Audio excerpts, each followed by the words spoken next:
Alrighty. Hello, everyone, and welcome to the stream. I hope you're having a good evening, afternoon, morning, whatever time it is, whatever time of day it is, whenever and wherever you are. Yes. The stream has started. Wow. Wowza. Let's see what kind of a thing happens tonight. Let's see if things continue to be odd tonight or if things correct themselves. Tune in now and find out. I have my coffee. I was debating between tea and coffee. I decided on coffee. I haven't had tea in a minute. Maybe tomorrow night I'll have tea.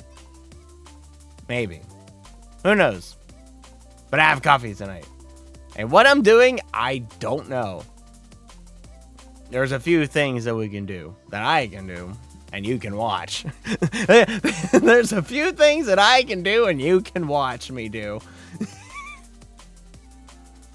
Can just keep on with today with Star Rail. Can do a little bit of Hi-Fi Rush or Elden Ring, although I don't think I can go back and do Elden Ring. I don't know. I don't know what's up with Elden Ring. I don't know what to do about Elden Ring, how to solve it, and all that good stuff, because I do want to play Elden Ring, but I don't know how to circumvent all the rubbish that is, of which is Elden Ring. And I know, and there's also Signalis. There's also Signalis that I haven't finished yet. And I know, I said I was gonna focus on one game and then finish it, and then move on. I kind of was doing that with Alan Wake, and then I finished it, and then I moved on. And then I kind of diverged from that a little bit.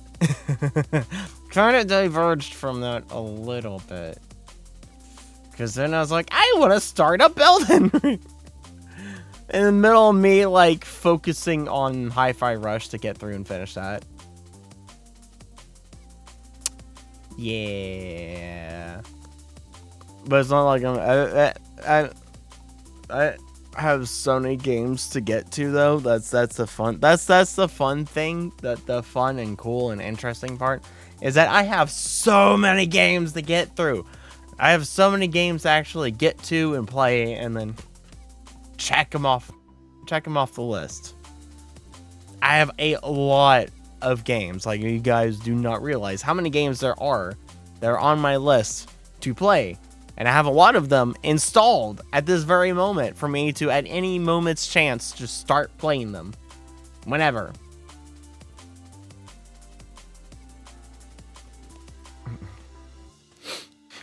I did some work. I did some work today, sort of. Not all the work I probably should have done, but I did a lot with clearing up the cluttered tabs that I have. There were some stuff that I just finally just kind of went through, watched, just kind of stored away, did what I needed to do with them and everything. So I cleared out a lot of internet tabs today, which is good. I cleared out a lot of internet tabs today, so that means better things for a computer and other such stuff. But but it doesn't help that I currently have 1, 2, 3, 4, 5, 6, 7, 8, 9, 10, 11, 12, 13, 14, 15, 16, 17, 18, 19, 21. I have 23 streams open.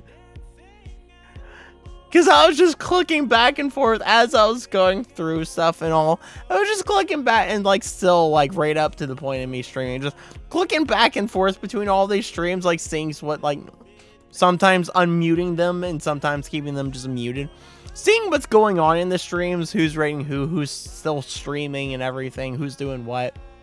And all, and just kind of seeing what all's going on and everything, what everyone's doing and everyone,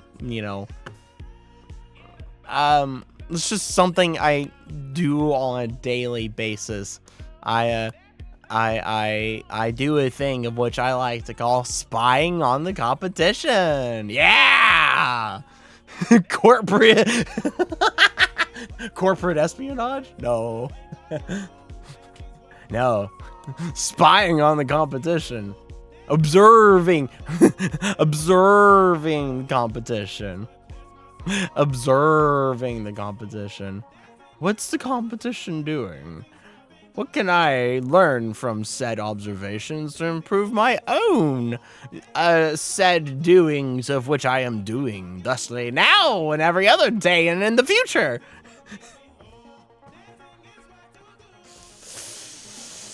I do learn some stuff. I do learn stuff, but then other times it's just like, you know what? I kind of want to add another number to this person's view count. So I do that. But there are some things that I do learn. Like I learn about new games sometimes. It's like maybe I should maybe see about like adding that game to my list of things that I can or should do eventually on my stream once I've finished all this other stuff that I'm doing.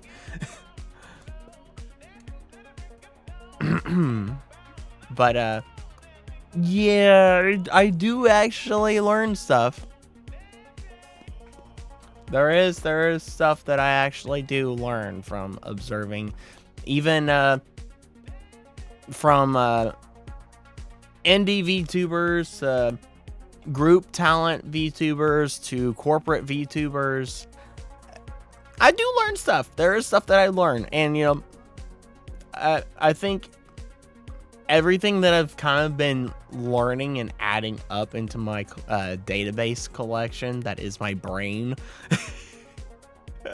I think will coalesce into one singular thing with this giant project that I'm working on.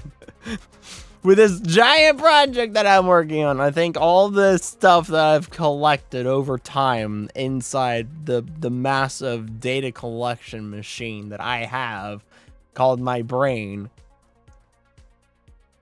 that might help in some way, or you know, that probably may or may not do something. The hope is it will do something.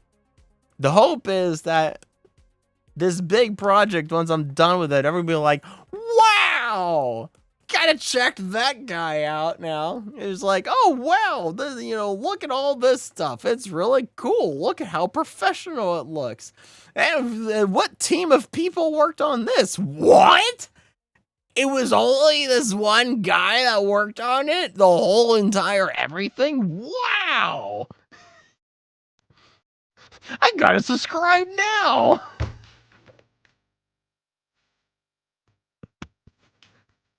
That's my hope.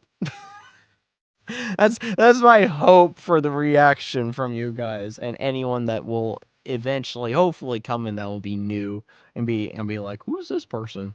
Who's this guy? What's this guy's story? What's up here?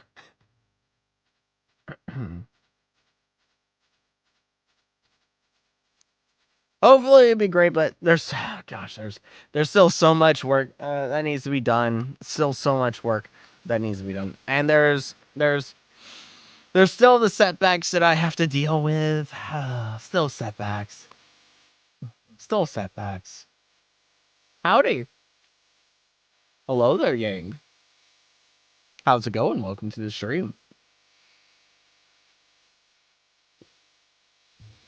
But the setbacks will be dealt with.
guaranteed to happen with what I'm working with and everything. And especially when you're just when you're doing everything yourself, when you're doing absolutely everything yourself, and I mean absolutely everything under the sun, like literally everything. Minus one thing. I have one thing that I actually commissioned. That I'm kind of splurging on for that one commission.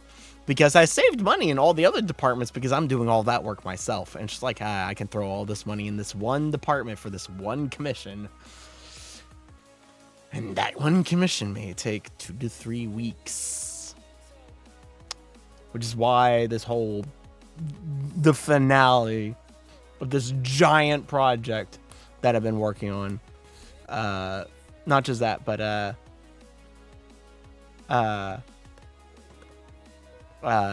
not just that, but the stuff that I'm working, all of it will probably end up being finished by like next month. Feel the vagueness in your voice. Yes. You don't know how bad I want to talk about everything that I'm working on and planning on and everything that I'm gonna have and all of it. You know, I've been teasing very small snippets of stuff in the supporters section of my Discord server, which is available to all of those that subscribe. If you subscribe to the Twitch channel and you join the Discord server, you have access to the supporter section of the Discord server. And I've been teasing bits and pieces of this giant project, of little pieces that I'm working on. All the little parts of this project, I've been teasing stuff in there. But yes, one of those things may be Avatar, the third model, new model, 4.0 model, read without redesigning. What? What did I say? I don't know what I said. What did you hear? You heard nothing. I didn't hear anything. I didn't hear nothing that I said to you and you said to me, but you can't say anything to me. Well, you mean you can, but I can read it. You don't say it. You're slow? Don't worry.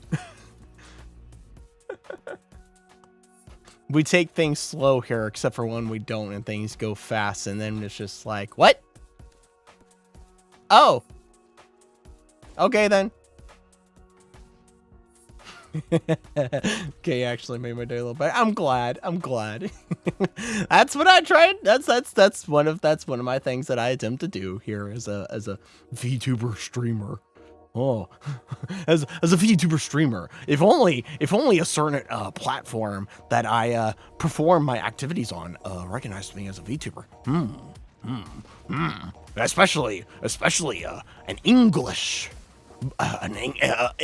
variant of this said thing. Don't know why. Oh well, go figure. What's that? I don't know.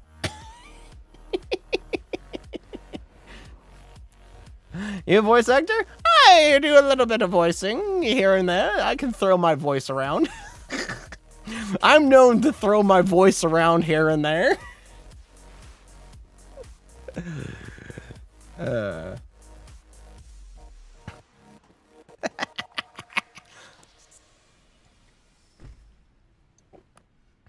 I may not be a professional voice actor, but at least I know how to throw my voice around.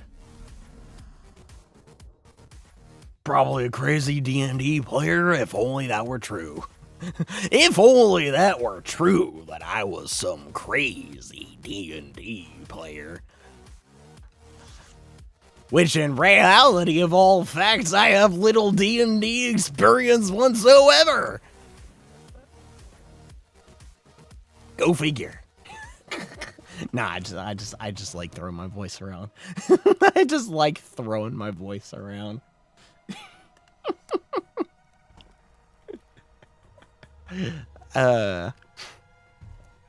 Go have a bit of fun with yourself every once in a while. Right? Am I right? Am I right?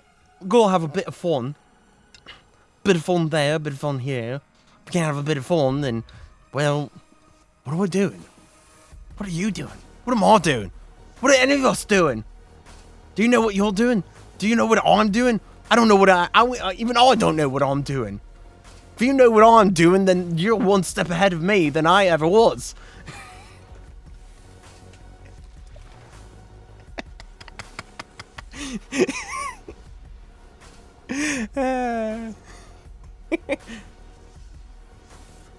Definitely gonna get famous. If only I hadn't been doing this for 8 years. Yeah, maybe 8 years later. Maybe on my 10-year anniversary. I was like, I've made tenure as a VTuber. Do I have my famosity now? Is that how that works? Like college professors.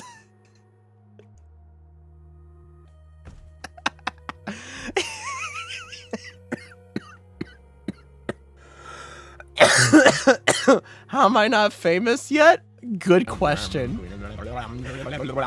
Honestly, very good question as to the fact of how I am not famous yet. But you know what? It's a thing I've been questioning for the last 8 years. I questioned from the very first day of me streaming, man, why am I not famous? I'm funny as all get out.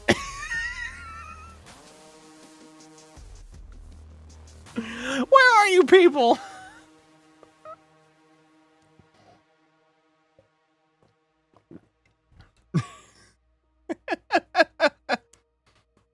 Man. Nah. It'll come with time. It'll come with time. It'll definitely. It's right on the verge. It's right on the verge. I know it. It's there. It'll be there eventually. Just gotta keep going. Maybe another year, another 2 years. How many more years? How many more years before? I mean, how long am I going live for tonight? Good question. I usually stream anywhere between 3 and 6 hours. Depends on when I start my stream, because if I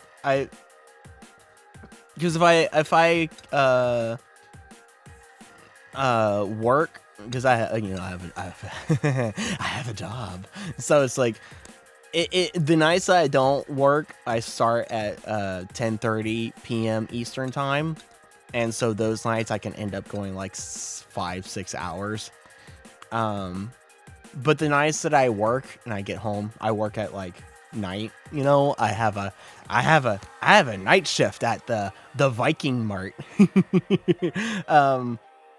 And so when I get home, it's kind of late, and so my stream the days that I work, I start my streams at 1 a.m. Eastern time, and yeah, I don't go as long for those nights. I don't go as long for those nights. Maybe like 3 hours. But yeah, I'm a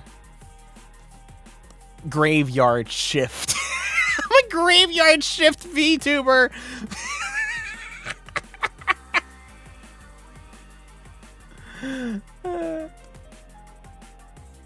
Probably be tuning in. Well, love to have you here.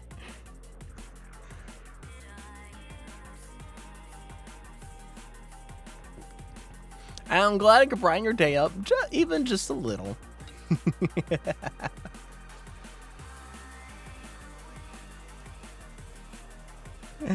Man. Man, I've just about finished my coffee.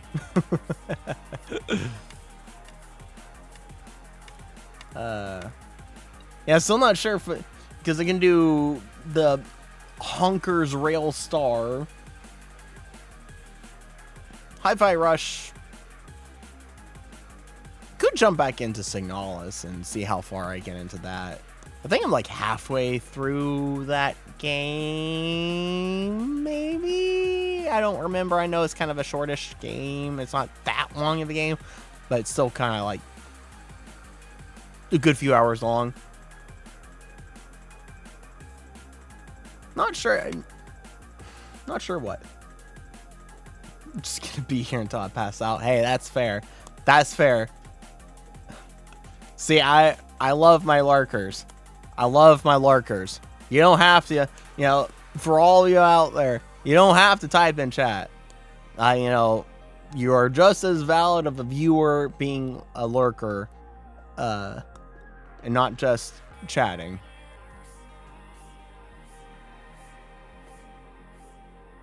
I like my lurkers. Yeah. Anyways, Ah, man, we were really getting somewhere with the story last night. Kind of, Do I want a more chill night with story, with Stario? Or do I want Mad Rush with Hi-Fi Rush? Not so chill night, but good music. I don't know.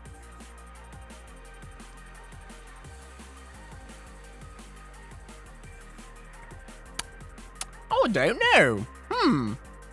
Because see, this is one of the two nights that I leave up for like rando that I just have on the schedule as We Gamin'. I don't have any definite thing on the schedule for like tonight as what game, just We Gamin'.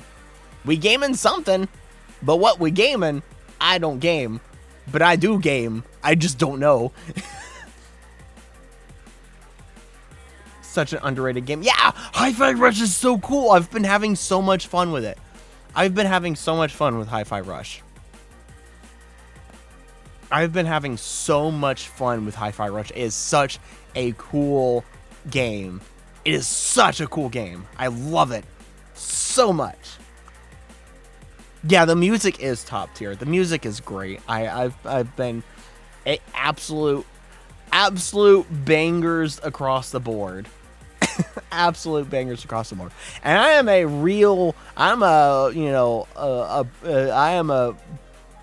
audiophile. I am myself an audiophile, and I love my music. I love my music. I am a big music person, so it's like I'm a big music guy. I love my music, so it's just like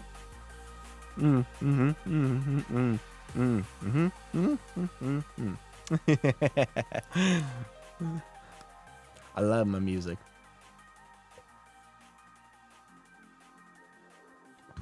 Oh, man, I finished my coffee early. Wow.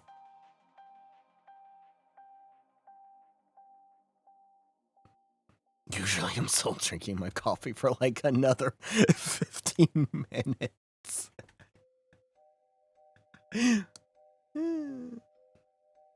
Oh, man. Gosh. Well,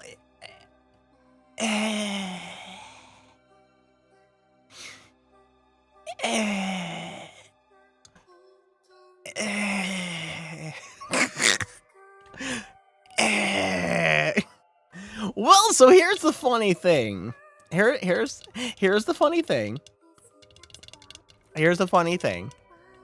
Here's the real funny thing. I kind of changed up my format with streaming and everything, and I was seeing some really good returns. There were actual people there was more frequency of people coming in here, more people, everything, that was actually really popping off and all. And then something changed. Something changed like this week. I don't know what changed. I really don't know what changed like in the last like 4 or 5 days. In the last 4 or 5 days, something changed. And now suddenly my numbers have gone poof. But I never really saw that many numbers before changing up my format of streaming, except for on Sunday nights. Sunday night is like my really, really big stream night. It's like a community event thing where like a lot of people come to Sunday night because I stream King of the Castle and we have a big community, whatever night thing with King of the Castle, and a bunch of chaos and shenanigans happens. It's a lot of great fun. It's a lot of great fun. I do it, and I do it every Sunday night, and I've been doing it pretty much. I've basically been doing it every Sunday night for a year and a half now. I think almost 2 years now, or at least a year and a half. I've been doing it, and it's something that really kind of took off, and yeah, people get really excited for that. It's a really awesome event. It's a really awesome event that happens. But most of the people, a lot of people come for that. For all the other days, after I kind of changed up my format for streaming and actually started changing up how I worked my schedule, and like started like consistently on days I don't work, starting specifically at 10:30 p.m. Eastern time for the days I didn't work, and for the days I did work, starting specifically at 1 a.m. Eastern time, instead of having like a range that I would start. Because how I handled it was I kind of like, on this day I would stream this game, and on this day I'd stream this game, and on this day I'd stream this game, and on this day I'd stream this game. So it's like 7 different games for each of the 7 different days of the week.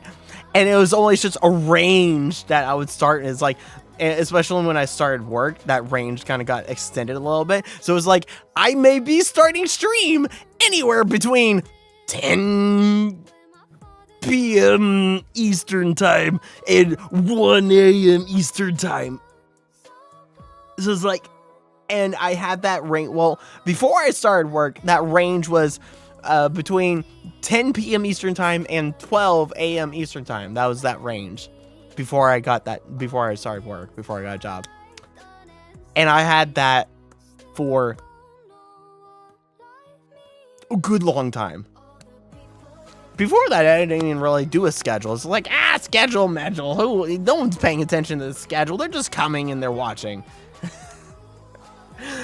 It's like, well, maybe I actually should do a schedule. So I did a very rough schedule. It's just like, but like, even without having a schedule, it was very much like, I'm doing this game this day, this game this day, this game this day. And it's just like, very much like 1 game a day and 7 different games in a week, basically. So now I've changed it up to, I have very specific start times for those very specific days. And it's kind of like, so for maybe like a couple of days, like Monday and Tuesday, I had Elden Ring, and then Wednesday it's kind of like we gaming. I can either choose to continue Elden Ring or do a mix up, and like Thursday it was Honkai Star Rail, just to kind of like add a breakup for stuff, so it's not just like all, one singular thing all week long, even though it wasn't really gonna be one singular thing for all week long, but it would still be like, a lot of days for one singular game to be constantly playing. And then, like, tonight, it's another Wii gaming kind of thing. It's crazy you don't have 10 people in here. Yeah, so here's the funny thing. It gets better. It gets better. It gets more funny. So I kind of was so like when I did the whole change up for this whole thing, where now it's just like, it's kind of like a more generalization, and I'm just really kind of like focusing on one thing mostly just kind of like singular focusing on something, and not trying to be that one variety streamer that does one game a day and it's a different game every day. And just kind of focus, like still being a variety streamer, but just kind of focusing more or less on one game until I finish it and then moving on. So I was seeing returns from that, and then,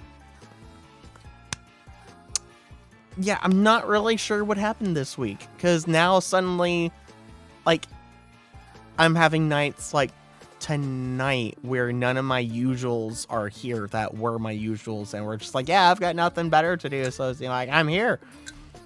Let's have a fun time. It's like, yeah, heck yeah, let's have a fun time.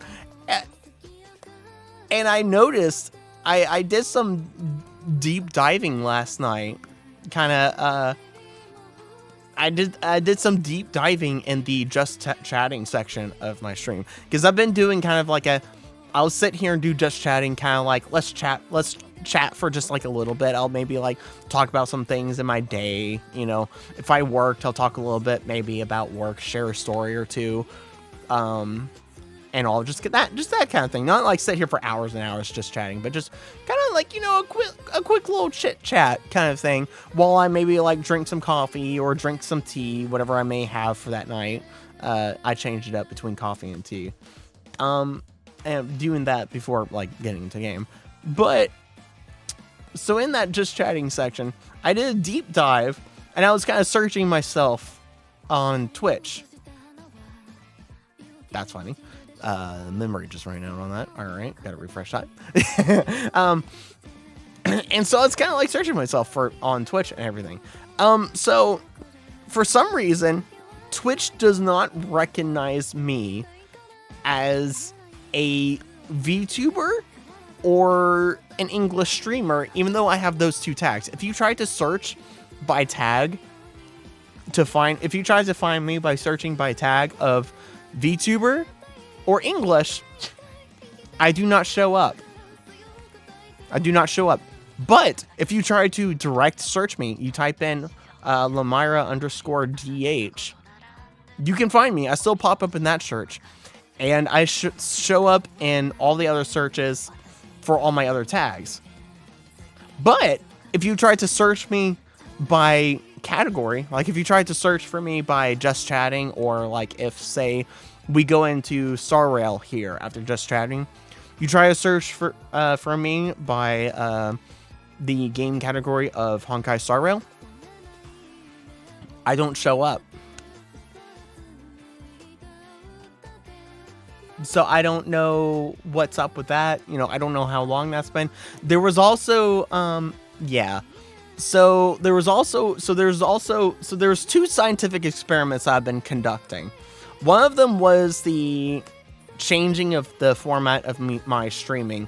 And the other one was, so Twitch, like 2 years ago now or something like that, rolled out the whole thing where, at some streams at the top of the screen, you see this content is for certain viewers only kind of thing, discretion advised, whatever. And, sometimes it's like vulgar language and or whatever. Well, I had a lot of those because I was just like, I don't know which of these to like apply to my stream, because my stream can take many different types of directions, because I am not a family friendly stream. I am not. So it's like, I want to like keep the underage people out. I don't want them in here because they don't need being in here in the first place. And so I applied a lot of those, restriction filters on my stream, and one of them was like sexual themes, because sometimes there are like a lot of innuendos and crude humor that is being said on my stream and all. No actual nudity or anything like that, but just crude humor. Sometimes like, crude sexual humor or whatever, right? So Twitch took that, and for the last however many years that's been active, my streams have been censored. So you could try and find me, and instead of seeing a preview thumbnail, the preview thumbnail would just say, sexual themes or whatever, or, possible sexual content or whatever, and it would be like, the thumbnail would be like blurred out. I didn't realize that was happening until 3 weeks ago now. 3 weeks ago now, I think. I didn't realize that was happening. So it's like, oh, maybe that's something that's been limiting me, that because my streams are being like censored, maybe that's like kicking out people that would otherwise like come in that are not that are definitely of age. Like there are people that are definitely of age. They just don't have the, they're just not clicking on it because it's, got that, censor blur filter on it, right? So that's also one of the other scientific experiments I was conducting by removing all the filters on my stream. So it was no longer censored. And seeing if that changed anything. And I'm not sure if that has had any impact. I'm not really sure if that has actually had any impact. Maybe it did or has, I'm not sure, but I've been trying to keep observations up on that, but it's been kind of like hard for that specifically to see like, is that something that's like affecting? But I don't know.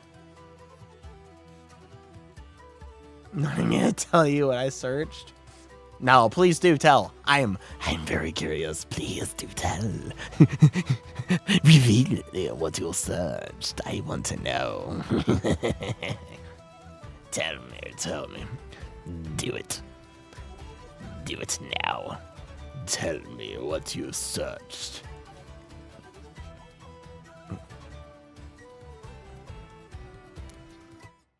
Reveal to the dark side of the Force what you searched to get here. Brave soul. Did I mention that I'm Palpatine? I'm Palpatine. Hi. I'm Darth Sidious. It's not worth the embarrassment? Nah, there's what? Embarrassment? There's no embarrassment here. There's just me.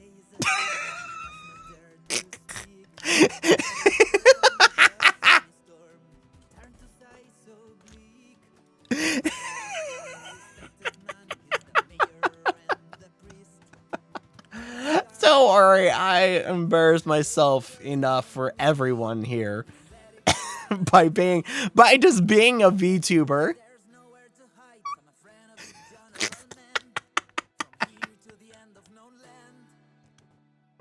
I finished my coffee. I forgot. I have no coffee left. Anyways. Nah, that's a vibe. Yeah. Yeah. So yeah. I'm still like, gosh, I'm trying to figure out like,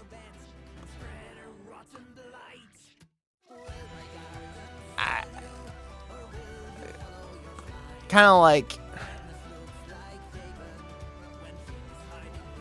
is there something stopping people from finding me? Or just like, I don't know. Like, I don't know, kind of like, I've talked about this before. It's just like everyone out there that's like a VTuber that's like really stuck with it and is like an actual like genuinely like being a VTuber, right? And they're like on the path of being a VTuber. They're not straying. They're like, I am a VTuber. They have somehow slotted themselves, like everyone that is on that path, right, has like slotted themselves into this VTuber sphere in some way, shape, or form. This sphere has multiple, the VTuber sphere has multiple layers, like an onion. And the closer to the center you get, the center of the center layer of the onion is like Hololive, VSojo, all that. And the further out you go, you get the kind of like Astroline and other like, and then you get the kind of just Phase Connect and such, like an ogre, yeah. And then beyond that, beyond the outer layers are all the indie VTubers, both big and small. And it's like the most outer layers are the like scraps of the VTubers. They're just barely hanging on.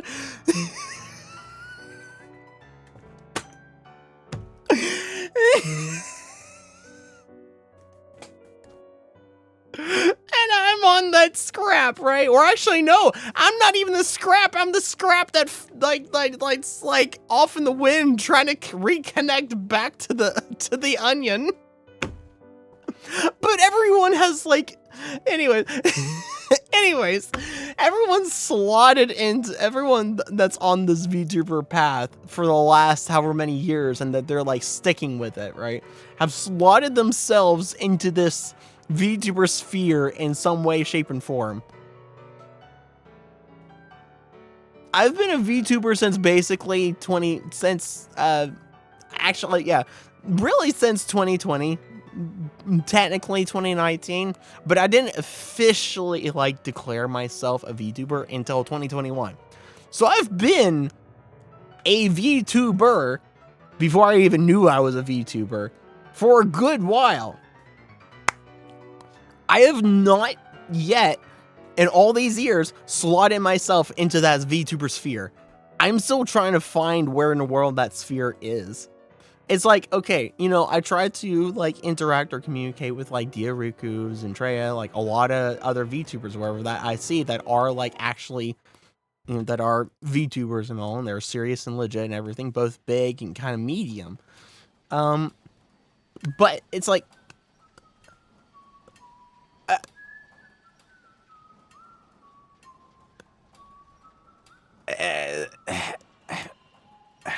I just like, no matter how hard I've tried, it's like, I'm still not in this VTuber sphere.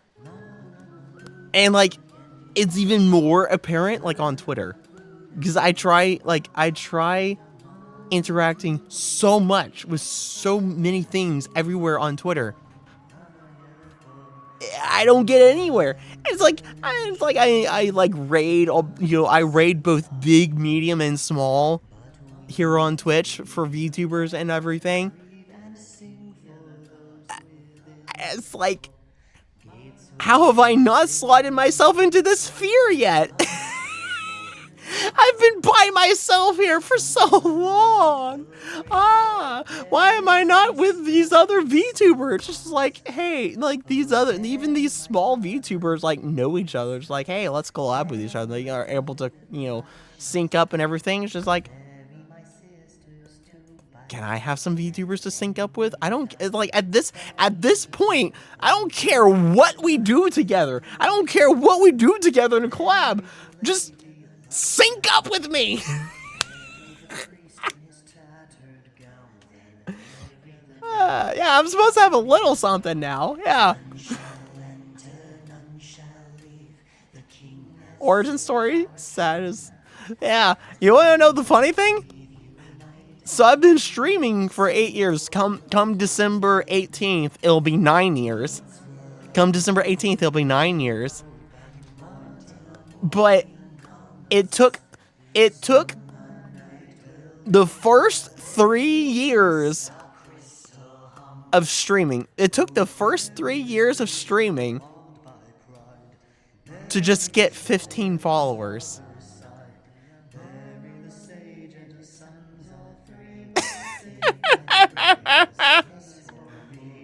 Yeah. Yeah. Huh, indeed, is the right response. Go figure. Now, to be fair, the first, like, I will say, like, the first 3-4 years of me streaming, I was much more pulled back in my humor. I was more, I don't necessarily want to say reserved, because I wasn't like really like, you know, I was still like engaging and everything, kind of like I am now, but in terms of the type of engagement, I guess I was more reserved. Like I was more normal. I was more normal, I guess you could say. And then, like, I figured that, you know, normal's probably not entertaining. That's probably why it's taken 3 years. And so it's like, okay, maybe I need to change up my approach because being normal is not entertaining. So then I started kind of laxing on the restraints of my humor and some other stuff. And that saw me getting somewhere, right? I was getting somewhere with that, right? So I was like, oh, okay. So being normal really was the problem. Because I started, as soon as I stopped being, well, I mean, I'm still normal. Like, I am probably one of the most normal guys on the internet that you're gonna find. Not the most normal, but one of the most normal guys on the internet you're gonna find. That is a VTuber, at least. Well, even aside from outside of being a VTuber, I'm probably not as normal, but I'm still pretty normal. But I was even more normal, like even more normal, right? So I was like, well, dang, being normal was the issue because I kind of like loosened up a bit. And then I started going up a good bit. Not necessarily in like followers and such, but not necessarily in average viewers, although I was having some consistency with some average viewers and everything of like 2 to 3. Something. Well, it was like at the very, there was like 1 to 2, sometimes 3, right? Low 3. And I was like, oh, okay, interesting. And then it didn't take very long for me to get an affiliate. I was like, oh. I was like, oh. Well, I figured it out. Don't be normal. But I still retain my normalcy because I don't want to go full-fledged, off the deep end, because then I don't want to lose myself because I am still very normal. I am still very normal, even though I do play the character of being insane and crazy. And it's like, it's totally not like the fact that I'm trying to play the character of channeling Palpatine and the Joker at the same time. Totally not. Definitely not. Would never be me. Oh yeah, and Vikings. Viking mythology too. But anyways, and then I became a VTuber.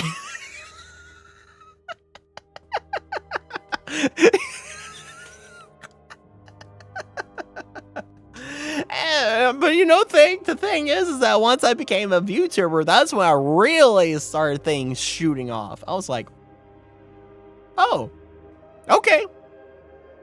And then things plateaued.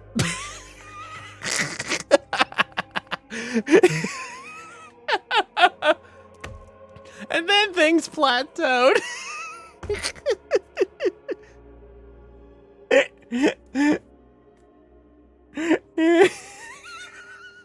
Don't really know what that means, but I'm gonna go with it. Yeah. So, yeah. And now I've changed some various things in the last couple of years. Last year, that has seen some positive outcomes and all. And then recently, within the last 2 weeks here, the changes I made definitely were within a week of me making those changes. Legitimately, I thought that this science experiment was gonna take at least 2 weeks, or maybe even 2.5 weeks before I even saw anything at all come from it. But no, weeks time, boom, positive benefits. I was like, holy cow. Until this week, and then suddenly, boof, boff, bang, bow, poof. I don't know what happened.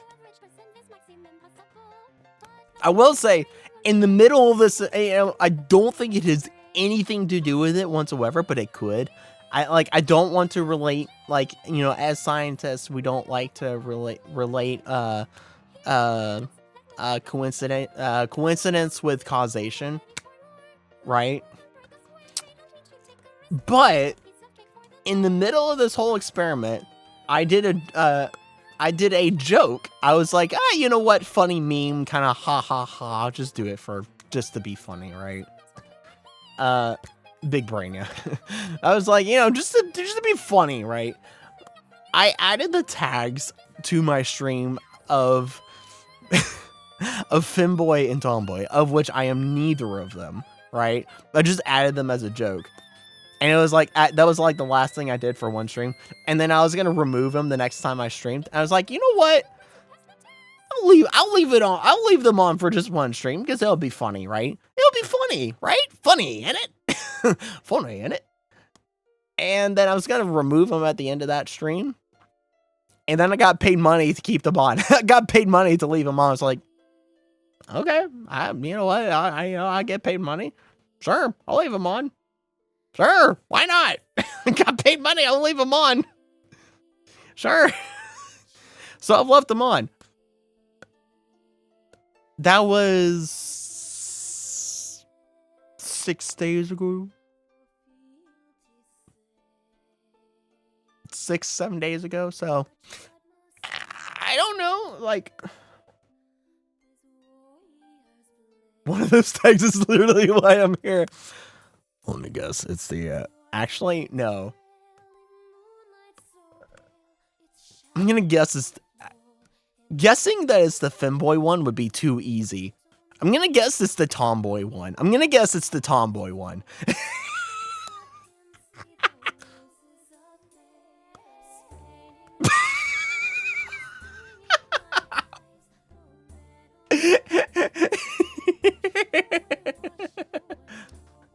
Was I right? Tell me, was I right? Did I guess right? You'll never tell. So I was right. Man, the Tomboy bait.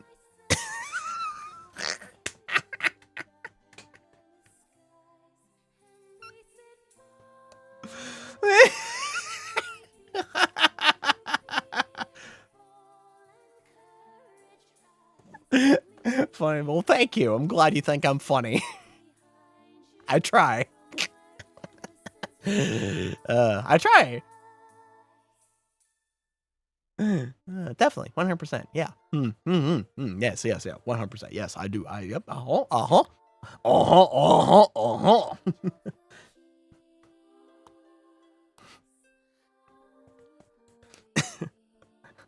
Whoa, Mama. That's a lot of funny right there. Whoa, Mama. You're funny. Is that tail moving on its own? Yeah.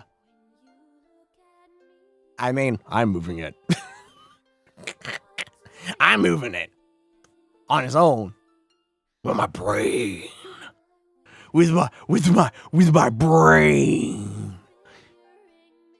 The tail's connected to my spinal cord, which is connected to my brain, which is connected to the tail, which is moving it. Yeah. Nah, it's just an animation. It's just an animation in the program I'm using. Definitely 100%. Got it. Yeah.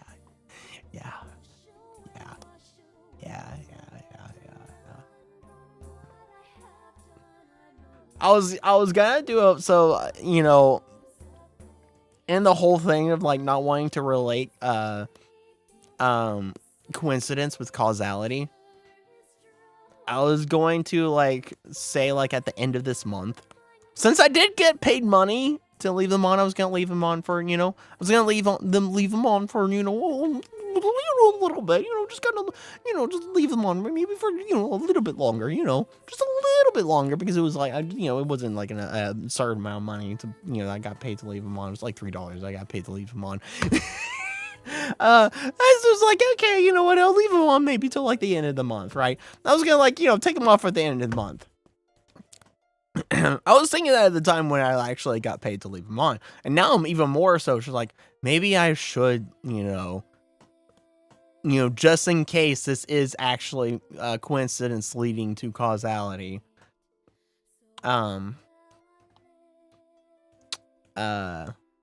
Take them off at the end of the month.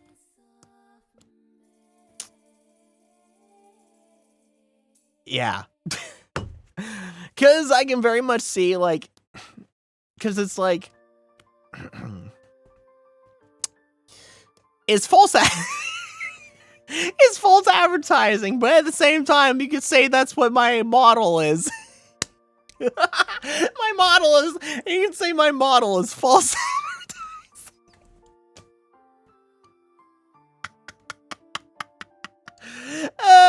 Don't worry about that, though. But especially with the tags, you can say the tags are definitely false advertising, right? Because I'm not either of them. I am not either of them. I am. You heard my voice. It was like, oh.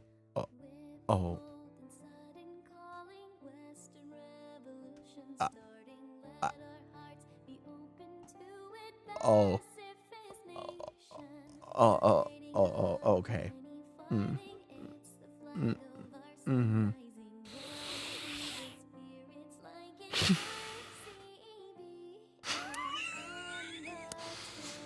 Yeah. So, yeah, definitely false advertising. And the whole fact of that, I am not either one of them. I am 100% the most, I am a man that oozes masculinity. I'm probably one of the most normal, straight men here on the internet. I am a very straight man. And so the whole fact that, like, I'm just kind of using those tags on for funny, and it's just like, I'm not either one of them.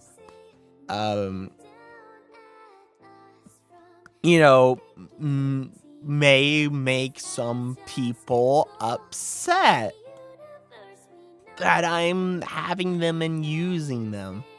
Kind of maybe in the same capacity as if I did a very funny meme of including the alphabet soup tag on my stream and said, and when I'm not any of that, it's like, I did it for the funny memes. Yeah. It's like, I'm a straight man. It's like, why do you have that tag then? Because funny.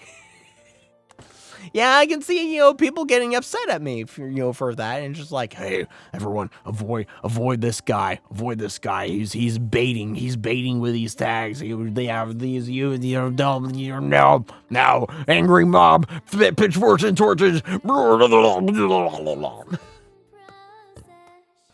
That's funny as heck.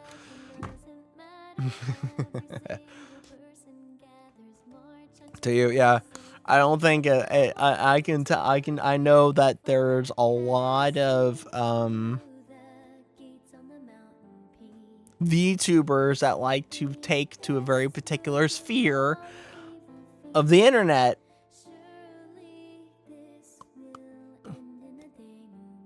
that would love to gut me. Would love to just take a big old machete and just rip my entrails out.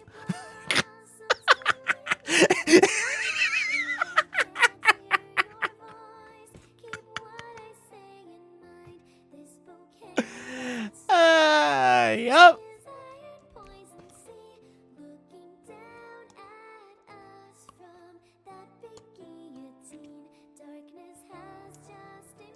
Did I mention that I make alphabet soup jokes all the time and I just, absolutely trash on femboys?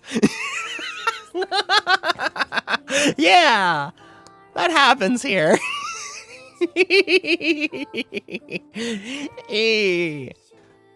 But you know what? At the same time, it's just like, to all of you, to all of you out there that, identify as femboy, LGBTQ, whatever the letters are now, because I can't keep up with them, and I don't even really keep up with the organization of the letters that they are for the tag. because this is how much I just really don't really care one way or the other. For all of you out there that, identify as one of any of multiple of those things, I'm completely fine with you existing. You do you, I do me, it's all fine, YouTube! I'm still listening! Stop pausing! I'm still here! Don't pause! Gosh, I hate it. I hate it. But, like, I am fine with you existing. You can be, this is a free Earth. Or at least it should be a free Earth, right? This is a free Earth. You can do whatever it is that you want to do as long as you're not, like, a criminal and doing something to, cause irreversible harm to people, including me.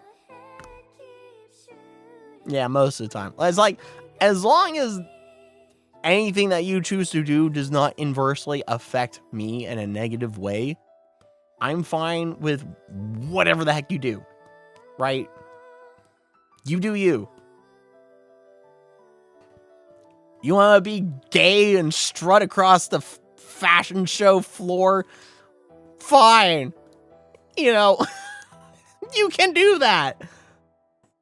You can do that all you want, right? I'm gonna turn a blind eye, not paying any attention to it, and just be like, I'm gonna be over here doing my own thing. Just don't try to yoink my head and force me to watch you strutting it across the Paris fashion floor. Because then we're going to have some problems. Then we're going to have some issues, and I'm not going to be happy, and you don't want me being not happy.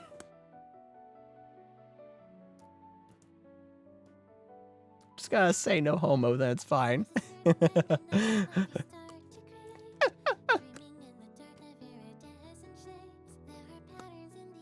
But yeah, like, I honestly really, like, don't care. You can, especially here on the internet, when it comes to the internet, you can be whatever you want to be. I really don't care. I mean, we have VTubers. We have VTubers. We have zombie VTubers. We have squid VTubers. We have bird VTubers. We have inanimate object VTubers.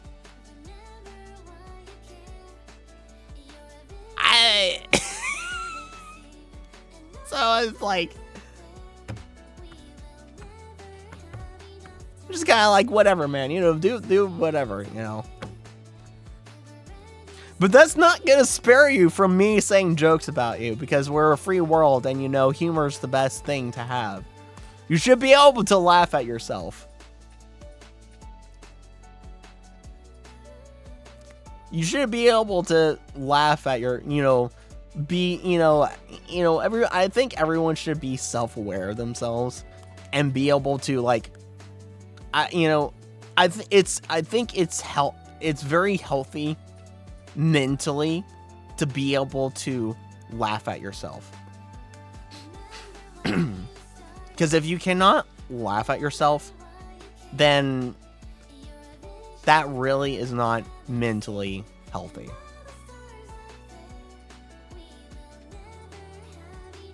And it really is mentally healthy to be able to laugh at yourself.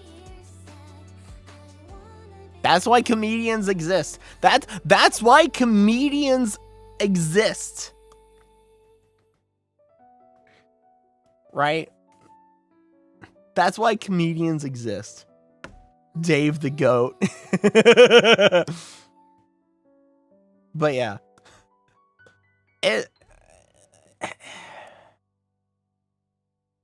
It's quite something in this day and age, It's like,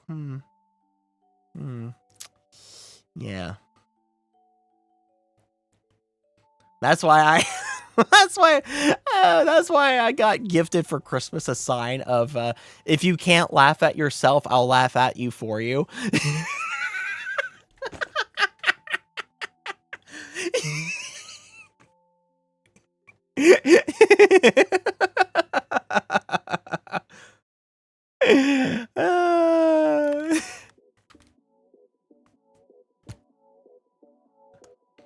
That's hilarious. Yeah. Yeah. I love that sign so much. And another sign I got gifted for Christmas was beware of ... Just beware.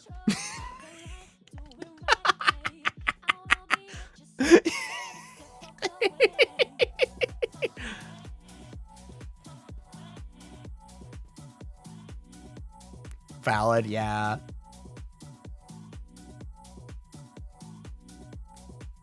Oh man. You're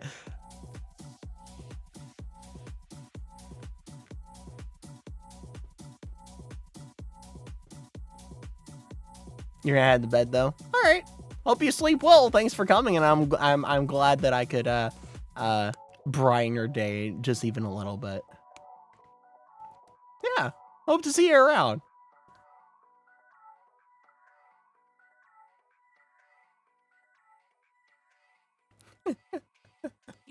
Sleep well.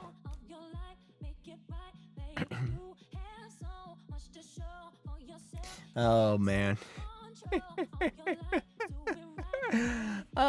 Boy howdy. Anyways, should probably get a move on whatever the heck the game it is I'm gonna play. What am I doing tonight? I don't even know what game. Should I just continue with Star Rail? I don't know if should I just continue with Star Rail? Maybe. I don't know if I want to be high energy Hi-Fi Rush. I don't know if I want, just like, maybe Star Rail, maybe maybe Star Rail, maybe Star Rail. Well, you know what? Yeah, let's just continue with Star Rail tonight. Maybe, yeah, sure. Let's continue with Star Rail tonight.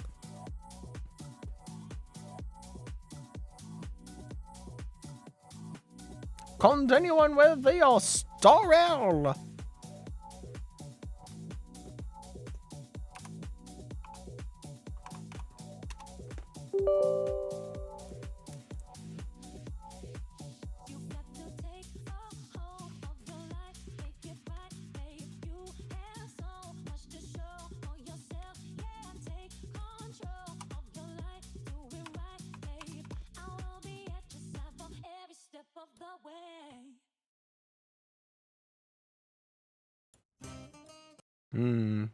Good song to pause it on. Good song to pause it on. All right. The blockers come out. Palpatine jump scare. Wah! Hi, Cass. How you doing, Cass? Hello.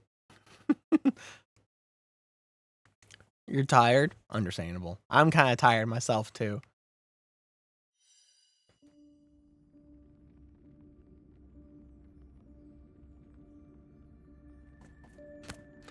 I'm kind of tired myself, too. Just a little, just a little bit.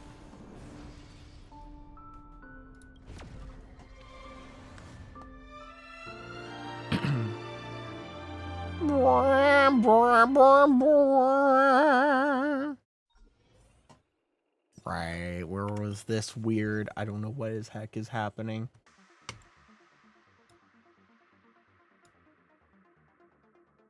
Alright, I'm gonna get smaller now. Whoop, I'm down over here now. Whee!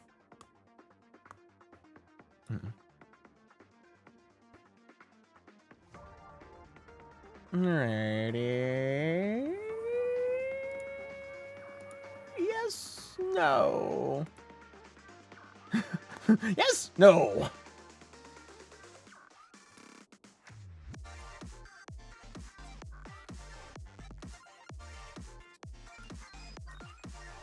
Just make sure that.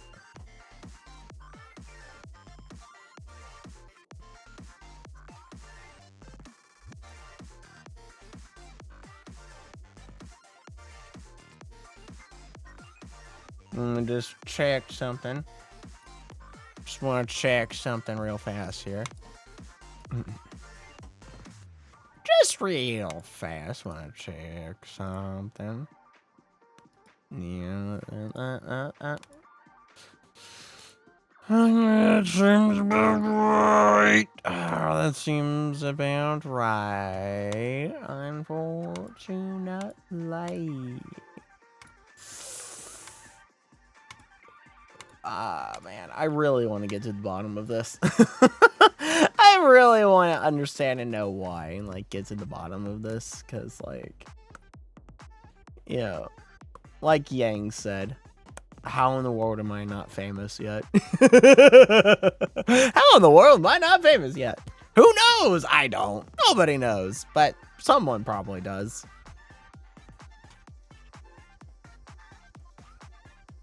I'm plenty of entertaining. Alright. What do we have in the mail? More money. Like, I totally need more money. Well, I mean, I need more money in real life, but not in this game. Don't need it in this game. I have way too much money in this game. Oh yeah, we can do these. I forgot that this would have changed over, so there's more. There's this to do. You're a superstar. I wish. Well, you know, I kind of, you know, it's like,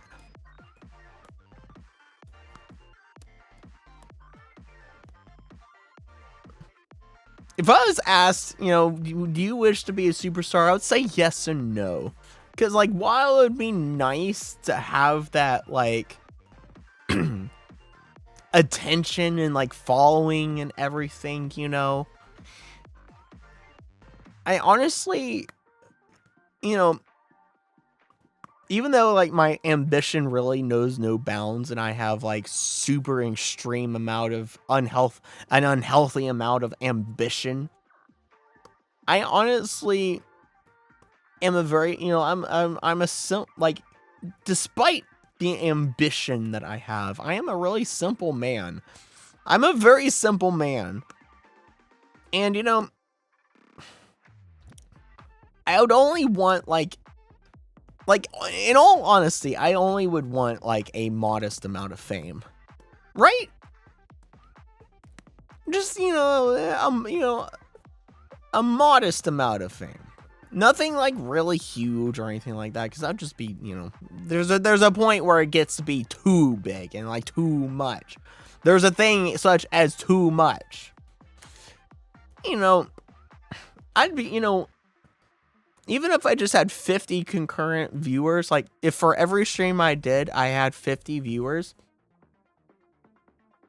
For every stream, 50, like, let's say for every stream I did, I had 50 to 100 viewers. I would be 100% fine with that, and I'd be 100% fine with not going any further than that.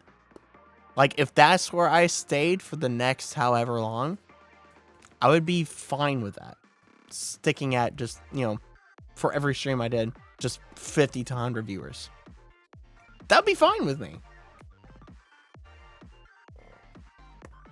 And it's like, you know, in my whole thing of being, like, being a simple man, I kind of, like, I really want to live, like, a modest life.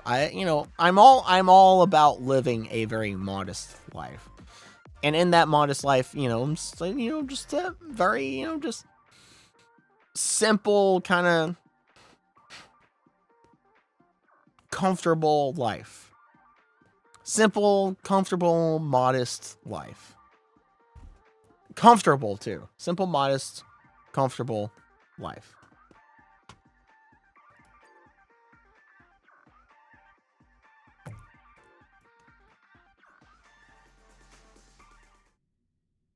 Honestly, yeah, yeah. Jade, erudition. When attacking can trigger follow-up attack. Teammates can enable Jade to trigger more follow-up attacks. Teammate speed increases. The attacks carry extra damage. That sounds very nice. It does. Like,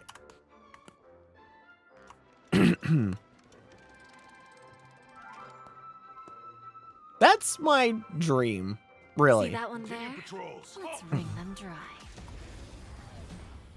Like my in life dream, really. Not really in life, but like just like a dream, like probably the biggest dream of my life is just being able to achieving whatever I needed to achieve to be able to live a simple, modest, comfortable life. And that's it. That's it.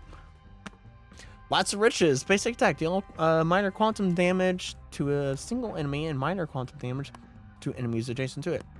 Acquisition Surety. Make a single ally become the debt collector and increase their speed. After the debt collector attacks, they deal minor additional quantum damage to each enemy target, hit and consume their own HP. When Jade becomes the debt collector, she cannot gain the speed boost effect, and her attacks do not consume HP. Vow of the Deep Ultimate deals quantum damage to all enemies and gains increased damage to multiple increased damage multiplier to follow-up attack. Okay. Fang the Flare Flaying. After Jade or Debt Collector unit attacks, gain 1 point of charge for each enemy target hit. Upon reaching 8 points of charge, consumes the 8 points to launch one set of follow-up attack, dealing quantum damage to all enemies. When Jade launches the follow-up attack, gains pawned asset, increases crit damage, stacking up to 50 times. That's interesting. That's interesting. Visionary Predation. Inflicts blind fealty on enemies with set area. Attacking an enemy with blind fealty causes all enemies with blind fealty to enter combat simultaneously. Upon entering combat, deals minor quantum damage to all enemies and immediately gains 15 stacks of pawned asset. That is fascinating. Oh, look, a VIP. There's a lot going on with that, but that is fascinating. Don't let me down. Who invited you? Who will it be? Everything is ordained by the stars. That is very interesting set kit. Skills, everything. Bending the rules. Time to twirl. Do you know who I am? That's very interesting. Diamond, it's all yours. Time for a lesson. Time to twirl. Wow. Wow. Wow. Oh my gosh.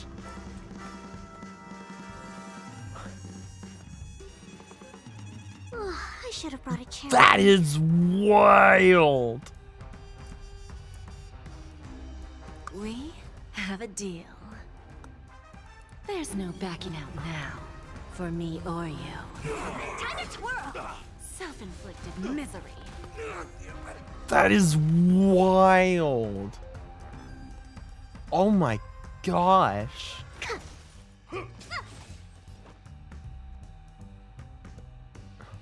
Do you know who I am? That is Diamond, it's all yours. wild. Oh my gosh. Who's the little backstabber? Who's a little backstabber? Oh my gosh. Have a deal. There's no backing out now, for me or you. Time to twirl. Oh my gosh. Self-inflicted misery. Time to twirl. Who Oh invited my- you? The other has just been sitting here watching these two go at everyone like, What do I get a turn? Guess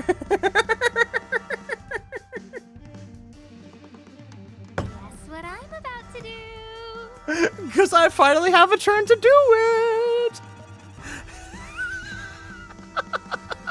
Hi, Shay.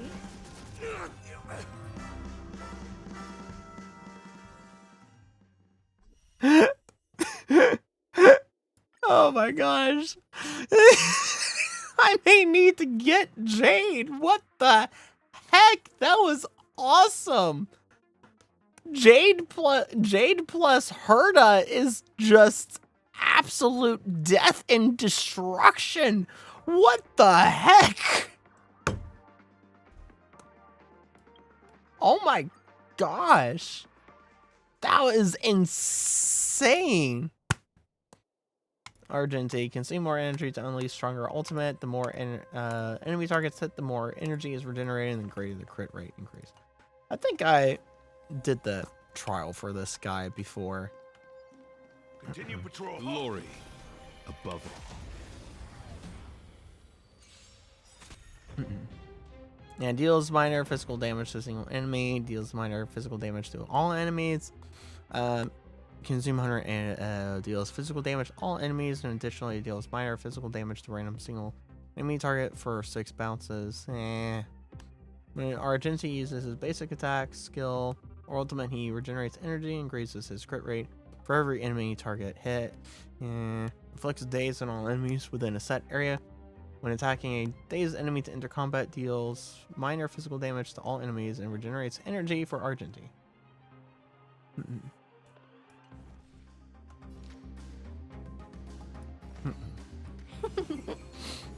My oath is to a solitary rose. Wretched and fleet. That'll take more than medicine. Flesh wound. Flesh wound. It's just but a flesh wound.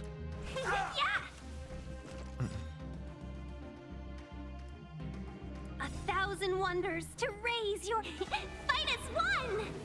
Better than I was. Just got done watching a movie. Oh, jeez. Until I see that. What movie? light, I will protect all beauty. Well, there, Dad.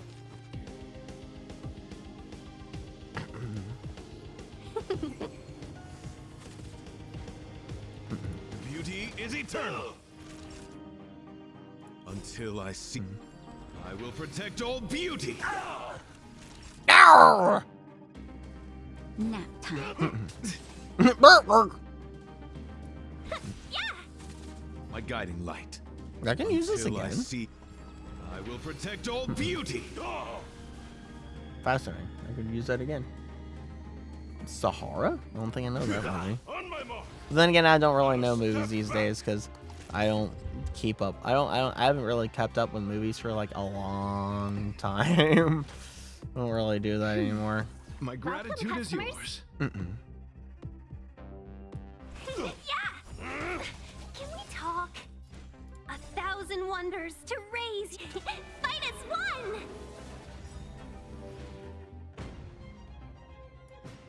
Wretched and fleeting. I will protect all beauty.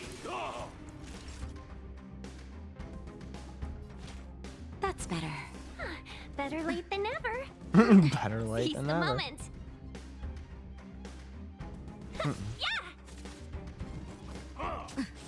My oath is to a solid. Beauty is eternal. Naughty child. Until I see that. Naughty I child. will protect all beauty. It's no. Cool. Gimme. Alright. Stellar Shimmer. What was that? There's only 16 days left in this? I'll probably be able to do it before it goes poof.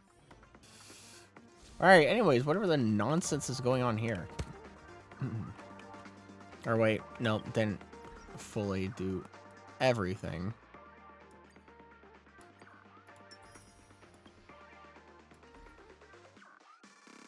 And apparently messages? Anya! Failed to send the attachment seawater. Strange, why won't it go through? Could it be that the signal from the shackling prison is still blocked? They proposed maintenance last year, but it's been delayed in the approval process. What are you going to send me? A novel I wrote. What? My sister loves thriller novels. Lately, she's been running out of interesting stories, so I thought I'd write something for her. It's my first attempt, though. The attachment failed again. I'll copy and paste the content here. It's a bit long, and I hope you don't mind. Seawater, written by Hanya. Oh my gosh. Henya is literally copying and pasting the entire book. What a wall of text. Are you seriously planning to send me the entire novel through text messages? Sorry, I'm not done yet. Seawater, it is. Seawater, it is you. It is here. That's all I managed to write so far. I'm a bit stuck and need some advice. I'm just gonna go ahead and say very well written. I'm not reading all of that. One of my favorite Matthew McConaughey movies. Oh, Matthew McConaughey. I like Matthew McConaughey.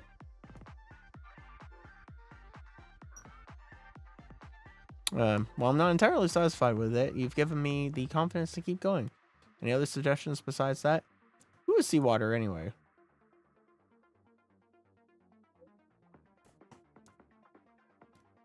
I haven't decided yet. Maybe that's why I'm struggling with the writing.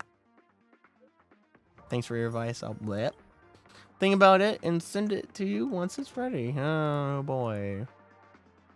Can't wait. Alright, what the heck's going on here and whatever? Smash. Oh, hey, you. I probably missed so many of these. Perhaps this statue has witnessed the most joyful moments in the auditions. Seeing its incongruity with the surroundings, it quickly vanishes from your sight. I wonder how many of those I have missed. Probably a good handful of them that I've missed just roundabout everywhere. Yank! Yank! Yank! Speaker. Put your back into making the sound, so it's bigger and better. The Soul Glide isn't hurting for money. Yank. Sorry, was I bothering you? Tweet, tweet?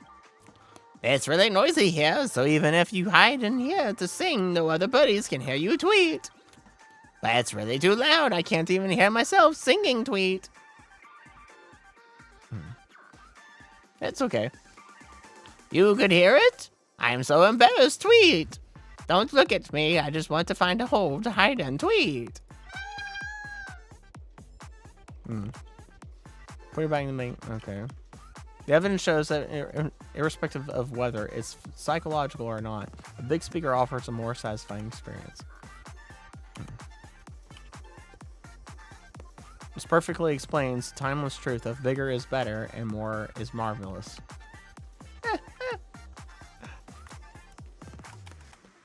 My question is, why are the TVs thumping? That's what I want to know. This place is buzzing. Yeah, it is. That's right. This venue is a miniature representation of that time known as the era filled with boundless possibilities. Chiest. That's You don't say. Guess it'll have to do. You don't say. Yank, yank. Friend, do you have a contender that you support too? Tweet.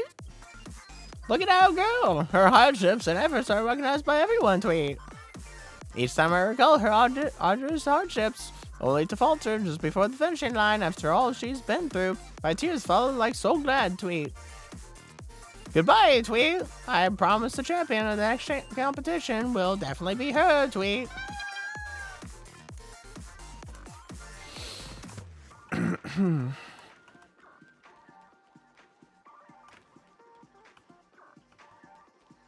Smash.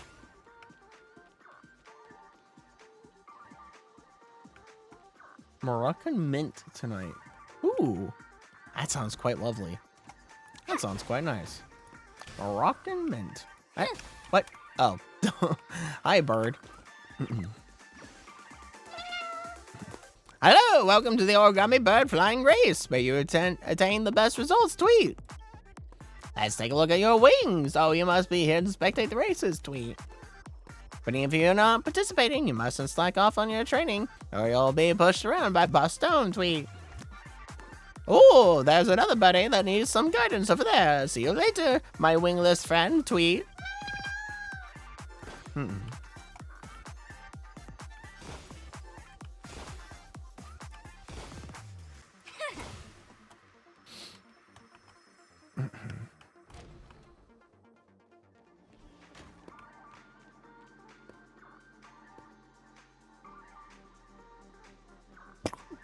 Wow.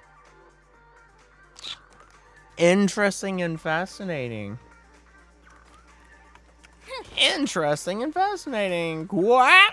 I wanted to collect.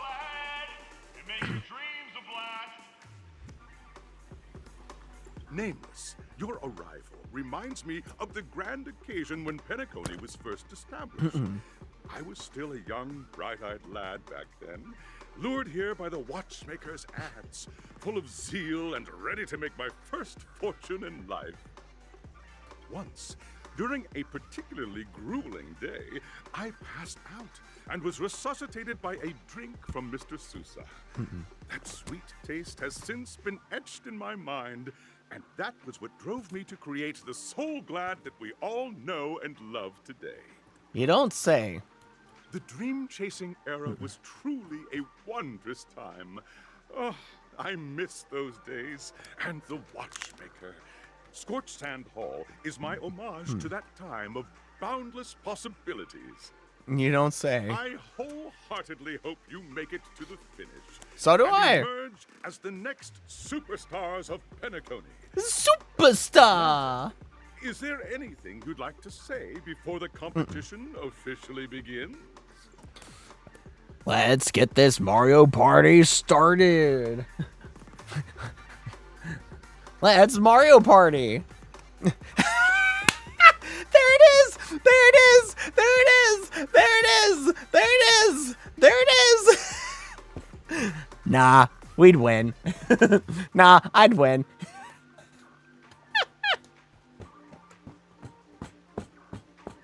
There it is! Nah, we'd win. That's the trailblazing spirit. How about you, Miss March? Hello, everyone! Get ready for the Mega March 7th adventure, where I'm going to break the speedrun world record! Are you sure about that? Trailblazing into the uncharted and challenging the limits. That's Miss March 7th for you. How about Miss Firefly? I hope that by the end of this journey, everyone will have achieved the outcome that they hoped for. Cringe.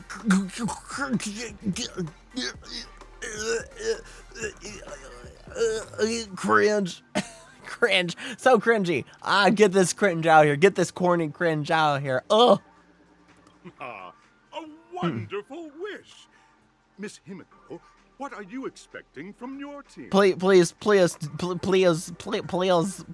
do us better. Please do us better. Safety first, everyone. You didn't. Himiko, please. You're supposed to be cool. You were supposed to say something cool. Simple words, but full of warmth. Waiting for you are 3 stages, each connected to that era. The first 2 stages offer 2 distinct You were the paths to chosen choose one. from, with unique challenges on each route. Yeah, alright. And in the last stage, you will face off against a champion who has defended the title to this very day. Yeah? A beloved contender whose noble virtues are unrivaled. You don't, who Those could that are be? the rules. Simple. Everyone clear? Now then, I hereby announce that the 33rd Scorched Sand Festival of the 20th season, sponsored by Soul Glad Enterprises, has started. It's a mouthful and a half. You have failed me for the last time.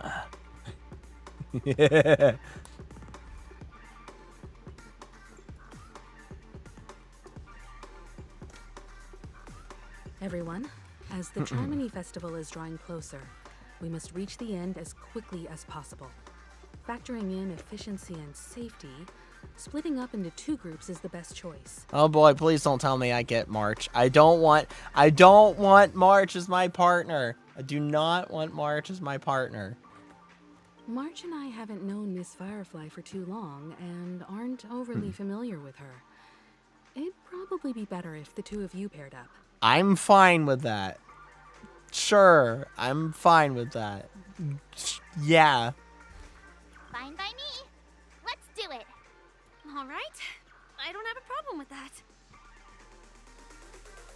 that. Enough chit chat, let's do this. See, what now? I get to pair up with Firefly and there's no catch? It'll be a shoo-in with me around. Hold up, has any of you even bothered to ask me for my consent to this? Enough chit chat, let's do this. Let's get this Mario Party started. Let's get this Mario Party started. Groups, then. Let's not waste time. Anyways, I was gonna collect this before I got rudely interrupted. Blue soda. Blue. Oh. It would be in poor taste to drink the Soul Glide at a place like this. Don't drink 4 system hours before the contest. Participants who ignore this warning will be responsible for the consequences. Interesting. Dark would have cried if he got March, yeah. Oh, Yank! Hello, bird. Hello, strange bird. Slurp? What are you looking at? Never seen a bird drinking water? Tweet? Slurp? Clocky can beat up Boss Stone once they drown some Soul Glad.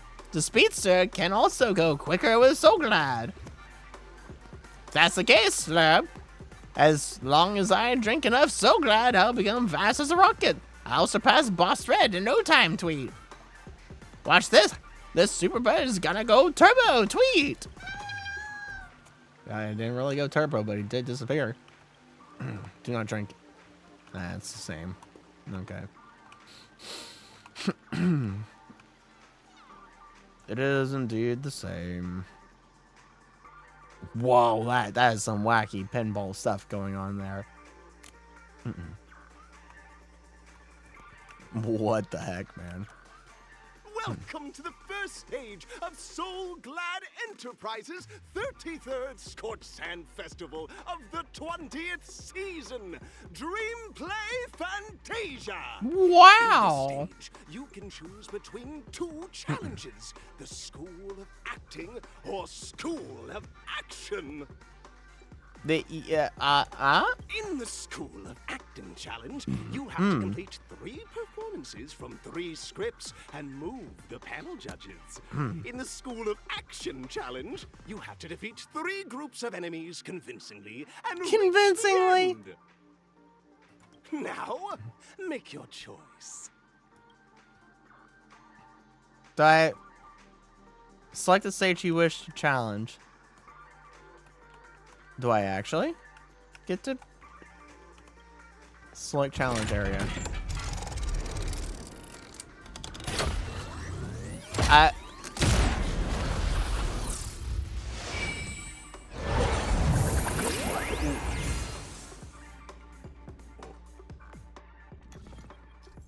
What? Okay. That was interesting. Select the challenge arena. Click the button on the tracks and select the challenge arena to go to. Oh, okay, man. Click on the tracks and select the challenge arena.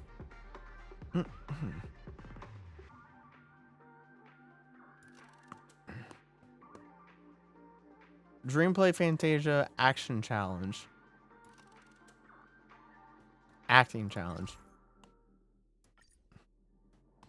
How about acting? Acting sounds like it'd be more entertaining and funny. The stage of dreams for those who dare to dream. Welcome to the School of Acting stage. Step onto the stage and move the judges with your heartfelt performance.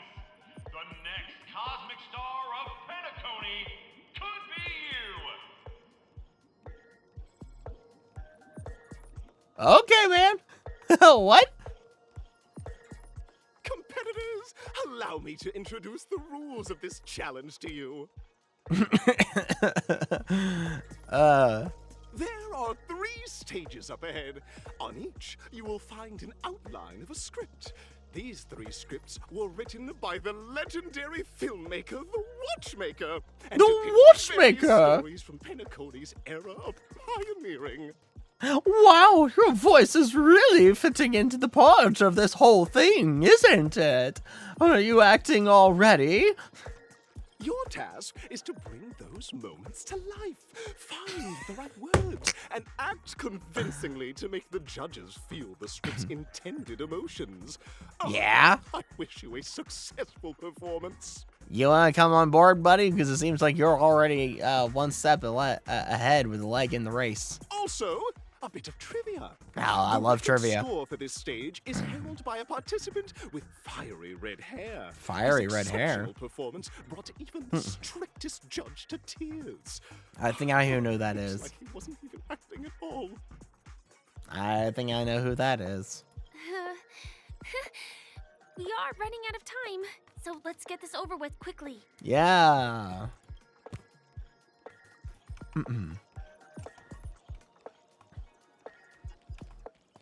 Just.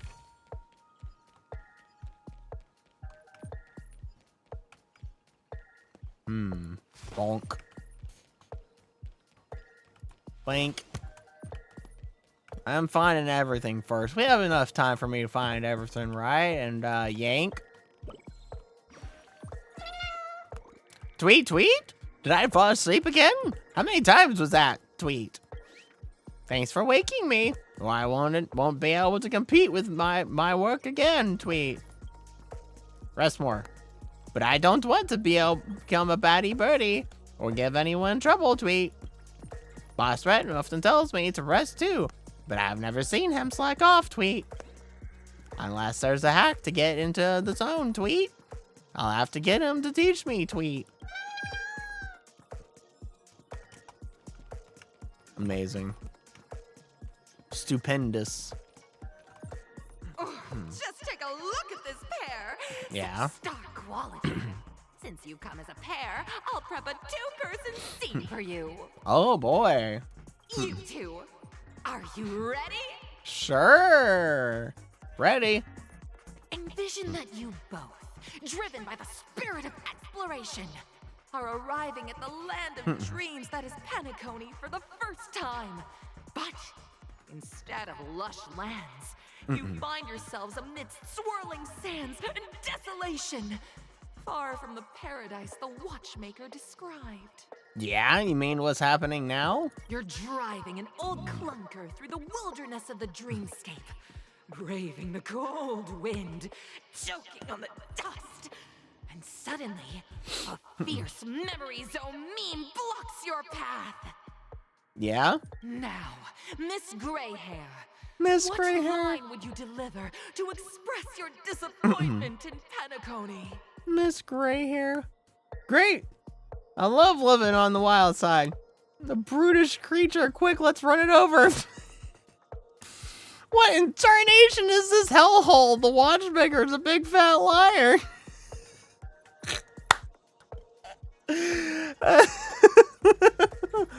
I love committing vehicular manslaughter.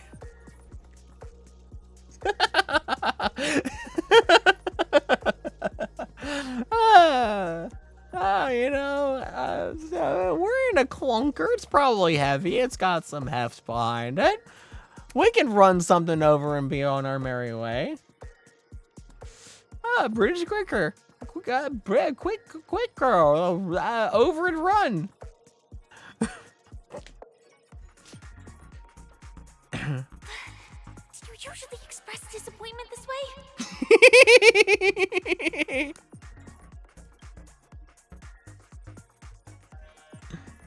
Ah, what? Oh, come on. Come on. That would have been great. That would have been funny.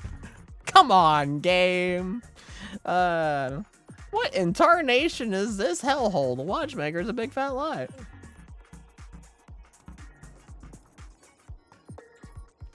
Very good. Now, though you're disappointed, your screen partner is conversely very enthusiastic. Now, young lady, you will say... This is great! I love living on the wild side! Oh, bejesus, Firefly. Very good. Very intense. Was it? And then we cut to the story's next scene. You find a job mending the rails. Eh? The days are long, and your endurance can't keep up, and you finally collapse in the endless expanse of desert. Oh, this is the sweet embrace of death. Suddenly, sweet rain falls from the sky, wetting your lips and rousing your spirit. Oh, whoa, lady. Whoa, lady. We're going a little too far there. Tone it back. Tone it back just a little bit there, lady. Now, Miss Greyhair, what line will best express your surprise at this moment? Both of them have gray hair, although Firefly has slightly whiter hair.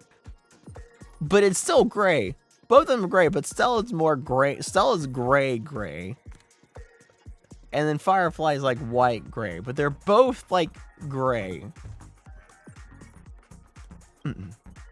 Oh, Penacony, my Penacony, you truly abound with opportunities. Just let me die of thirst instead. Perhaps we were never meant to succeed. Just let me die of thirst instead. That's not right. That line doesn't sound very surprised. Come on. It would be great. Perhaps we were never meant to succeed. We're already at the next scene. You need to convey surprise now, not disappointment.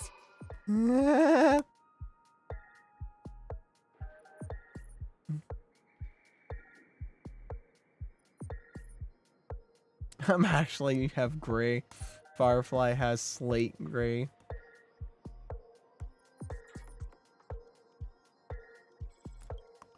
Oh, Penacony, my Penacony, you truly abound with opportunities. But at this moment, your partner yet gazes into the sky, both her eyes closed.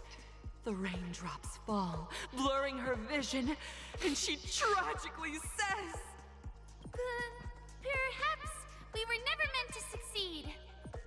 Right? You should have gone with the other one. Just let me die of thirst. Fantastic! Both of you have an incredibly solid foundation in dialogue delivery. However, lines aren't everything in a performance. Please continue this story on the second stage. Oh boy. Up next, you'll be challenged with a body language test. Oh no. Not a body language test. I hope these tests won't take too long. Oh wow. Fancy.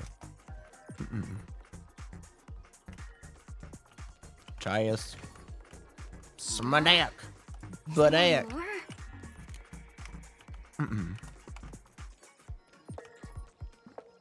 Anything else? Anything else? No? Alrighty then. Here, you two are required to skillfully utilize body language to portray the story context I've laid out for you. Yeah?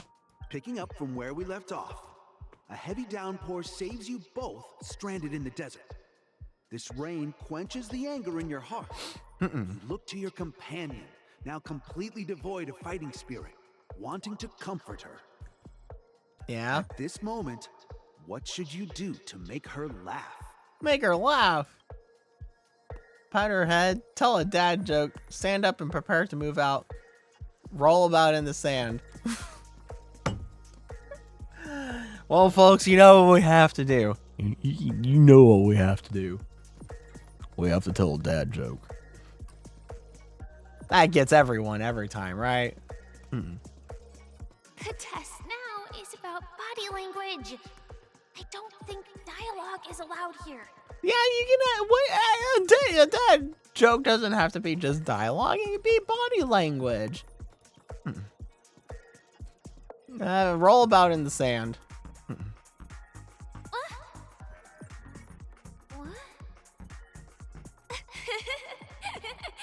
I wasn't expecting that one to be the answer. Right answer.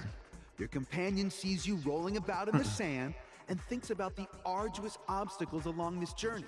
Huh? She can't help but let loose a laugh, rekindling hope in her heart. And so this girl... Yeah. I'm gonna get back on my feet and keep moving forward. Oh boy. A tug at the heartstrings. The story continues to develop. Oh my gosh. The heavy rain leads you both to sense a business opportunity. So you start venturing into the umbrella industry. But just as umbrella the business industry? begins to pick up, competitors start flooding the market with low-priced goods, squeezing your market share. Oh no! Not our market share of umbrellas! What are we ever going to do? You have no choice. The goods you stockpiled at high prices have to be sold at a loss. This is a pretty self-destructive move, which drives your business to the brink of bankruptcy. At this moment, what would you, who refuses to admit defeat, decide to do? Good question. Leave dejectedly. Get on my knees and grovel. Stand up and smack the table. Just stand up and smack the table. Just no. The Kiryu. This is a reference to Kiryu. This is a reference to Kiryu from I don't remember which Yakuza game, but it is indeed a reference to Kiryu.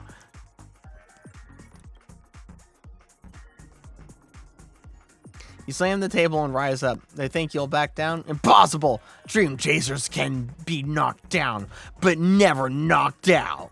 Fantastic! But it's a pity your friend does not agree. Oh Seeing that you're no. up to your eyeballs in debt, she sees nothing but despair in her future. And then...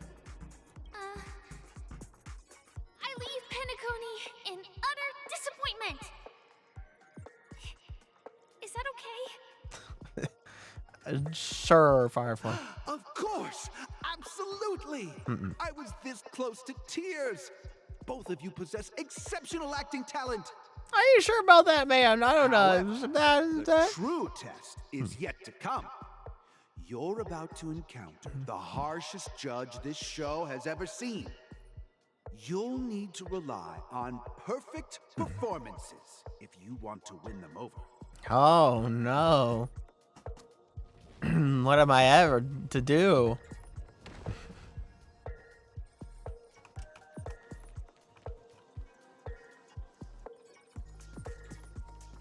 Smack.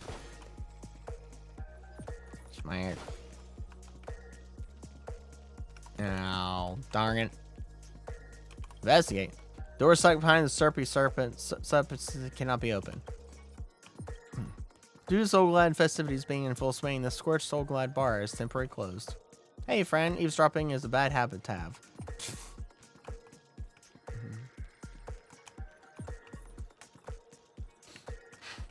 So I guess can't go there yet. Bird! Clack, the show is about to begin, tweet. My dear, is this Dreamville's place of opportunity? The Scorched Wonderland that everyone's talking about, tweet. Those bad buddies must have duped us. Just look at this barren wasteland. Not even a pebble for nest building to be found, tweet. Think about a setback is going to deter this brave birdie, tweet? Never, tweet! Sorry, dear. I simply can't stand this downtrodden life. I'm going back to the Great Tree, tweet. No, please don't leave me alone, tweet. I want to leave with you, tweet.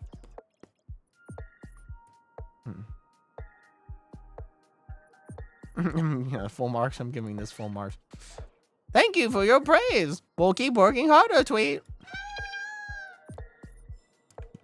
Sure thing, weird bird. Welcome to the final stage. Actually, all the scenarios that you previously encountered were all from the film Once Upon a Time in Dreams. Wow. Two companions arrive on Penacony with nothing but a dream. Their desire for achievement is met with continuous setbacks. My back. Ultimately, one continues on, despite spiraling into debt, while the other concedes defeat and leaves. Many years later, their paths cross once more in the thriving Penacony. Yet, they refuse to acknowledge each other Because I became the big shot, but she ended up in destitute. I fell into poverty while she's leading a normal life. Leading normal life, but she ended up destitute. I'm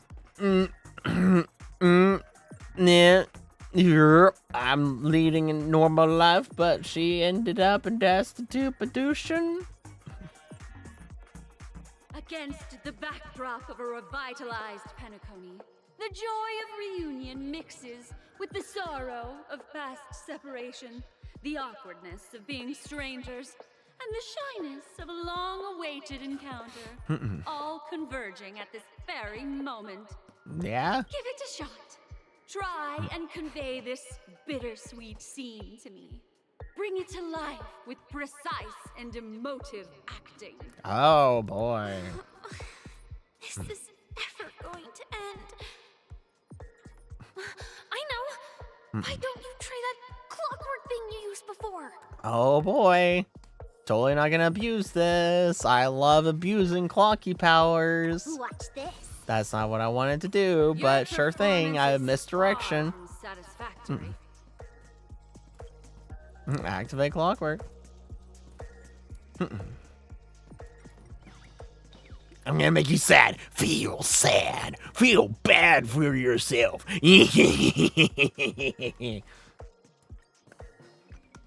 Strict Judge's emotion has been turned to sad. Oh no. Cut! Huh? We haven't even done anything. It's so touching. Your portrayal outdoes the original. Simply Yeah. beautiful. Oh my. Not the intention that I was hoping to come from it, but you know, it works. We have passed the test. We gotta hurry up. I was No more hoping lives to at stake. actually like be funny, but not what I was just. That's it. Guess it'll have to do.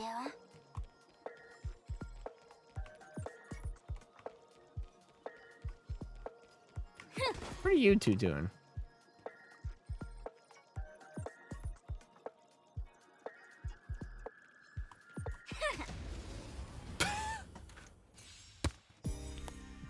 Ooh. I'll go easy this time. Okay. You know nothing of the weight behind this. Survive or be destroyed. Interesting. There's no other choice.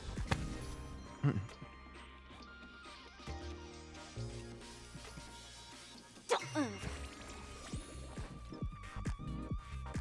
Hey? We're jamming? We're jamming? We're bopping?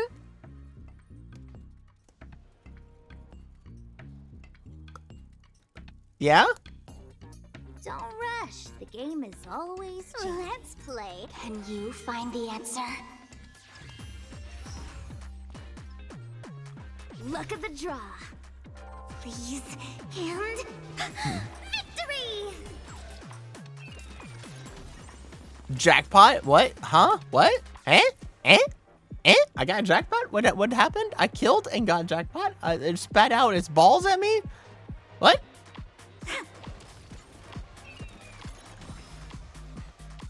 Eh?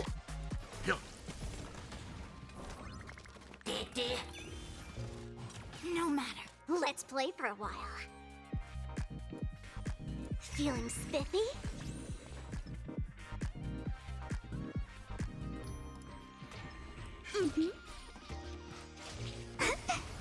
Yeah, go for it. Yeah. Shablam, you're almost dead. How are you not dead? Now you're now you're deaf. All But a little bit of an explosion. I'll go easy this time. Smack.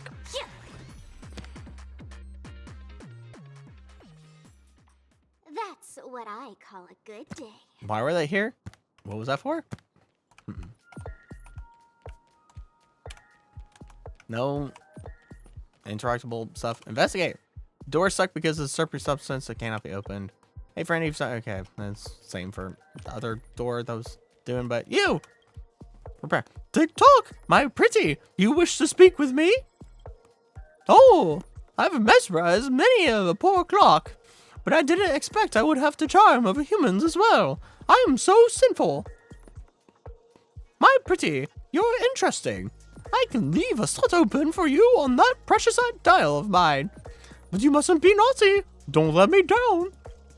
Huh. What a cute little dice guy. Oh, now he died. Now he dead.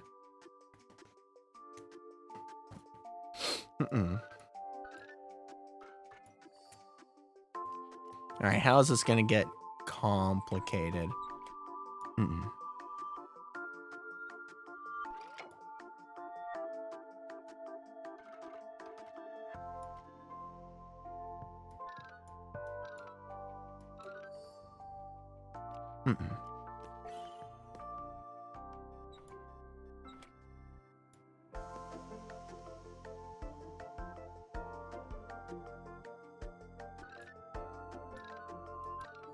Ah, okay.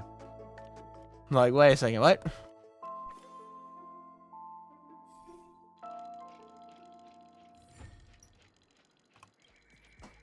Tick-tock! I thought I'd be more popular if I spoke like this, but it just doesn't seem right. Tick-tock! I'm sorry. Please don't look at me with those disdainful eyes. Oh my. Alrighty then. Just gimme. Ooh, song. No business like show business. No business like show business indeed. Alright, where are we going now? Congrats to both of you for clearing the stage, but more importantly, are you having fun? I am. Fun is more important than success. Fun is more important than success, and I can assure you, my good sir, I am having lots of fun. Yes, let's continue this venture. Anyways, we're gonna continue the Mario Party. Let's keep going. Look at the time! You finished much faster than that red-haired contestant did. Oh, who could ever be that redhead contestant? That red-hair contestant.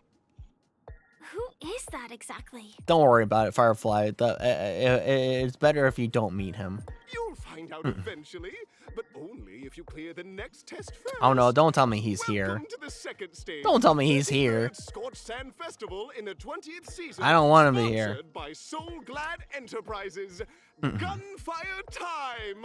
Gunfire time, huh? You have the option to choose gunfire and undergo Brother Hanu's trial, or time, where you'll face Clucky's trial. Now, make your choice.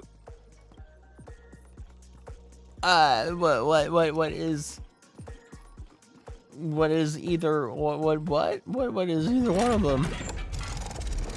Eh?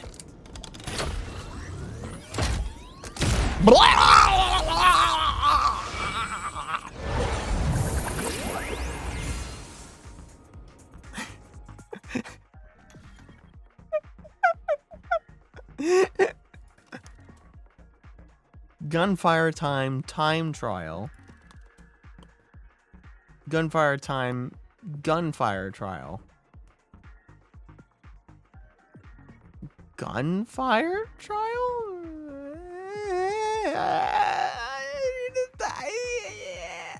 I don't know. Sure. I guess? I don't know.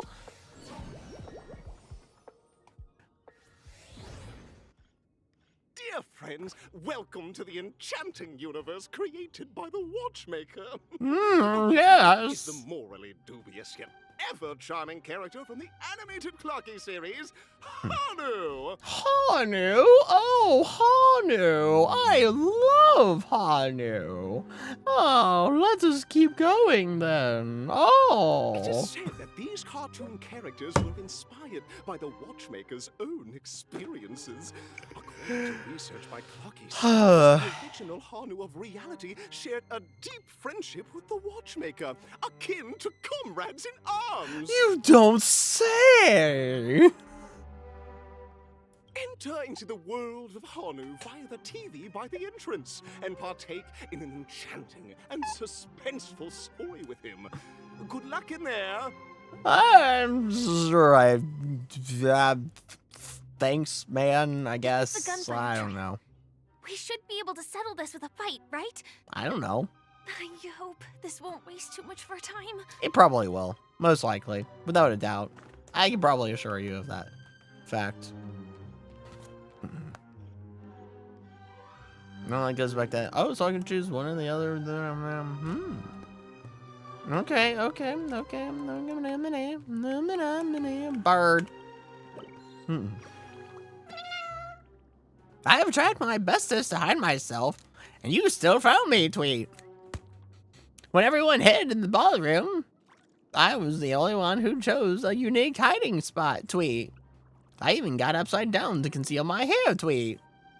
I've seen this a million times. What? Other buddies also know about the statue hiding spot? I wasn't the first one who found it, Tweet. This is unacceptable, Tweet. Just you wait. You'll never be able to find me the next round, Tweet. All right, yeah, whatever you say, you weird bird. Ready? 1, 2, 3. Yeah? 1, 2, 3, what? This is an entrance to Hanu's Adventure game. Oh!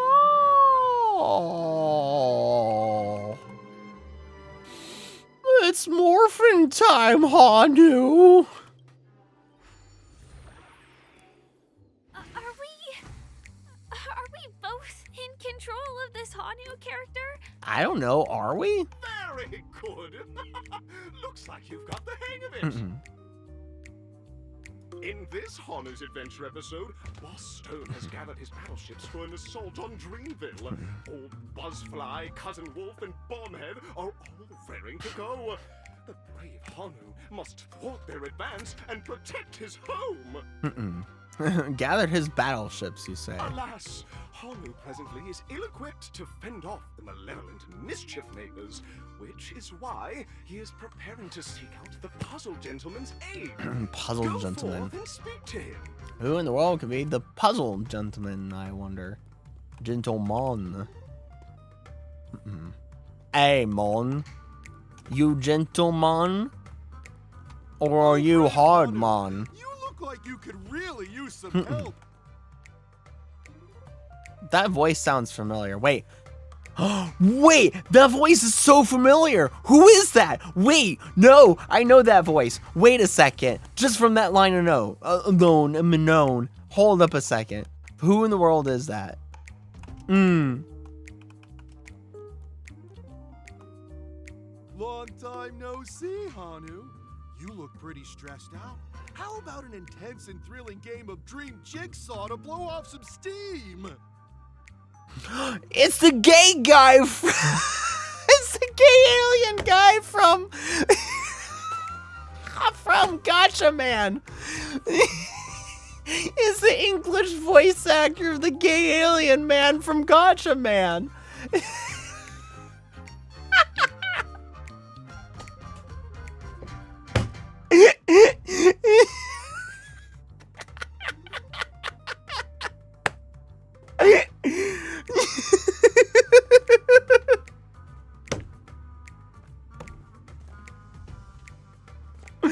I know that voice from anywhere.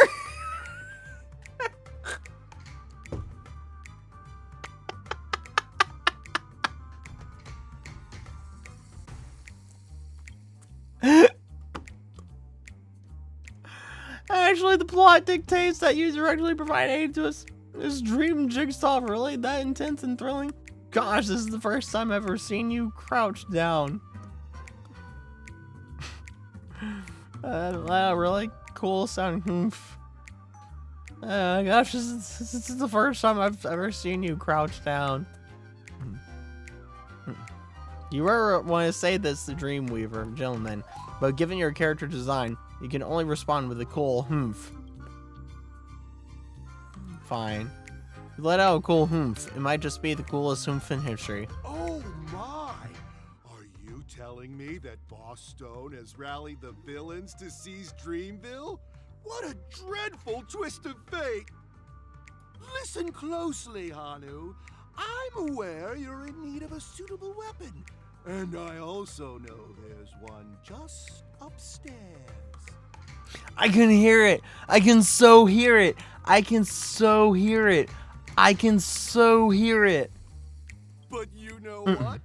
You'll have to play an exhilarating round of Dream Jigsaw first. No Jigsaw, no moving forward. I can so hear it.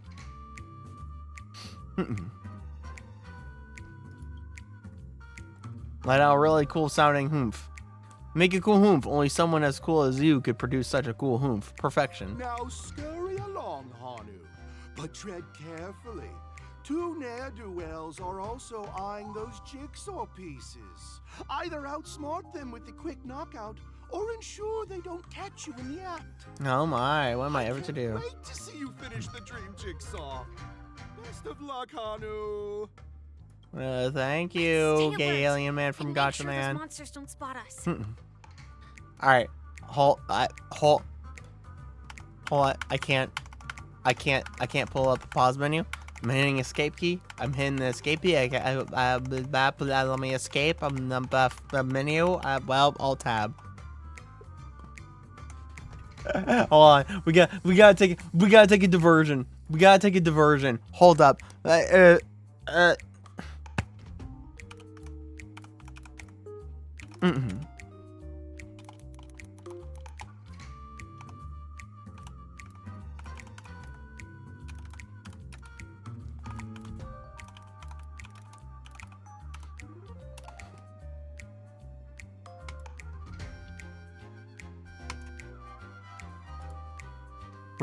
We're well, but that's the time and I'm the divert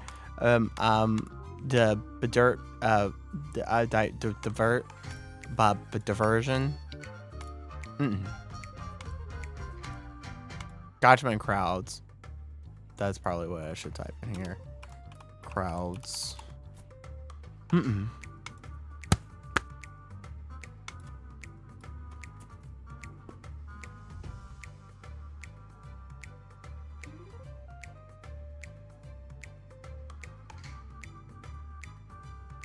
On where I am diversion is totally. There's nothing worse than finishing an anime board if a show doesn't have.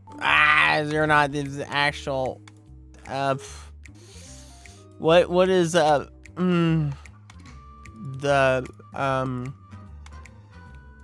Hold on. I can't remember his name.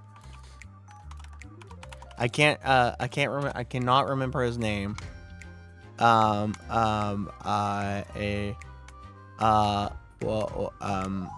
CD. CD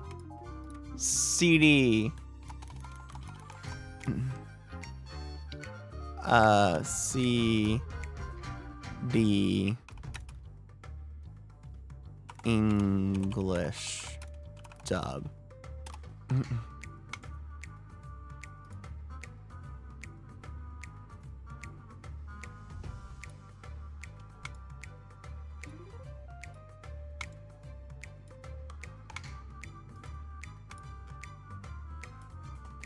Scene. Hold on. We're gonna find this. We're gonna find this.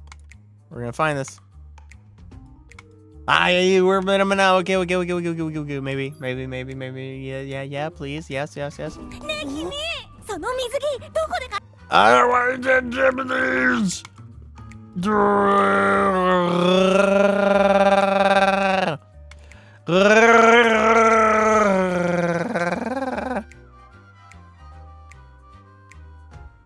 you're kidding me.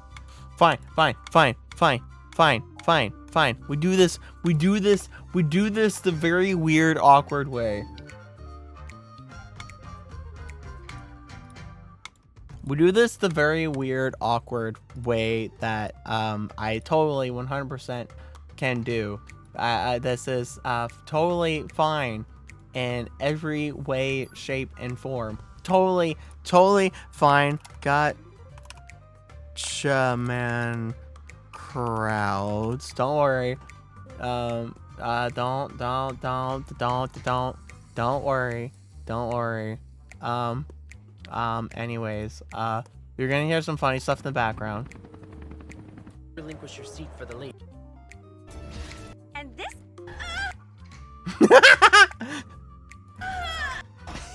Don't worry about that. Well, that's. You're so adorable. I'm sure. Oh, here we go. Huh? There we go.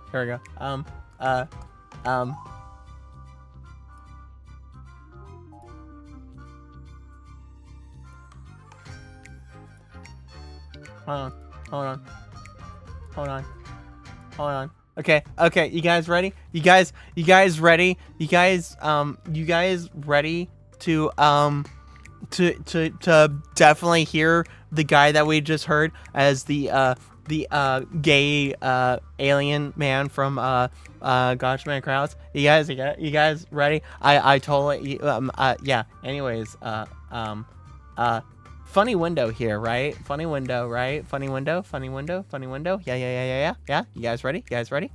Well, hello there. You gotta tell me where you scored that swimsuit. It's like the cutest thing I've ever seen. Is this really happening? You're so adorable. And you are outrageous. They call me OD. Hey there. Oh, it was OD, not CD. OD. Despite being so stylish, I'm a sad gotcha man that can't even transform. Wow, you don't. That's totally him. I'm sure we'll be great friends. That's totally him. Here's my little pal, Altair. Or Al. You're so cute. Hey, Al. Come on, Utsutsu. So you're Utsutsu. Howdy doody. And let's not forget about Joe. No, I'm good. Hello there, Joe. Nice to meet ya. Anyways. Well, hello, Ruby. Welcome to our headquarters. Anyways, I like that show. I like this anime. It's actually kind of a good anime. The opening for it and everything is so great. The opening to it is so great. Just Gotcha Man. It's so great. Just this, yeah. Anyways, back to the game. I just had to like, relieve that fixation on the voice. I had to relieve that fixation on the voice. But anyways, back to what were we doing?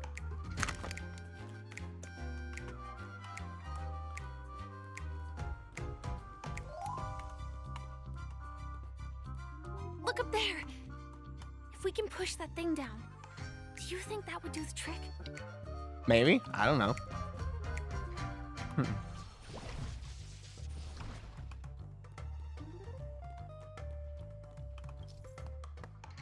Hanu's Adventure Part 4. Sometimes you can find heavy items at high places that Hanu can drop. If they fall on the heads of Boss Stone Slackies, you can temporarily disable them. You don't say. Push.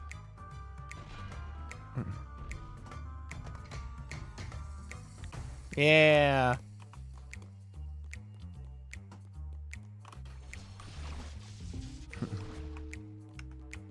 Stay disabled. Collect. Anyways, back up I go.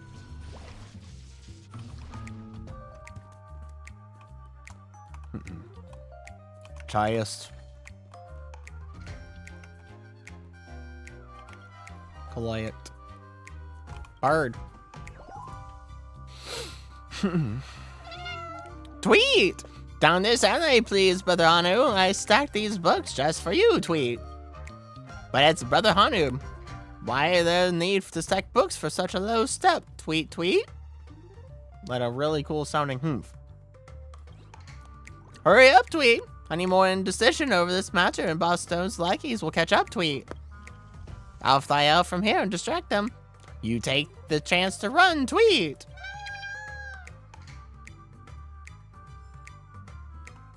Where am I teleporting to? Wowza. I didn't want to do that, but sure thing, buddy. Well, I can't go back, but you turn back around and go the other way so I can teleport back and collect that there thing there. Yeah, that works too, and I'm just gonna collect this time. That's all the jigsaw pieces. Let's hurry back. For a second, I thought she said that's all the chicks. I was like, what? Chicks? Where? I mean, I know we're a couple of chicks, but where are the other chicks?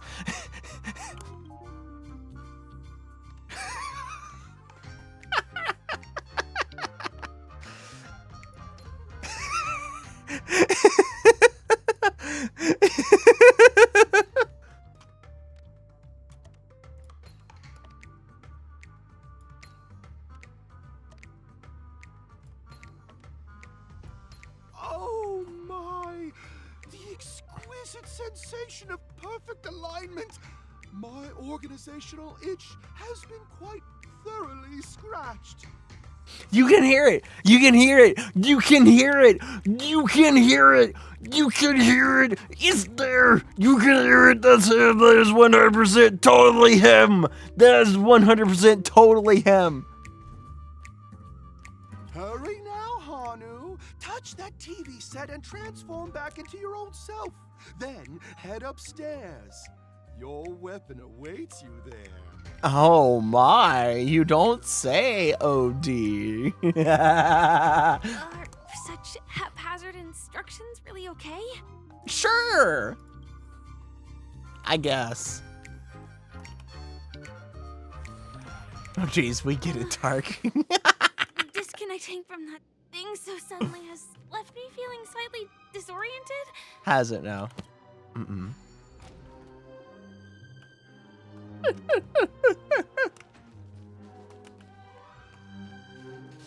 Let's see, what else can I do and interact with in here now that that's done the thing that it's done? Come on, let me investigate. Cannot take the lift in the current state. Oh, well, that's unfortunate.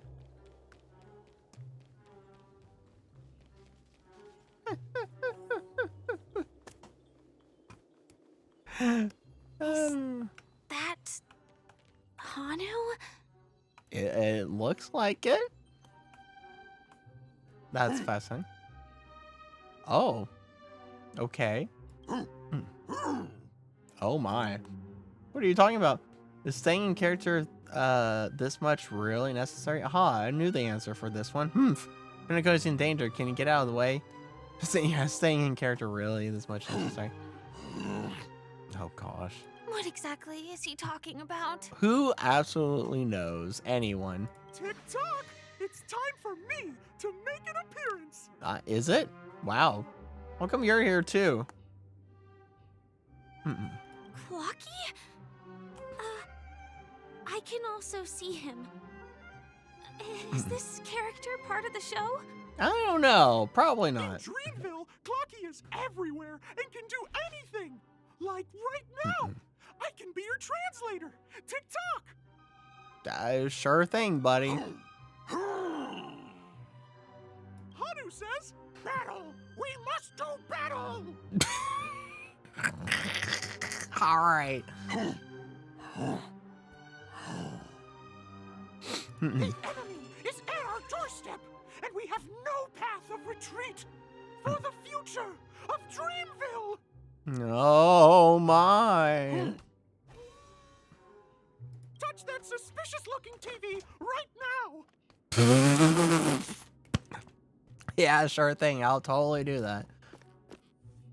So they just jumped inside that TV. Sheesh. Logic in this plot and dialogue is really being pushed to its limits. Maybe just a little, possibly. It's fine, though. It's totally fine. 100% fine. Bookshelf. Hanu doesn't really like to view work starring himself as a protagonist, but he has gone through the Clocky series over and over. Over the years, the situation behind the organization's personnel accounting has been listed in an orderly sequence. Judging for how aged these books is, Hanu hates unopened IPC development history text the most. Okay. Security Center. Strongbox starring the organization's expenditures is said to be much better on the inside. Secret documents are unusually placed in the safe as well, but Hanu has always dealt openly and honestly with the public, offering little in the way of secrets. Rumor has it that the family will place some kind of mimetic entity into their safe, and any manner of theft would incur their retribution. Okay. Well, here we go again. Ready? Sure, it's morphin' time. I'm gradually getting used to this. Are you now? Who knows? I might even be able to perform some high-level moves with Hanu. I doubt that. Oh, did someone say high-level movies just now? That's right, pal. The upcoming script is just exploding with all sorts of high-level shenanigans. Oh my. Last we saw, Hanu was preparing for battle. Suddenly, he hears heavy footsteps coming from the hallway. Malevolent mischief makers have broken into his home. Oh no. But brave Hanu won't go down without a fight. He instantly sprints for the storage room, ready for a do-or-die showdown against the baddies. Well, here we go. We still don't have any weapons in hand. No, we don't. Guess what? Hanu's favorite bazooka just so happens to be in that storage room. So there's a move on. Yeah, I'll get a move on. What a coincidentally convenient plot twist. It'd be even more awesome if the organizers allowed me to wear armor. Yeah? Ooh, chest. Chest. The storage room. It's behind the shelves, right? Maybe. Take note of the room. But what's over here? Can I collect you? No. There's no jumping. That's right.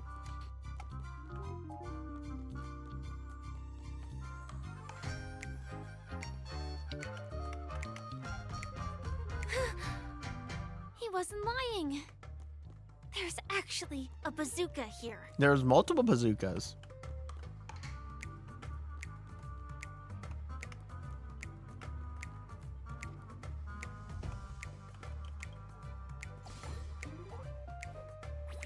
Hanu launcher. Now we should have a way of dealing with those baddies. Yeah.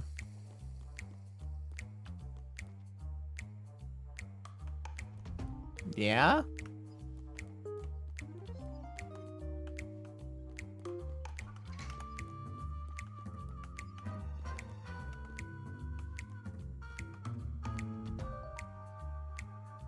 Do I kill all of them? Will launching it at that kill everyone? This thing feels just like the Soaring Locust too. Actually, yeah, it did. Except for one. Cool.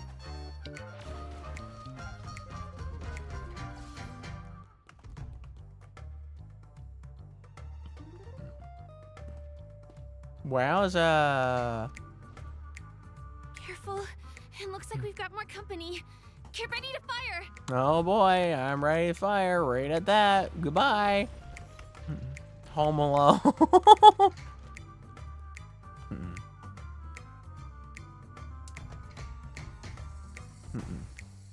I need to get those rockets. What are you doing?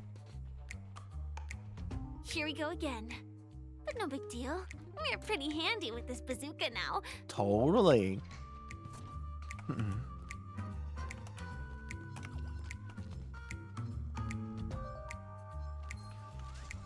Oh, well. Time and fate were correct. No, the not so unstoppable Hanu has actually fallen. Quickly, return to the battlefield and seek revenge against the bad guys. Yeah, I wasn't, that... Here we go again. Yeah, bip, bop, ba, doop. Well, that got... Oh.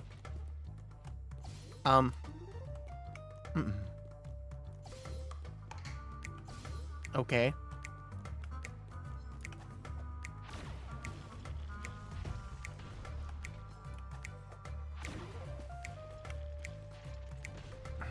Yeah. That should be all of them, right?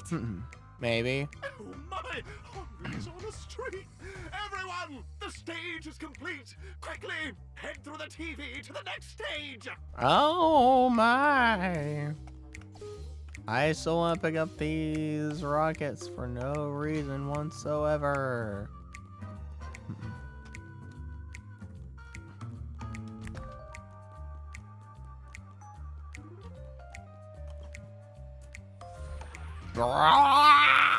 Flashbang. Well, that's that.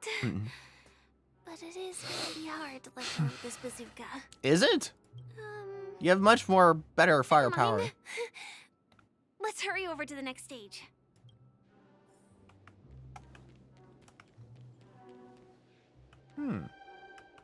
Okay. Chiest. That's more like it.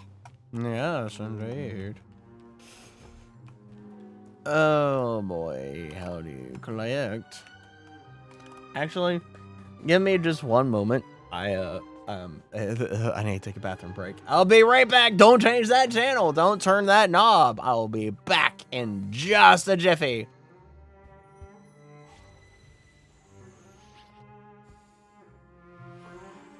Were you shocked just now?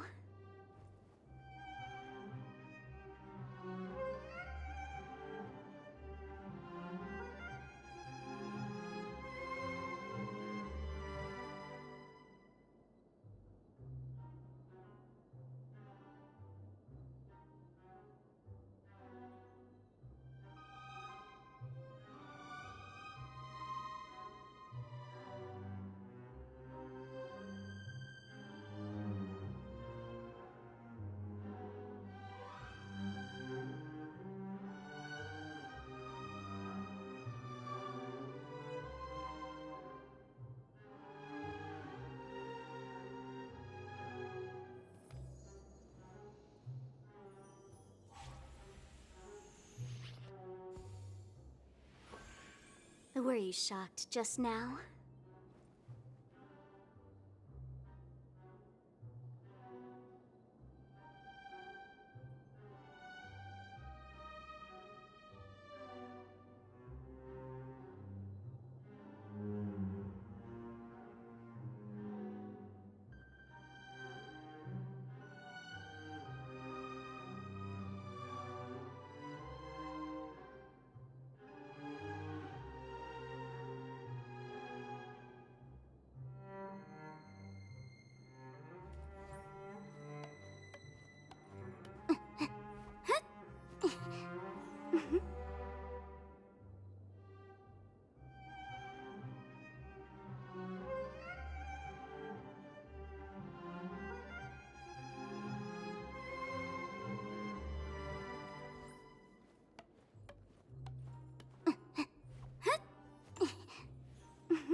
Were you shocked just now?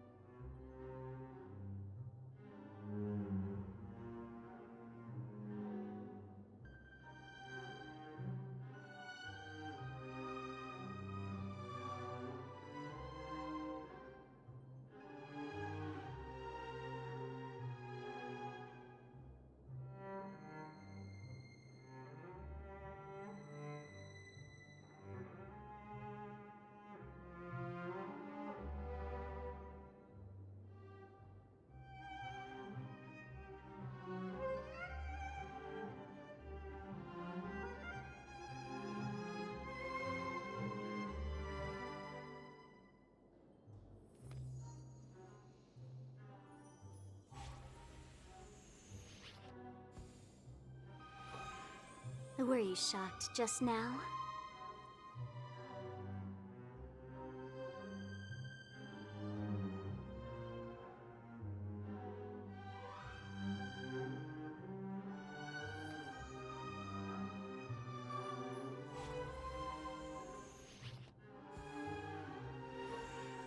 Were you shocked just now?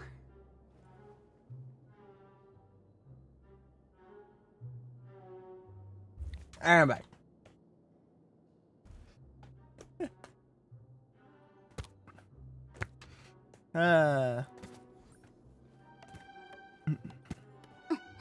Peanut butter chocolate ice cream.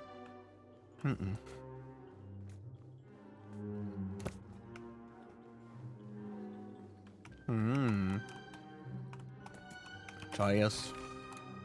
That's it? Guess it'll have to do. Ooh, Little Caesar. More music. So much music to go back and listen to later.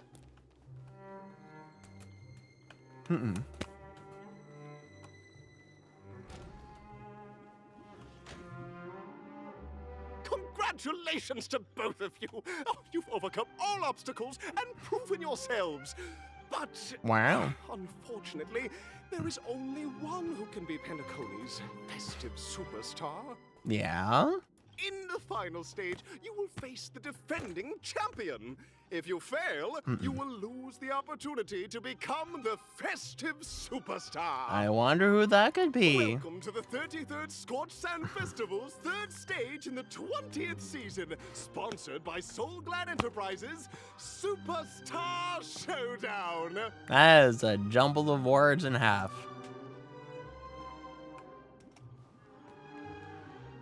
Oh, so that is really just a black hole. It's really just a black hole.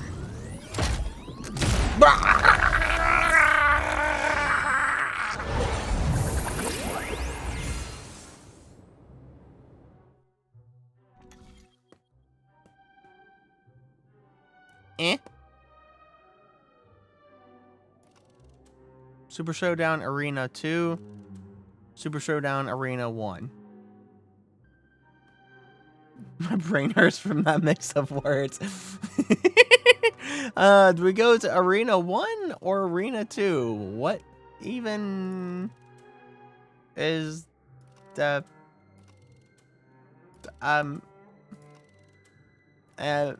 well, since, you know, always left and won, sure. We'll go Arena 1.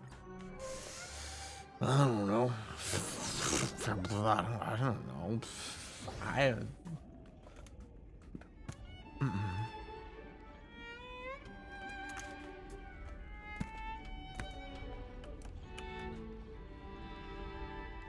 know. No, it is you. It is you. Why? No. No way. I think I just saw someone. Someone extraordinary. He's not extraordinary. He's very delusional and... no. No. No. Childs. No. Isn't there more? There's about to be more right ahead of us.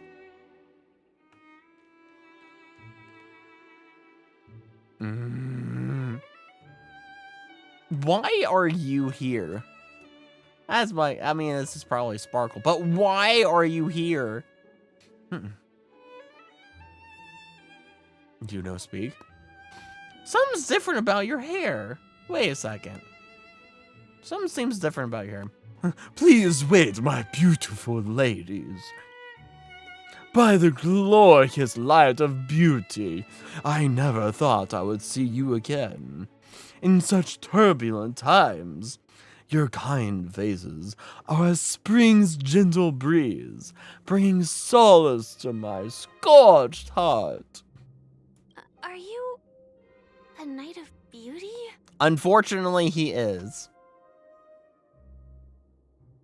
Dang counts. Will you be participating in the Charme Festival as well? So the red-haired contestant was you all along. Why does Firefly get to speak, but Argenti doesn't need to speak here. You already heard of my humble title elsewhere. I am deeply honored. We've met before. Or actually, oh, you're speaking to Firefly, never mind. Brain. Huh? Upon hearing of the impending festivities, I commanded the one and only to bring me to Penacony with full haste. Alas, in a cosmos unguarded by the beauty, disorder prevails. Thus my passage was delayed by tending to the sick and injured. Fortunately, the many rabbits, Meech Pilot, Stray Cat Duelist, Galactic Ninja, and Quad Drive Intellitron, along with 32 other souls in distress, all emerged from their predicaments safe and sound. I then led them here to revel in the harmony with the countless other splendid beings. Is this the beauty is dazzling? You're quite the savior, aren't you? I'm busy saving the world. Could you please make way? Overcompensating much, maybe. Saving the world? What a righteous act of beauty! If that's the case, no, that won't do. The rules of the contest are sacred and valuable, just like the beauty. What would be the noblest choice? We need to seal the Stellaron of Penacony. I'm begging you, all I speak is truth. We need to seal the Stellaron of Penacony! That's right. This magnificent dream is built upon the Stellaron and the countless sacrifices of many people. Oh, to encounter deeds so vile, they stir one's very soul. However, present-day Penacony bears no marks of the Stellaron's taint, and the family has always been renowned for spreading harmony. How can I be sure your words hold truth? Tell the truth about the watchmaker and the Stellaron. You don't trust your dear friend? Forgive me, my dear friend. If you cannot present infutable evidence, I must not yield. At least I dishonor the name of the Knights of Beauty. But what if you say is true? In the name of beauty, let us use this fated duel to test your mettle. Though upon arrival, I was once mistaken for a towering silver-armored fugitive with fiery red flames. Due to my lack of eloquence, it matters not, for all these trials stem from the land of dreams' beauty. What matters is that I now stand before you. Our paths have crossed. I, Argenti of the Knights of Beauty, am humbly requesting for a battle with you both in the name of the Code of Chivalry. If I am fortunate enough to emerge victorious, kindly grant me passage to the crown of victory and recognize that Iadrilia, the beauty, is the most peerless beauty of them all. Alright, we get to fight Argenti again, not that really... Sit down. Survive or be destroyed. There is no other choice. The game is on. Yes, the game is on, and I do it for boof. Choose him to strike. Definitely feeling spoofy. Let's play. Can you find the answer? Spoofy. Look at the draw. Please. And... Badoo!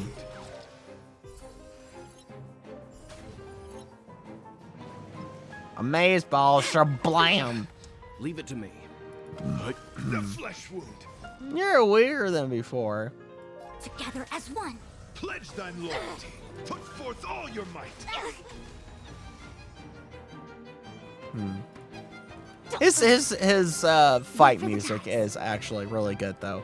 I do enjoy his battle music. Gotcha. This sucks. My turn. There we go. Shapam! That's a lot of damage. I see through you. Confess. Like that, huh?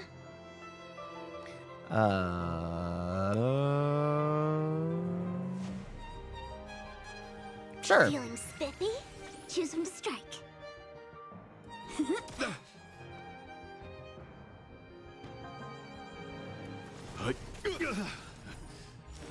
Behold, this symbol of pure. You are fighting a gentleman.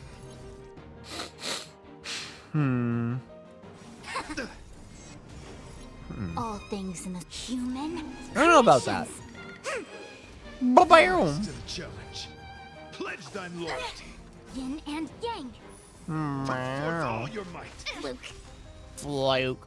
You know nothing of the way. Survive or be destroyed. Take a seat is there, no other Buster.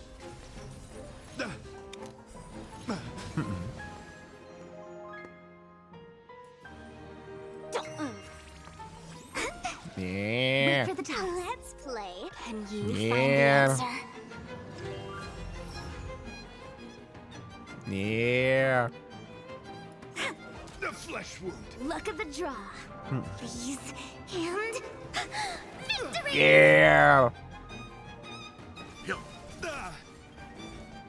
His fight music's actually really cool though. It sounds so good. All your might. Yin and yang. Feeling spiffy? My turn. Shapam! The flesh wound. A quick divination. Flesh wound. Bear witness. Let the duel commence. Let's play for a while. Play for a while. Man. Choose him to strike.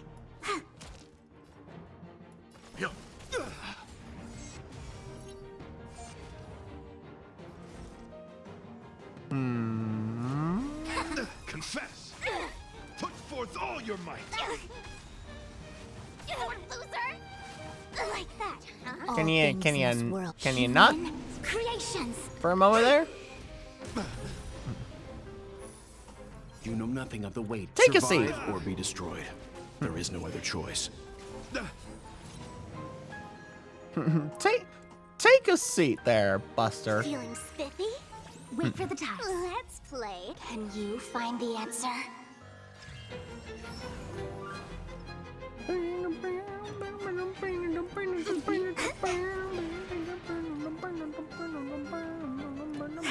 Boy, you're donezo. Or not. That's enough. I've come to grasp that what? Well, I didn't get to read that fast enough already then.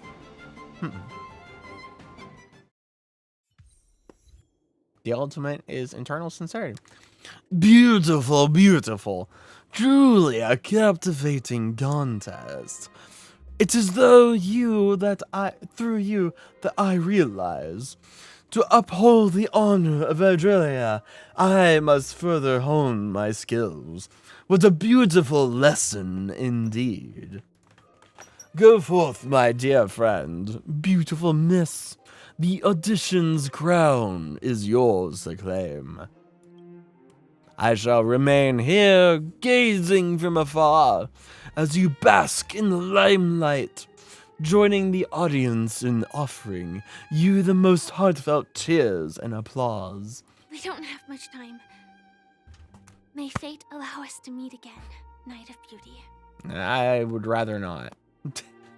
In that But if we case, do, let's make I our will way to greatly it. enjoy the fight music again. Penacony's really thronging with talent. I hope we make it in time.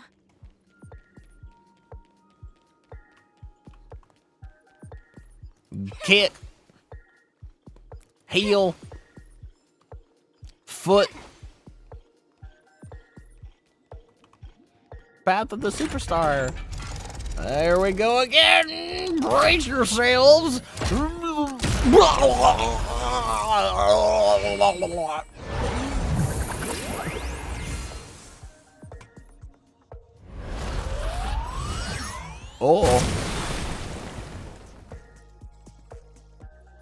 Yeah?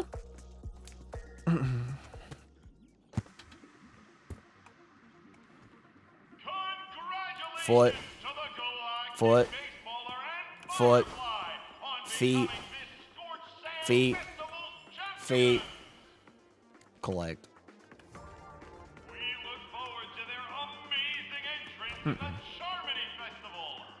Yeah? I'm gonna blow you away. Wee!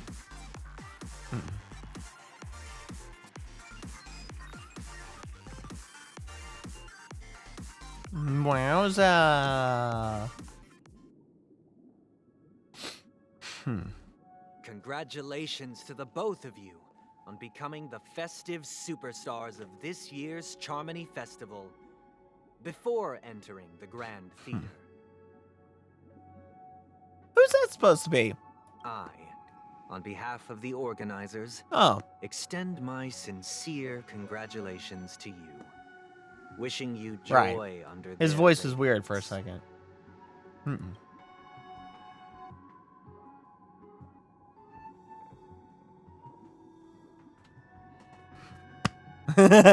All I get are sincere congratulations. Where are my stellar jades? My stellar jade pile is really hurting.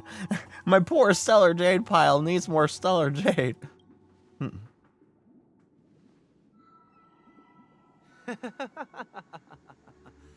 Your endeavors are worthy of extra recognition, and I've taken steps to ensure that.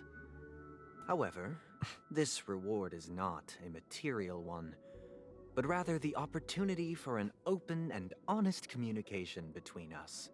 Oh boy. As previously promised, my sister, Mr. Yang, and I have met with the Dream Master. We delved into the truth about Penacony and its Stellaron, and have come to a consensus. Yeah. Both I and the Oak family cannot acquiesce to your request. Eh?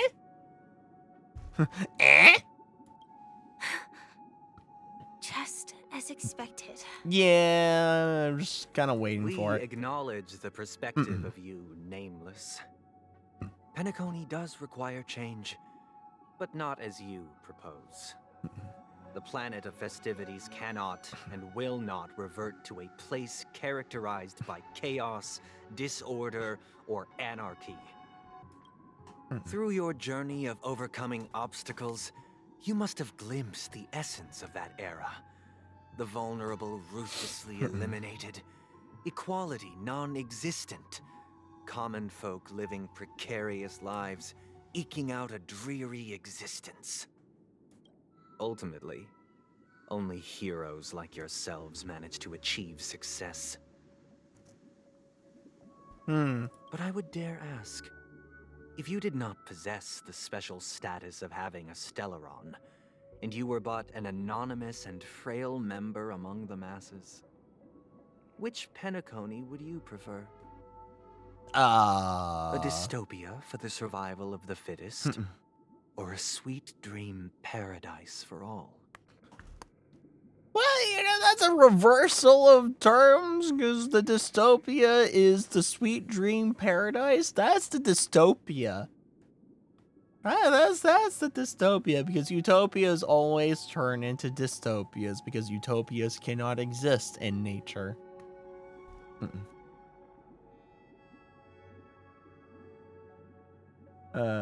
There's nothing wrong with being the fittest.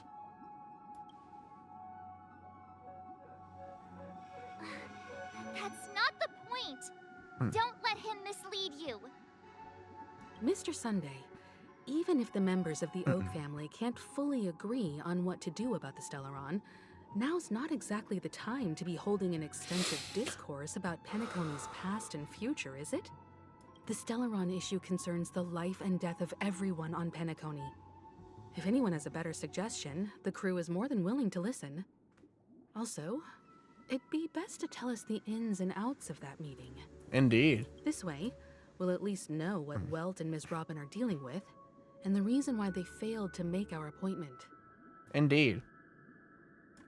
Ah, Navigator. That is precisely my intention. With all present, let's begin by discussing the details of that meeting. Please. Let's talk about our tribulations and choices, our ideals and beliefs. Maybe not that far. And our final course of action. The only path to take. There's multiple paths to take.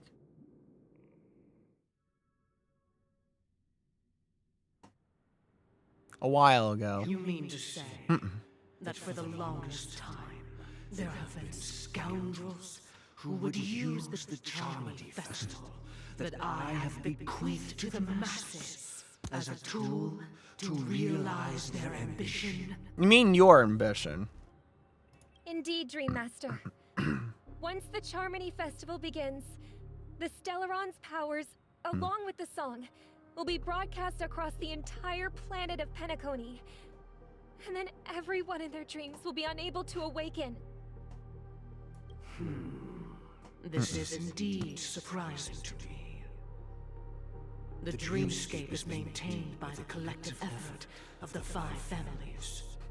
If someone were to use the Charmony Festival to recklessly disseminate the power of the Stellaron, this individual must hold a position of great authority. Possibly. Do you have any suspects? You! I'd like to ask, did you really not know of the Stellaron's existence? I would have never thought that this Nameless would point the spear at me. Quite astonishing indeed. If I have offended, the Astral Express extends its sincere apologies. But the current circumstances are dire and leave no room for meticulous inquiry. Indeed. We're doing this out of concern for the Dreamscape's safety. So, if you could, please alleviate our concerns. Dream Master, it's just to prove that the Charmony Festival has nothing to do with the Stellaron. If we're being overly cautious, I will return to the stage to offer tribute in song, just per the arrangement. Sunday, Robin, I've watched you two grow up and know your dispositions like the back of my hand. Do you? Both of you, right now, can surely be lauded as their most devout advocates. I already know your resolve. The magnitude of this matter is enormous and cannot be taken lightly. Since Mr. Yang has asked with such earnestness, I will personally respond in kind. If there is a need, the entire Oak family will be mobilized to heed your call. Amazing. Someday, might I ask you to beseech them to cast their light unto me and question me in their stead, so that no lies may be concealed? Oh my. I will do as you command.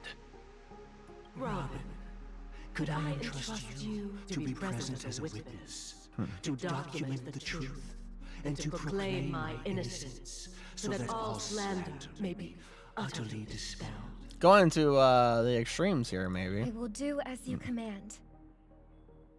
May thy will be carried out on earth, just as it is in the heavens. Oh, triple-faced soul, please sear his tongue and palms with a hot iron, so that he will not be able to fabricate lies and make false vows. Let us begin.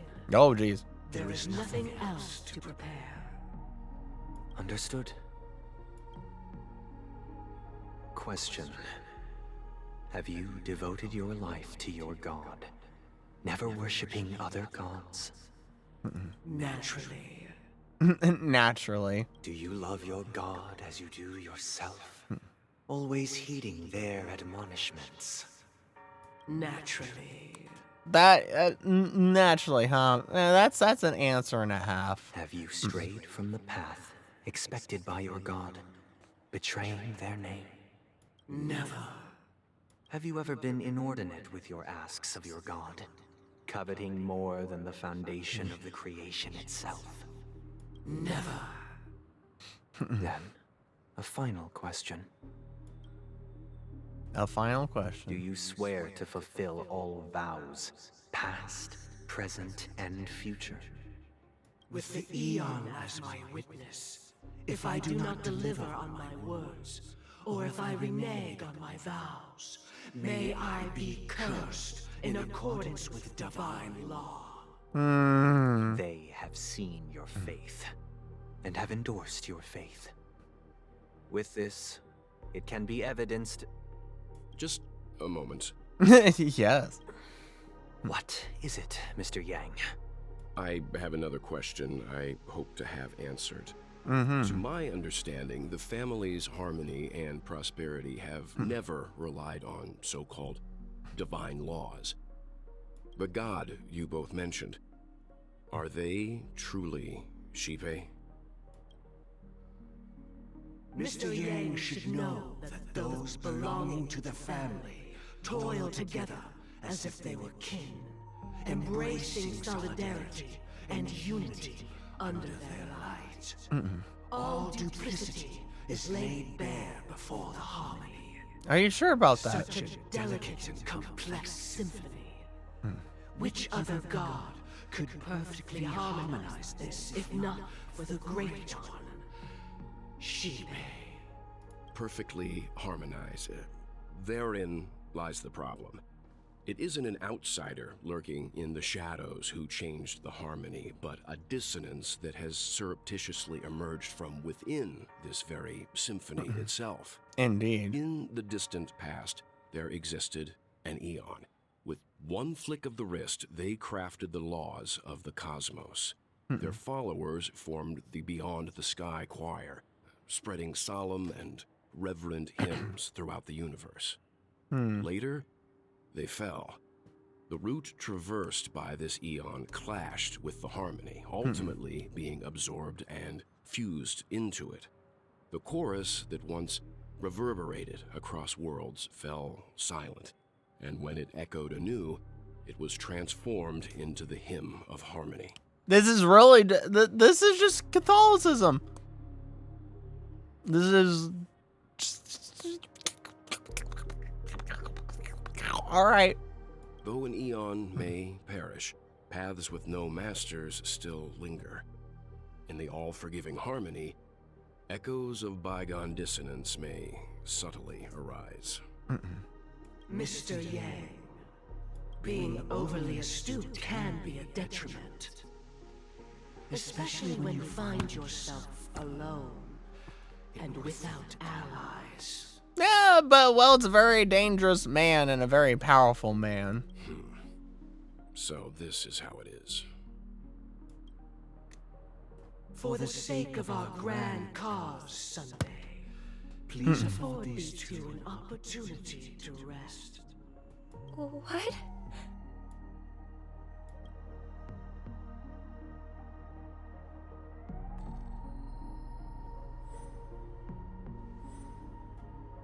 Sorry, Robin. It's just you. I did not wish for you to know this. It's a pity that things have turned out this way. Oh, such a pity. But you know what? We called it. I called it a long time ago. I called it a long time ago. So, this is the true reason I can't sing? The shadow that envelops Penacony is actually... You. We were never children of the harmony. Our ideal paradise could not have been crafted by Xipe. True bliss can only be guaranteed by the one who transcends the many. Within the foundation of law, humanity establishes civilization, and through harmony, we obtain order. Are you sure about that one? I'm not so sure if that's... I'm not so sure. Are you sure about that one? Unbelievable. To think that there would be remnants of the Order on Penacony. What have you done with Mr. Yang and Miss Robin? Don't worry. I just gave them some time alone to ponder their fates. You should know that these actions make you an enemy of the Astral Express. Indeed. Should we need to stand against the Nameless, it would only be myself and the Oak family involved. But we haven't reached that point yet, have we? No, I think we have. Your efforts for the justice of Penacony are evident to everyone and have been widely observed. You want to talk terms with us? Stop being around the bush and get to the point. Yeah, give Yang back to us now. Oh, I intend to. But that hinges on the outcome of this negotiation. How about that hinges on whether or not we kill you? If it is the Order that drove you to imprison Welt and Robin, and you're using them to coerce our compliance, then there'll be no point in entertaining any type of discussion. Exactly. You tell him, Himiko. You're mistaken, Miss Himiko. They are in very safe hands. And just as the family has always proclaimed, no one can be harmed in the dreamscape, least of all in the beautiful new world belonging to the Order. Penacony and the entire universe have witnessed far too much innocent bloodshed. The strong wield their blades against the weak, and the victors push the vanquished to the brink of life. Natural selection. The world abides by this principle, establishing the well-being of humanity atop the corpses of the downtrodden. Only we, or rather, I, possess the power to put an end to this farce. Only fools would seek such a path. So you've decided to resurrect a dead Eon? No one's ever done such a thing. Yeah, but I think that's what it's been like I've said. The whole point and purpose of this dream of Penacony is to gather everyone, and everyone in here is basically feeding the either rebirth or just existence of a self-collective hive Aeon. If Miss Himiko is interested, let's draw back the veil and speak candidly. I've always firmly believed that people can understand one another through peaceful means. Not always, depending on what the means are brought about by. I'm willing to divulge the unembellished truth as to the intentions of the Order's Pathstriders, so that you will make better judgment for the Astral Express, for Penacony, and for this stretch of the universe. Words can hardly do justice to the beauty of that ideal. So, come with me, everyone.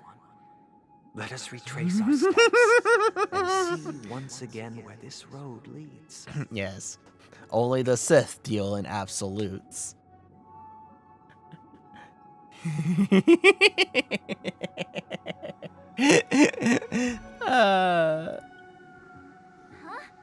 Where'd he go? Welcome. This isn't any location in Penacony's dreamscape. It's my inner world. Huh? The reason the scenery before you remains unchanged is because your consciousness has drawn on similar concepts to fill in the gaps.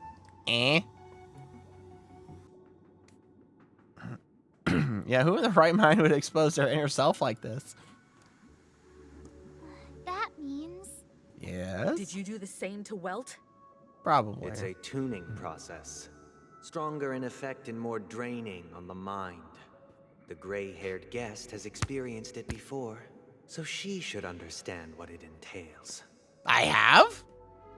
Tuning allows you to intuitively grasp my feelings, which also means that I cannot hide anything from you. Now, everyone, please look at the huge screen. The road we once took begins here. Oh boy, story time. From this point on, you will witness the numerous decisions I've faced. I've selected a portion of these to share with you. Okay. I believe after going through similar predicaments, you'll be able to better understand my thoughts. Whatever you say, buddy boy. Let's begin. The first decision. A story about a baby bird. Oh gosh. This story happened when Robin and I were very young. We were victims of the Stellaron disaster, and the family's Mr. Gopher Wood, who would later become the Dream Master of Penacony, saw that we siblings had no one to turn to and took us in. Oh no, this man's monologuing. Someone stop him. Later on, Robin and I lived a time with nary a care in the world. One day, after dinner, while my younger sister and I were lounging about in Mr. Gopher Wood's yard, we spotted a fledgling Charmony dove all on its own. Poor now, move on. This man really is trying to be a Marvel or a DC villain. Talking to Batman about what he did. It's like, it really is just like the Joker, like, you see, Batman, it all started here, when I was just a little boy. My father, he didn't love me very much, which is why he left me with these scars.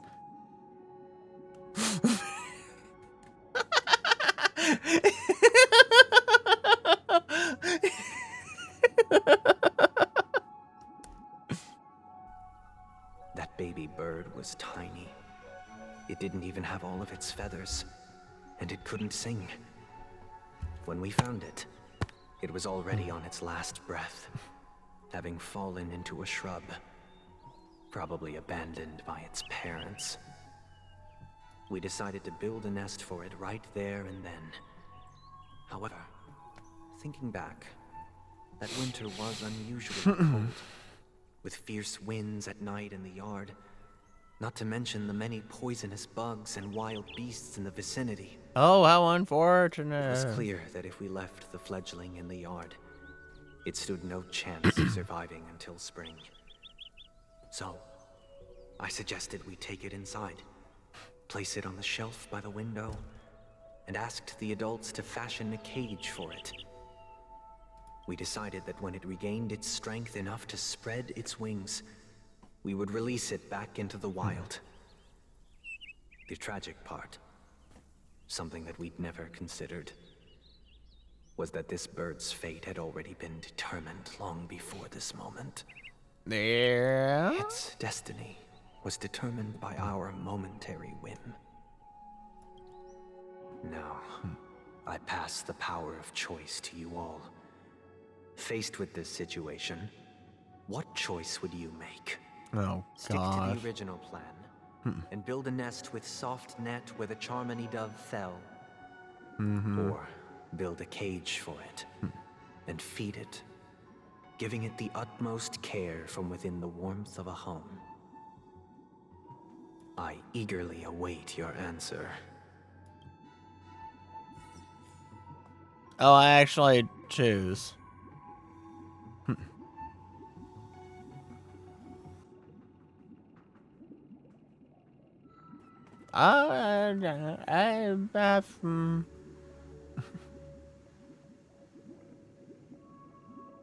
Can I talk to you guys? It looks like he really has no intention of imprisoning us. If it's just a quiz, I suppose it's fine to humor him. Yeah? Back to the question. I would personally choose to build the little Charmony dove a cage. Would you No know? special reason. I do think that a fledgling should have the right to fly into the sky. But if it can't even live to that point, then there's nothing to talk about to begin with. I mean, that is true. I can't decipher his intentions right now, but based solely on that question, I would probably choose to build that dove a cage. Yeah? Even if I was gonna release it back into the sky, it'd have to be strong enough to fly first. If I left it where I found it, I fear it'd never get the chance to fly ever again. Probably.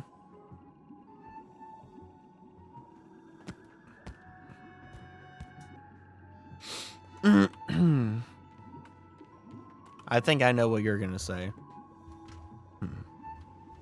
That guy just casually throws What exactly is his deal? I don't know. But fine, I'll answer, I guess. You sure about that? If it were me, I Oh. guess I'd choose to build a cage for the little Charmony dove. Not actually what I thought you would answer. After all, leaving it there, it's bound to get hurt by wild animals or something. And that'd just be too sad.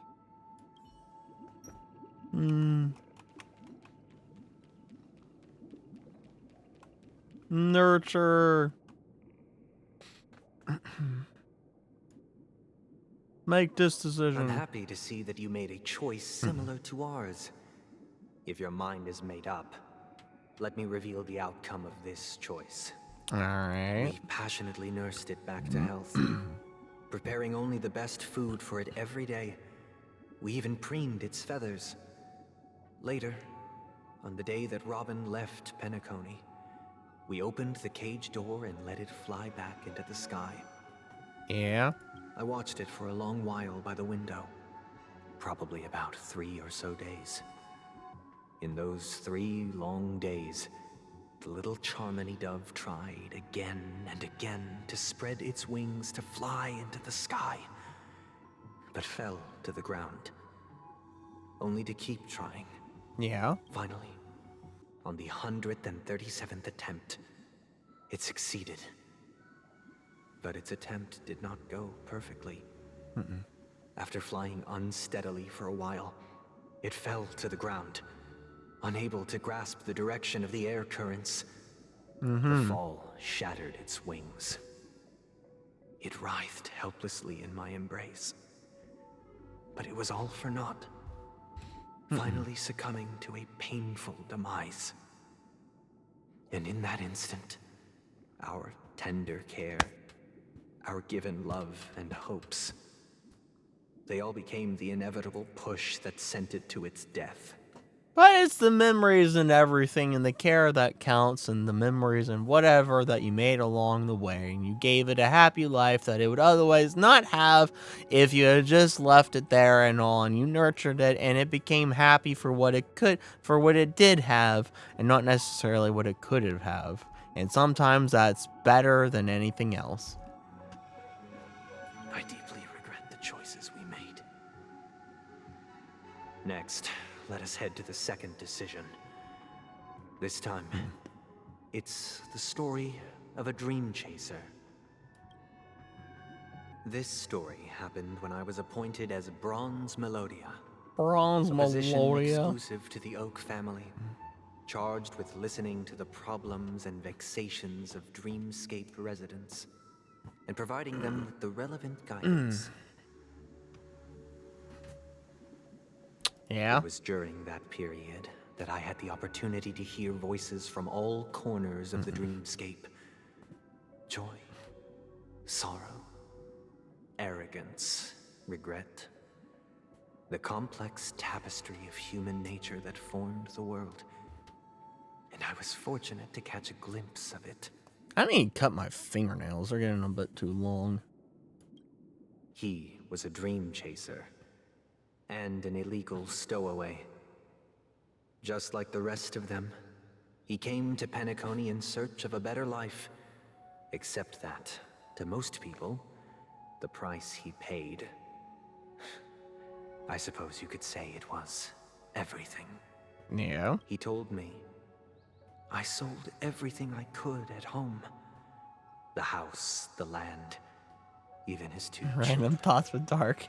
Yes. He said he could not afford to raise them, and that at least they could eat if they lived as slaves. He had a plan in place. He would buy back his children once he had made his fortune, and enjoy Penacony's beautiful dream with them. Alas, his plan to smuggle himself was somewhat clumsy, and he was sniffed out by those pig-headed hounds. After hearing the Dream Chaser's story, I immediately appealed to the Bloodhound family to cease their pursuit. That way, at least he could live peacefully. Would he be able to do that? Still too naive to the ways of the world. I did not anticipate that what I thought was a kind gesture would later lead to dire consequences. Hmm.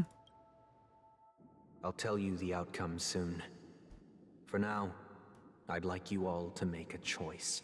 Yeah? Will you do as I did and try to convince the Bloodhound family to stop their pursuit so that the Dream Chaser may live peacefully and realize his wishes? Mm-hmm. Or will you remain silent, leaving him to languish while the hounds are hot on his heels until his inevitable judgment arrives? I mean, he made his choices, and that's what happens. I look forward to everyone's decisions. Who knows? Perhaps they might even alter the outcome of this tragedy. He made his decision. Himiko. A Dream Chaser story. If I acted out of kindness, I would probably ask the Bloodhounds to stop their pursuit and lend him a hand. Mm-hmm. But what cruel repercussion would this choice result in? I think Sunday must have been deeply impressed by the limitations of the strong defending the weak through this incident. Yeah. What do you have to say? Also, I see that collectible. This question. Surely it has some connection to the baby bird story. And this connection is precisely the breakthrough Sunday aims to use to persuade us. Yeah. I'd probably choose to ask the Bloodhounds to cease their pursuit. I wouldn't. Collect. Walk of Flame. I fell through a burning ring of fire. And burn, burn, burn. Illegal stowaways are That really ring quite of common fire. on Penacony.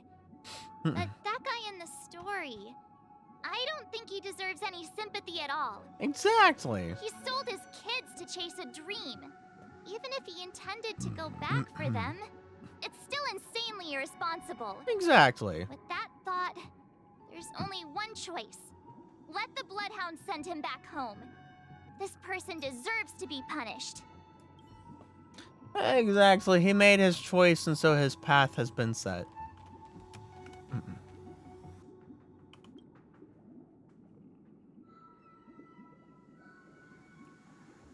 Make the decision. It seems you, like me, are pondering whether a different choice could have led to a better outcome. Sadly, his fate would only be more tragic. I mean, it's just what happens with the choices he made. Say he never gets caught. He would only die from delirium. Yeah? The methods with which illegal stowaways enter dreams are unorthodox. Not flawless like the hotels. Living in the dreamscape would be a mere pipe dream. Should he be apprehended? Could the hounds afford to turn a blind eye? The answer is a definitive no. They couldn't bear the resulting consequences, and thus wouldn't dare extend a helping hand. I mean, they shouldn't. As to your choice, I once again offer my heartfelt apologies. Next comes the third and final decision, and the story this time is my own. Oh boy. This story happened the day I was appointed the Oak family head. You don't say. At that time, Mr. Gopherwood was the current Dream Master, and as per his wish, we had a private conversation. What surprised me was that the Dream Master had only come to deliver a letter to me. He let me read its contents, and it was a letter from my sister. Dun dun dun! The letter contained the usual pleasantries, anecdotes from her travels. Nothing out of the ordinary. Just as I started wondering how this letter related to our discussion, the Dream Master began to speak. Uh-huh. Do you know who wrote this letter? My sister, of course. Of course. But why would you personally visit me to hand me a letter from my sister containing mere trivialities? To help you grasp the full scope of this issue. Do you know where Robin is at this moment? From what the letter indicates, she must be in Caspelina 8, correct? She's touring there right now. Correct. Has she mentioned anything about a stray bullet? Stray bullet? A stray bullet? What? A war has broken out on that planet. It is because of this very reason that Robin chose this destination. To spread the word of the Harmony. And to save the lives of that planet. She personally made for the front lines. Oh. She hoped to ease the people's suffering with song, and was willing to brave mortal danger to deliver the IPC's medical supplies. Unfortunately, stray bullets show no such compassion. I mean, that's true. Is she all right? If the operation was successful, she should probably be recovering in the field hospital. By the wonderful water. The bullet struck her neck directly, yet possibly as a reward for her consistent deeds of harmony. It didn't hit any vital arteries. Once you've attended to your outstanding tasks, it'd be advisable to write her... Whoops. Accidentally clicked. Damned savages! Accidentally clicked. I'll pack my bags right away. My gratitude for bringing this to my attention, Mr. Gopherwood. I don't think that's exactly what he wanted you to Why she do. always wears such elaborate neck ornaments, don't you? Maybe. How could this happen? Miss Robin. It's all in the past, so please don't worry. I share this in the meager hope that you will understand the Harmony's limitations and predicament. As grandiose as the strong defending the weak sounds, many times, it is nothing more than wishful thinking. Likewise, I've prepared one last question, one last choice. But rest assured, this choice will not have any grave consequences. I don't believe you. Because this is merely a figment of imagination. A nightmare that has haunted me through countless nights. If you ever had the opportunity to make a choice like I did, Yeah? would you still support Robin's journey on the path of harmony? I mean... Yeah? Stop Robin from going on a journey and support Robin. I mean, yeah? I mean, she's your family. You support your family.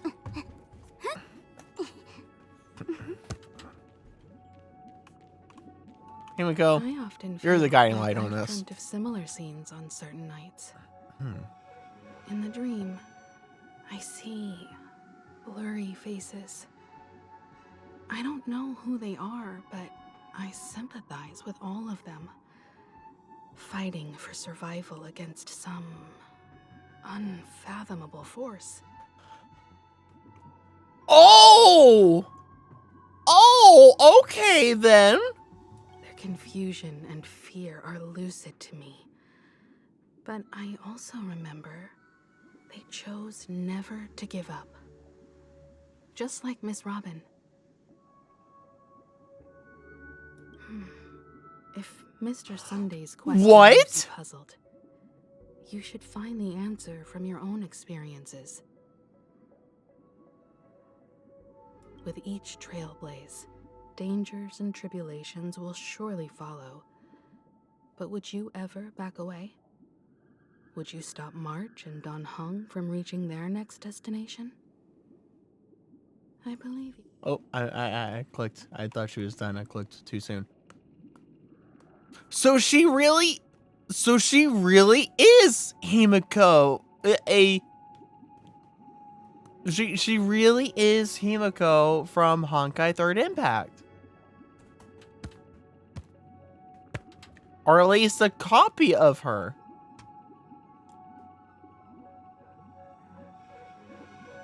That just proves, how has no one been talking? How has no one been talking about that?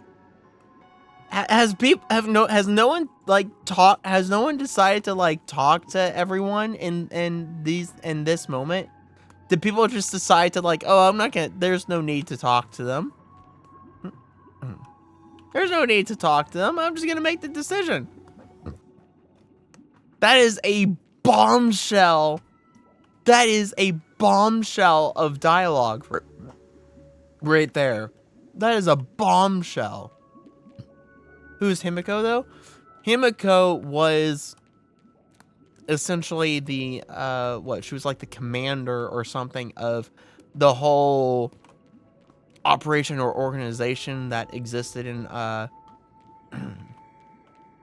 Honkai Third Impact. But she died because of various things that happened. She died in Honkai Third Impact.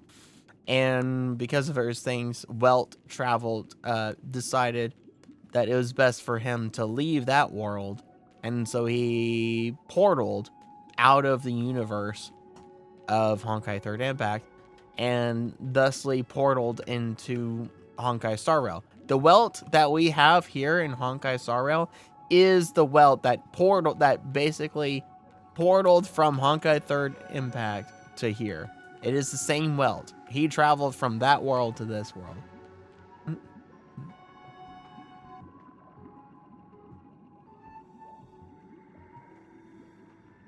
Maybe. I never played through Honkai Third Impact.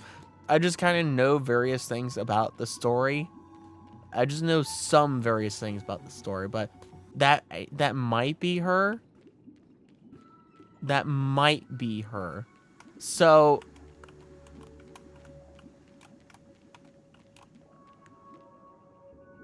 that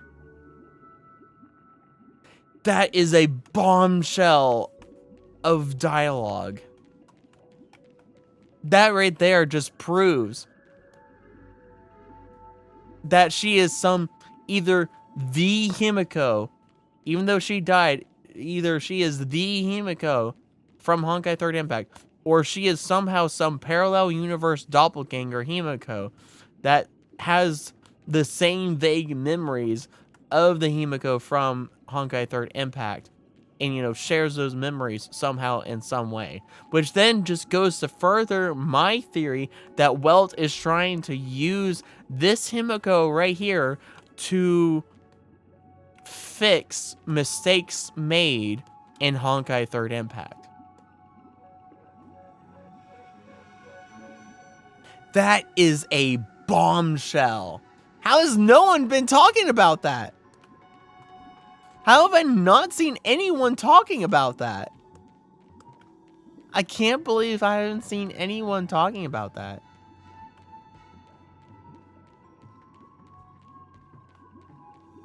That is a bombshell.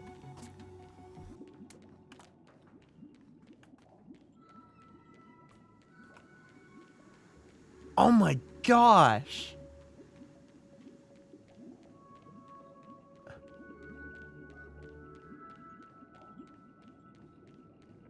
Well, I'm glad I've been talking to Himiko. Jeez. Miss Robin's courage is admirable. And here I was thinking she was just another superstar celebrity. But the fact that she is also Mr. Sunday's younger sister? No, I doubt he'd wish harm on his own flesh and blood, no matter how grand the ambition.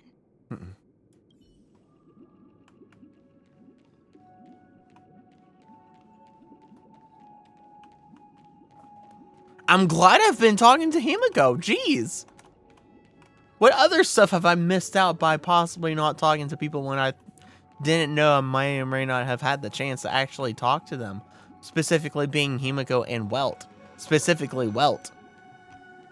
And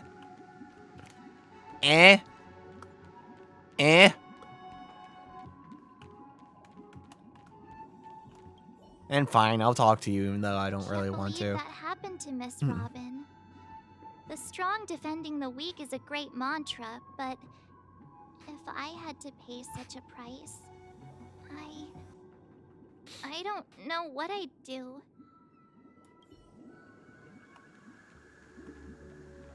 Well, you always have to support your family. Yep. Go on. I see. I am now aware of everyone's stances. Alright, now, are you sure about that? Raising these questions merely serves to illustrate one point. The plight of Penacony cannot be salvaged by the harmony.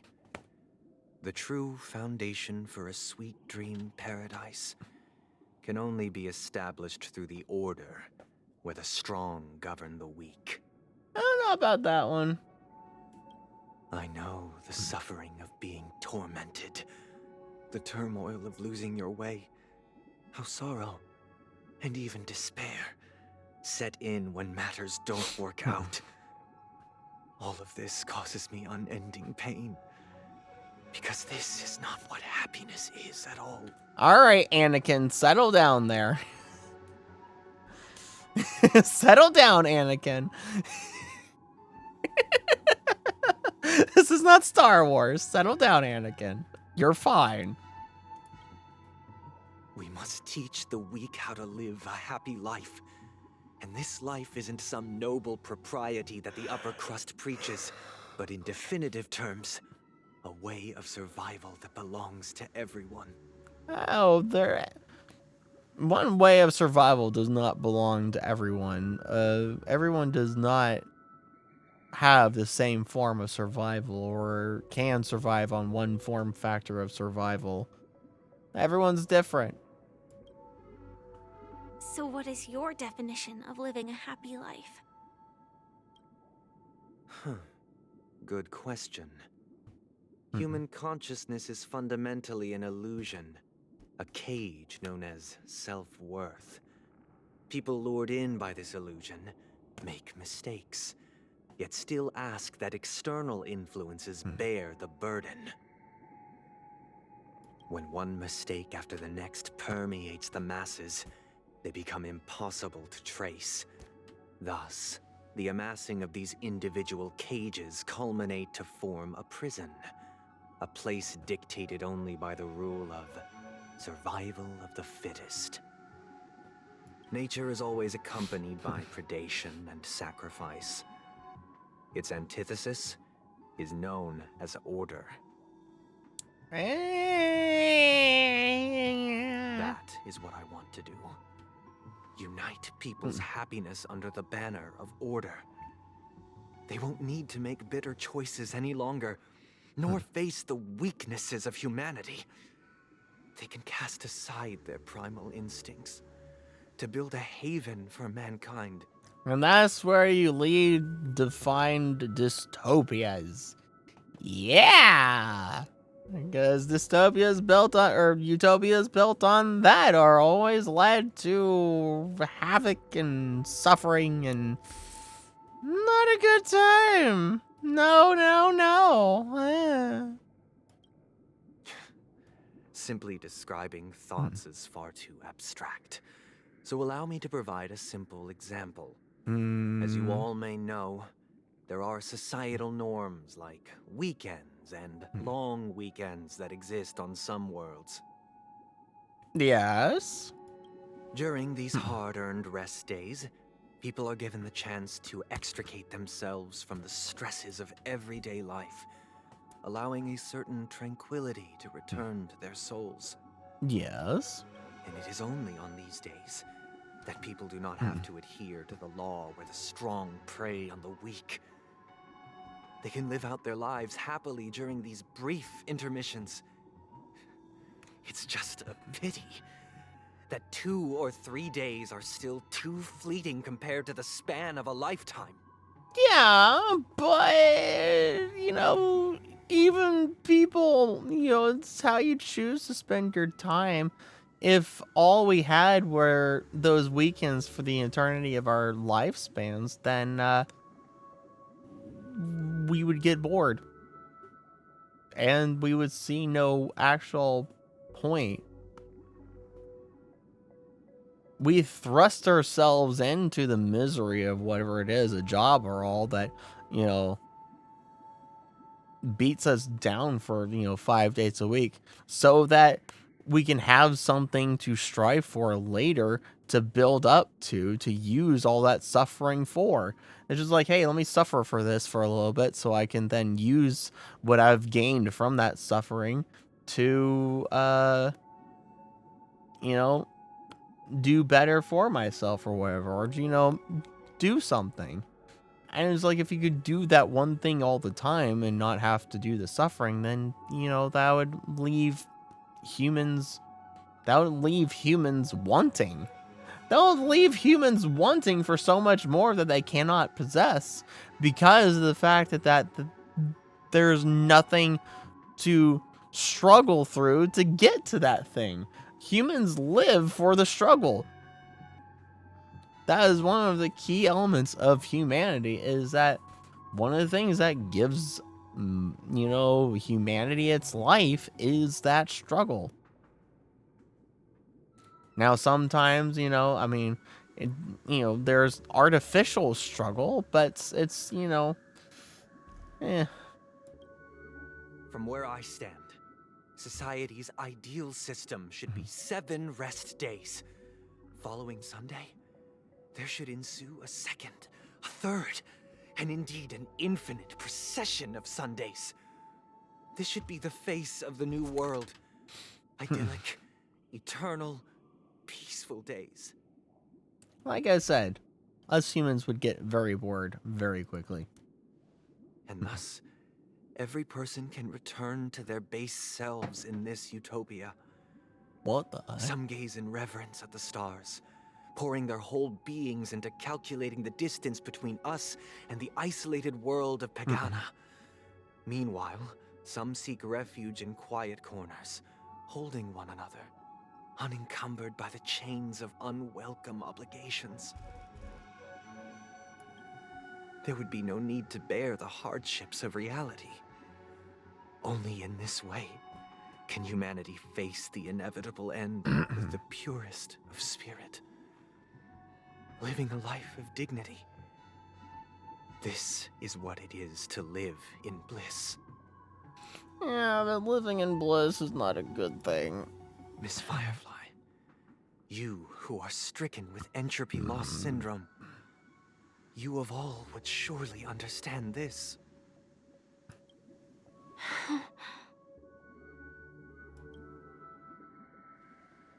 It sounds like a flawless theory.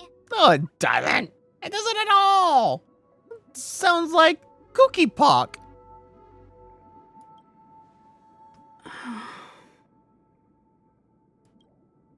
But what is the price to attain all this?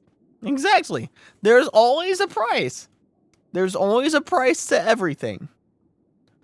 Everything in life and the universe has a price. Doesn't matter what it is. Everything has a price. Some things are just greater a price than others. The cost is minute, merely a personal and eternal sacrifice. If this paradise is to be maintained for everyone, someone must remain trapped in solitary awakening until the end of the cosmos. Awakening. Which means that this so-called paradise is still a dream. Stepping into this paradise means forsaking reality, correct? Exactly. It is not forsaking, but transcending. Flesh, blood, sorrow, weakness. If the physical is the root of spiritual suffering, it is only logical that we defeat it. But in this supposed bliss, people won't have defeated their demons. The chance to overcome their tribulations would be forever lost to them. Exactly. In other words, it is an escape. Exactly. That's another way of understanding it. But there is no shame in escape. On the contrary, the seeds of escape exist in everyone's hearts. Sunday is really just everyone in VR chat that are just trapped inside of it. Everyone that's like just completely trapped inside VR chat. Which there are a lot of people that are trapped in VR chat. There are a heck of a lot of people trapped inside of VR chat. Just like, wake up, man! Wake up! Don't you agree, Miss Firefly? And as to why we sleep, it is because we are afraid to awaken from our dreams. But this is not in conflict with the grand plan. Only in acknowledging this can we truly understand the frailty of human nature, and from there, show compassion and protection. Rick, wake up, Samurai. We got a city to I burn. admit that you are a born leader. Your perspective on humanity brims with pessimism. Mm-hmm. Yet you express compassion for all. Even when your heart pities them. But unlike you, I live for the self. From my perspective, individuals making choices for themselves is their birthright. Exactly. The want to escape may be innate in the weak. But whether they are weak or not, it is not up to another to decide. Perhaps in your mind, you also view me as weak?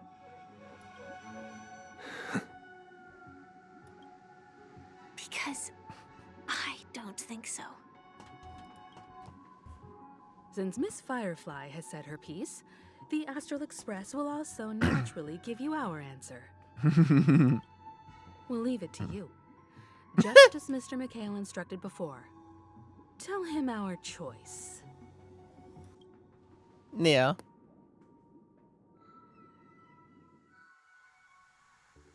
Well, wait, what was that, though? Not long ago? What is this place? Good question! Does this place ring any bells, Misha? Oh, we're back at the TV place. Yeah, what is the TV place? I don't know. But I feel a sense of deja vu. Ah, my back.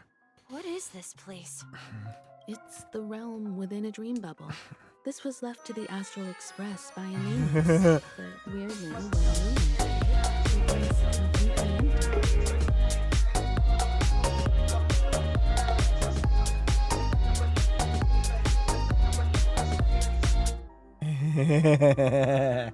Yes. Dr. Edward from the Dreamscape sales store told me that dreams are formed from memories, and a dream bubble can't take shape if its core is empty.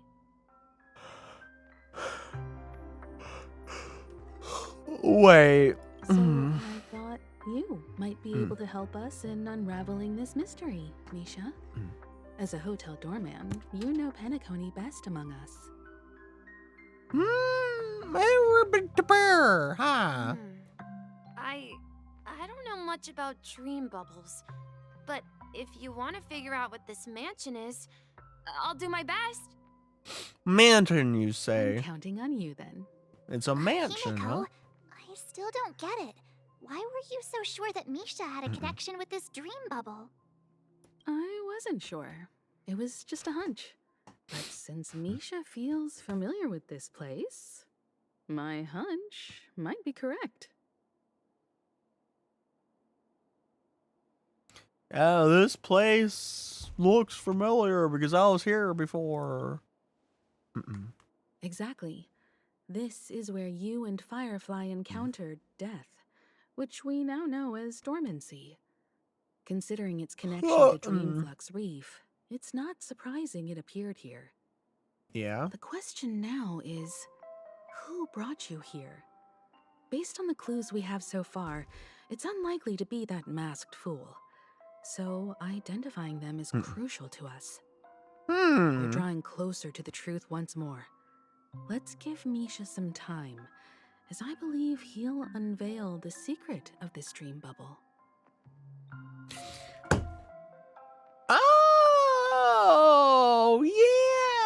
wait a second. Wait. Yeah, okay. So the voice that I was wondering about, that who was calling out to Mikhail, or Mikhail, or they're saying in this case, and who was the voice calling out through that whole entire sequence. So that was Misha. Okay, so that voice was actually Misha.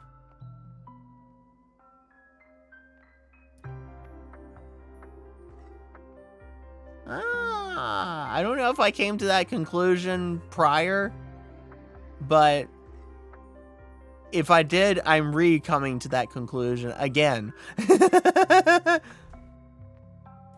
right, but there are doors all over the place.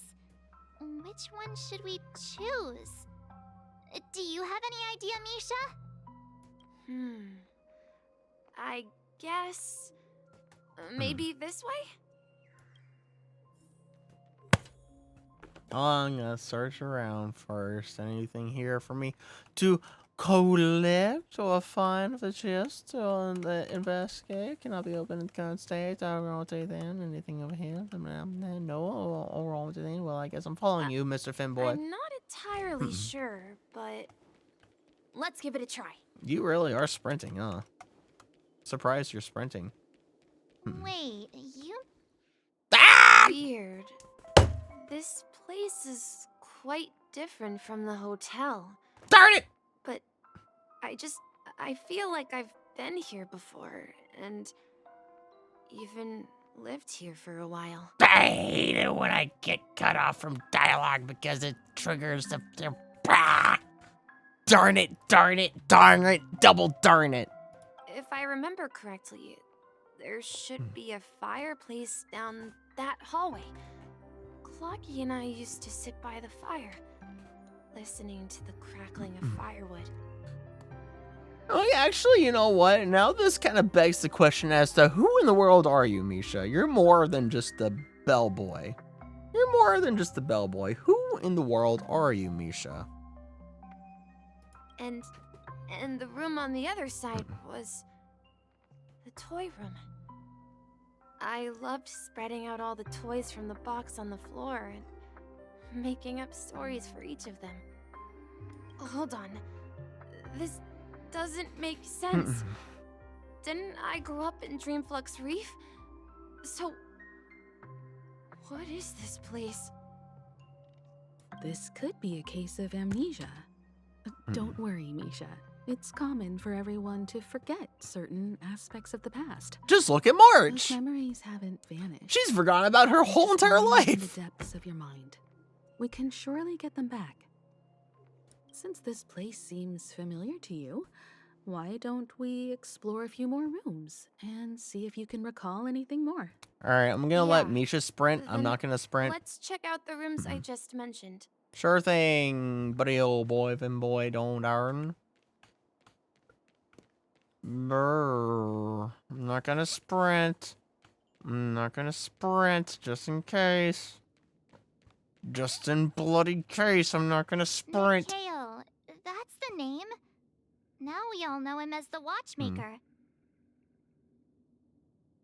So, who is he talking to? Do you know anything about it, Misha? What? What? Huh? I'm sorry. I don't know much about the Watchmaker. But, Mikhail... Huh? Where'd we come to this from, huh?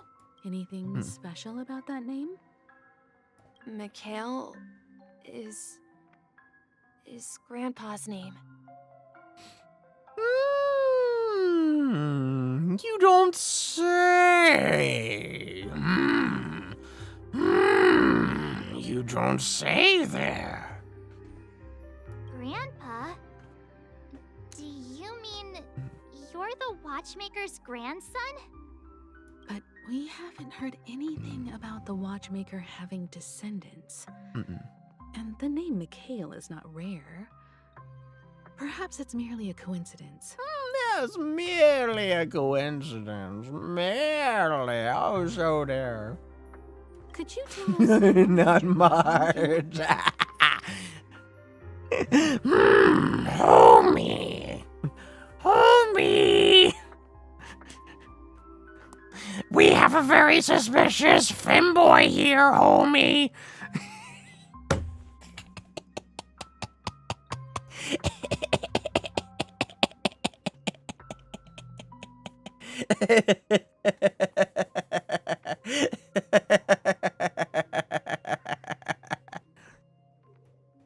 Yeah, sure.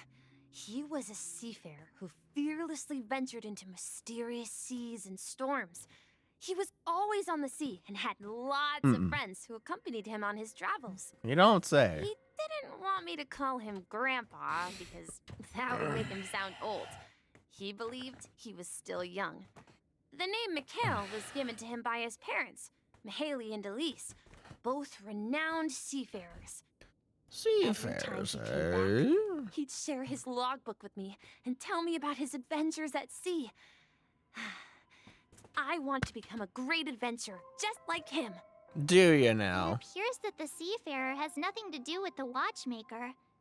So perhaps it's just a coincidence? So where is your grandpa now? He went off on a new journey, and it's been quite a while since I last saw him. So, where has Clocky gone? Did he leave to protect Dreamville? Oh. Were there supposed to be text stuff coming into here? I didn't even see them if they were. I didn't even notice you. Oh, so you need to keep yourself safe too. I promise you.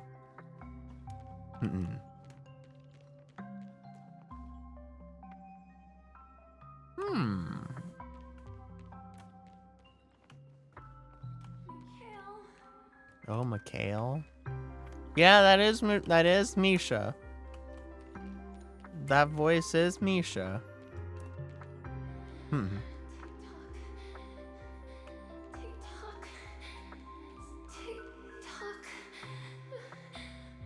That voice is Misha. Tick-tock.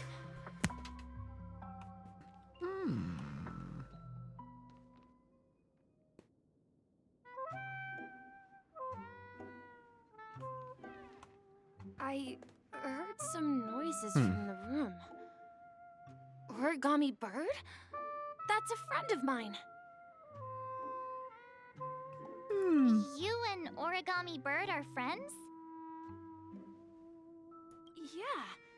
It's a member of the Compass crew, just like Clocky and Miss Mirror. And there's more than just one Origami Bird. They are a big family with lots of brothers and sisters who look the same. Right. They follow Miss Mirror's orders and handle all sorts of jobs on the ship. They're the best sailors. On the ship. Yeah, right. The ship. The seafaring ship. Sailors? Can Origami Birds be sailors? Could you tell us more about the compass, Misha? The Compass is a ship bound for the New World. Clocky and his partners travel through layers of fog to the depths of the sea. Whenever there is danger, Clocky will use a compass and guide the ship in the right direction. And we determined that Clocky was the self-representation of the Watchmaker. So...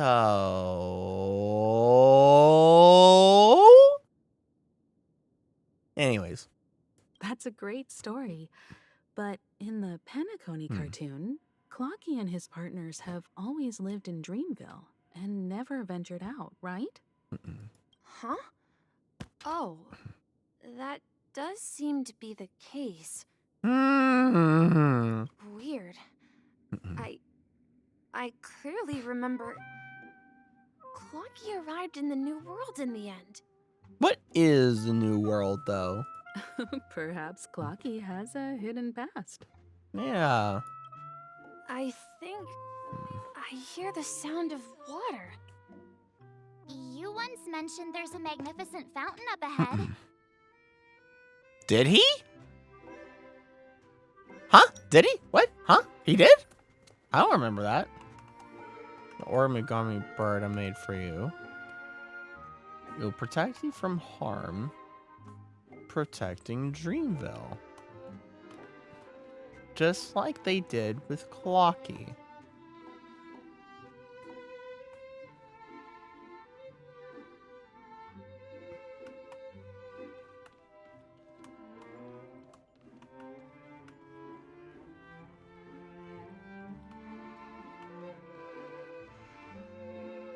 Very interesting.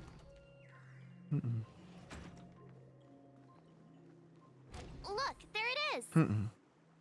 Yeah, there it is indeed.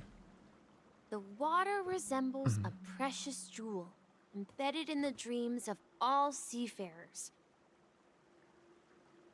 Every time I gaze at the shimmering lights beneath the waves, it feels as though I'm back in this place, standing by your side. This is a very lovely written poem. And what is this poem written by, or written by who? Have you recalled anything, Misha? That is a poem and a half written by someone. Yeah. I saw these sentences in Grandpa's logbook. He used to say that despite the perils of the sea, whenever he stood on the deck in the afternoon, overlooking the sparkling waves, he would think of this fountain in front of his house. He often said that those moments felt like returning to his family's side, and the difficulties at sea didn't seem quite as challenging. You know, I quite understand such sentiments.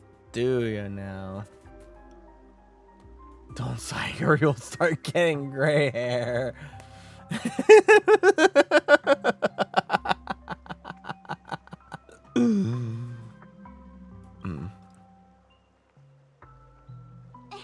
don't tease. I was just being a bit sentimental. What does that say about Stella then? Because she has a head full of gray hair.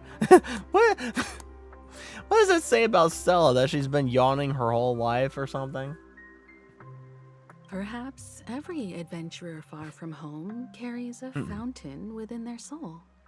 Even though the other side of the sea remains shrouded in the unknown, the fountain in front of his house serves as a compass, leading him back to his cherished ones. Okay, whatever you say, Himiko. Yeah. While Grandpa was at home, we would stand by the fountain and place the compass, a toy boat that I made, into the pool. Back then, I would ask him when I could go on adventures like him, and he would always laugh and say I was still too young. That sounds about right. It seems this Mikhail is truly a seafarer and has nothing to do with the watchmaker. Yeah. Based on Misha's recollections, the scenes in the dream bubble appear to be his childhood memories.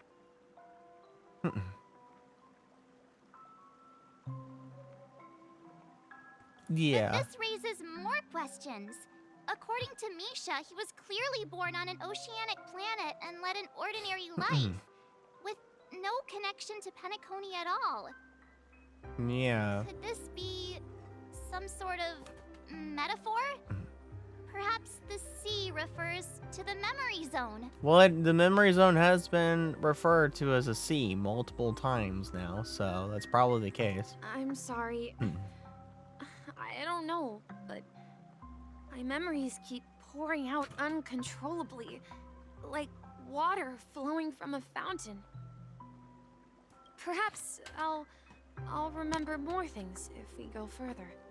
Probably, yeah, sure thing, buddy, old boy. Share your burden. Whoa, share your burden now. Hold up, Sandwise Gamgee.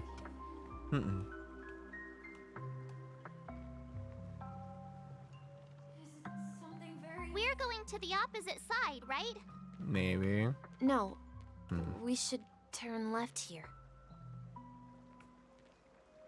It is something very important. I'm going over here, though. It's very interesting and weird.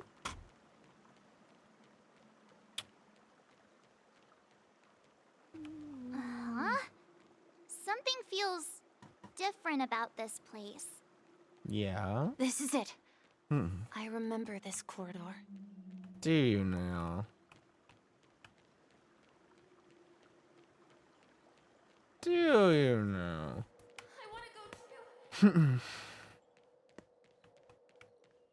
Are you guys thinking what I'm thinking? Up ahead is Grandpa's study.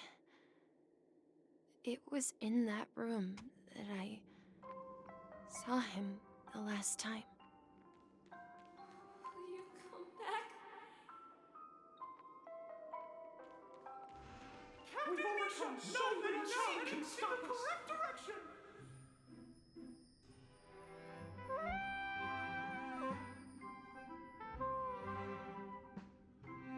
Even the sea can't stop us.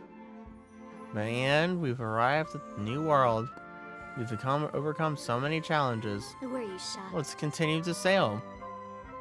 Captain Misha, we're now heading in the correct direction.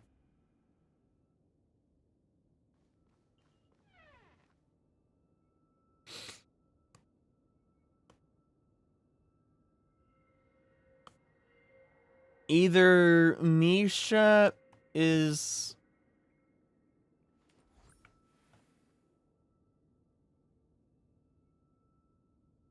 Either Misha is the true watchmaker,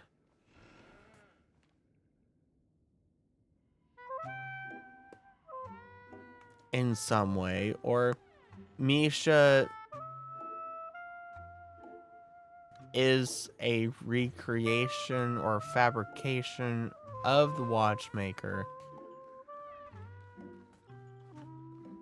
But Misha is... Which would be funny, because that would mean, like, the watchmaker as a kid was a femboy.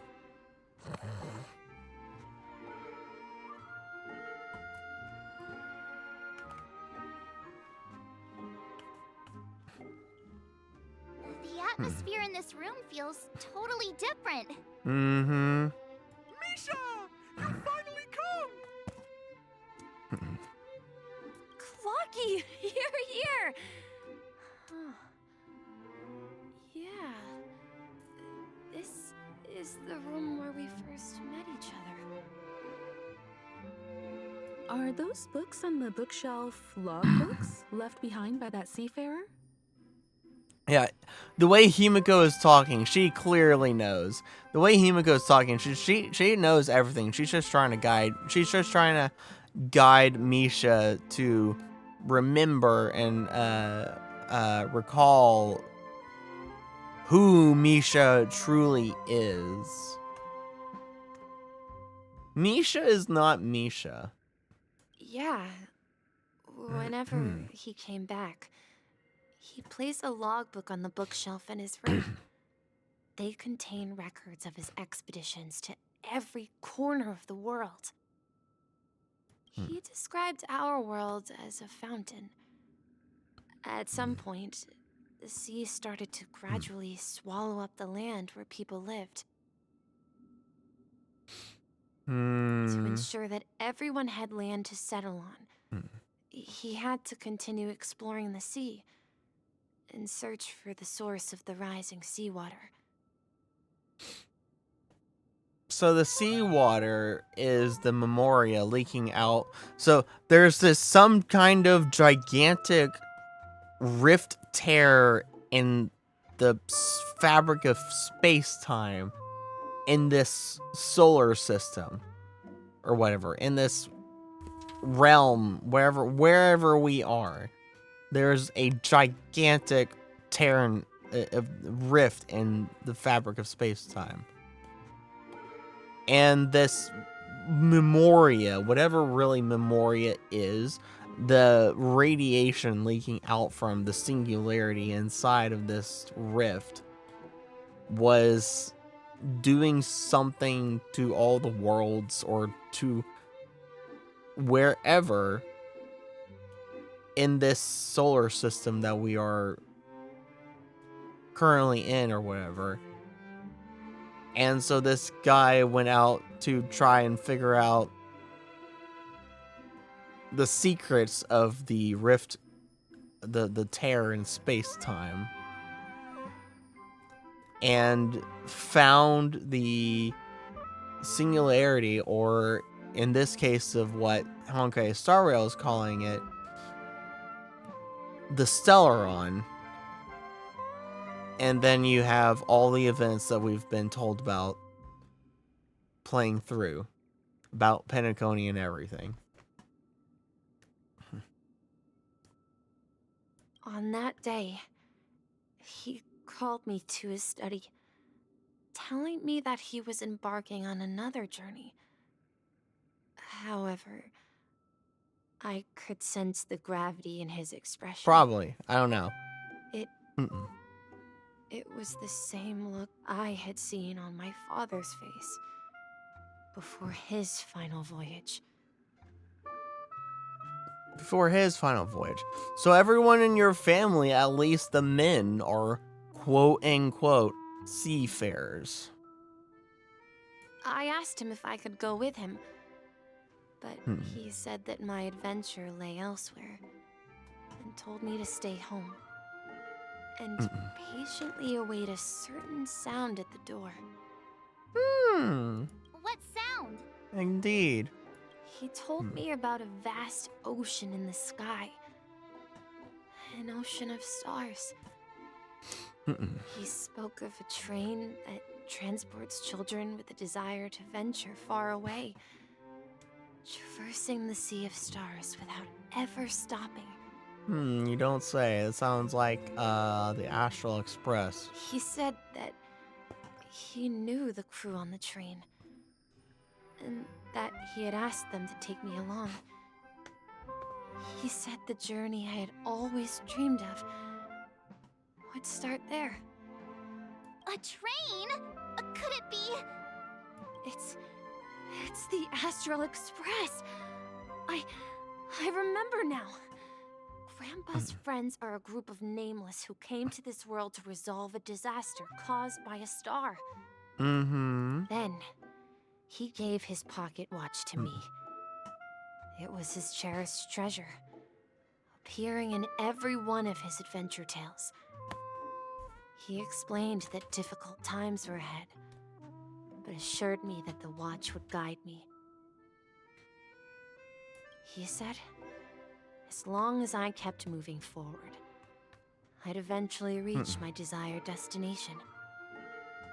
And then, it was as if I heard Yes. the distant sound of a train whistle echoing throughout the room.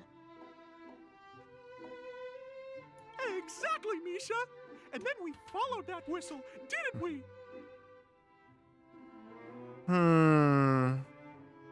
Yeah. I think I can still find the way we took back then.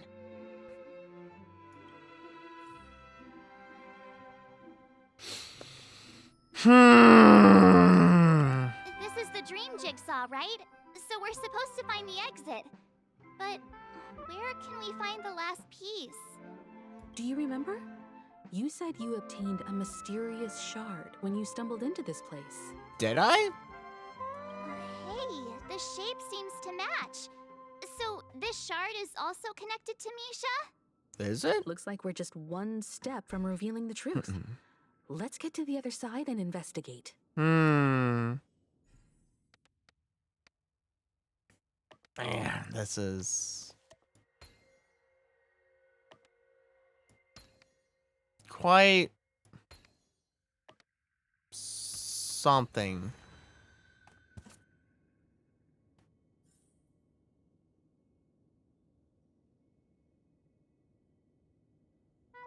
A painting.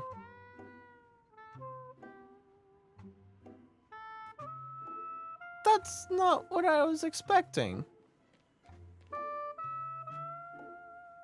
Enter the dreamscape. This is it.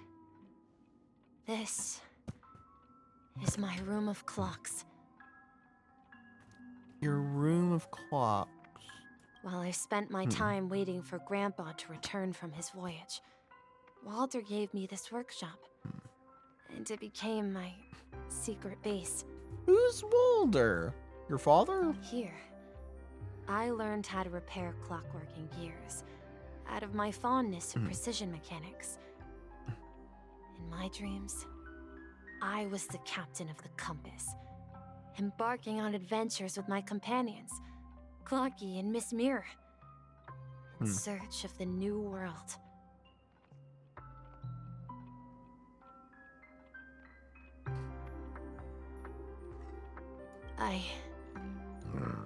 I was born and raised here. So, this building in the dream bubble is your childhood home? Yes, but not exactly. To be more precise, this dream bubble itself is my home. Yeah, that's what I was thinking. Looks like you've remembered everything now. Yeah, Himiko, you knew. You knew. Wait. Why does it feel like everyone else knows something I don't? Yeah, you're the only one who's still in the dark. March, do you remember when she mentioned a clocky that only she could see? Yeah, the little guy here, right? But we all saw him in Dreamflux Reef, right? And Mr. Yang even greeted him. Yep. Looks like everyone on the Astral Express has a childlike spirit. The answer lies in the Astral Express. Her experience shows that neither Firefly nor Acheron can see this clocky. Exactly. And when we were in Dreamflux Reef, you may have noticed that for some reason, nobody outside of the crew had ever talked with Clocky.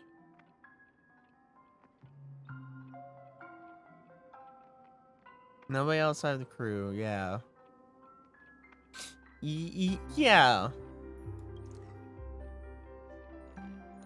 A mimetic life that can only be seen by a select few. It's just like a hidden message left by someone for the nameless. But you don't Misha say. can see Clocky too, right? They even grew up together. But Misha hasn't started the way of the Trailblaze yet. That's the key to the mystery, March. Now take a moment to recall. Exactly. Here we go. Is Himiko gonna lay it all out for us right now, so you I don't ever have to? seen anyone outside of the crew interact with Misha? Wait. No way! That's the Yep. answer, March 7th. This dream bubble is the place where I was born. And I'm a dweller in this dream. Just like a memory zone meme. Yep. I should have stayed here and waited for you. But when reality and memories merged, I unconsciously pushed open that door and left the bubble with Clocky. So it's not that the Watchmaker's dream bubble is empty, but rather the stuff inside ran away? And the whistle you heard, was the sound of the Express arriving at Penacony? That's one way to see it, but I believe there's a longer story behind all this. It's best for Misha himself to explain all the details. Yeah, let's see the details. How about we start with your name? Now, should we call you Misha, or...? Thank you all for helping me rediscover my true self. Now, please allow me to reintroduce myself. I was born on Lushaka, in the Presmere system, adopted by seafarers Mikhail and Char. They gave me a treasure. A name that carried their hopes. Yeah. Kale Char Legwork. Or simply...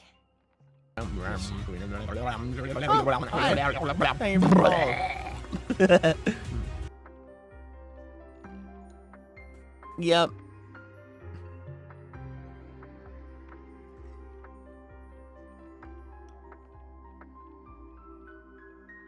What I tell you, I knew it. I knew it. I knew it. Yep. So, yep. Yeah. There we go. There we go. If you prefer, you can call me by a more familiar name. The Watchmaker. Yep, I strike again. I strike again.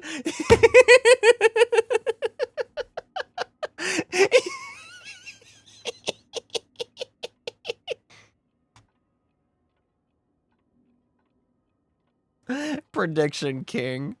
So, you're the Watchmaker himself? Yep.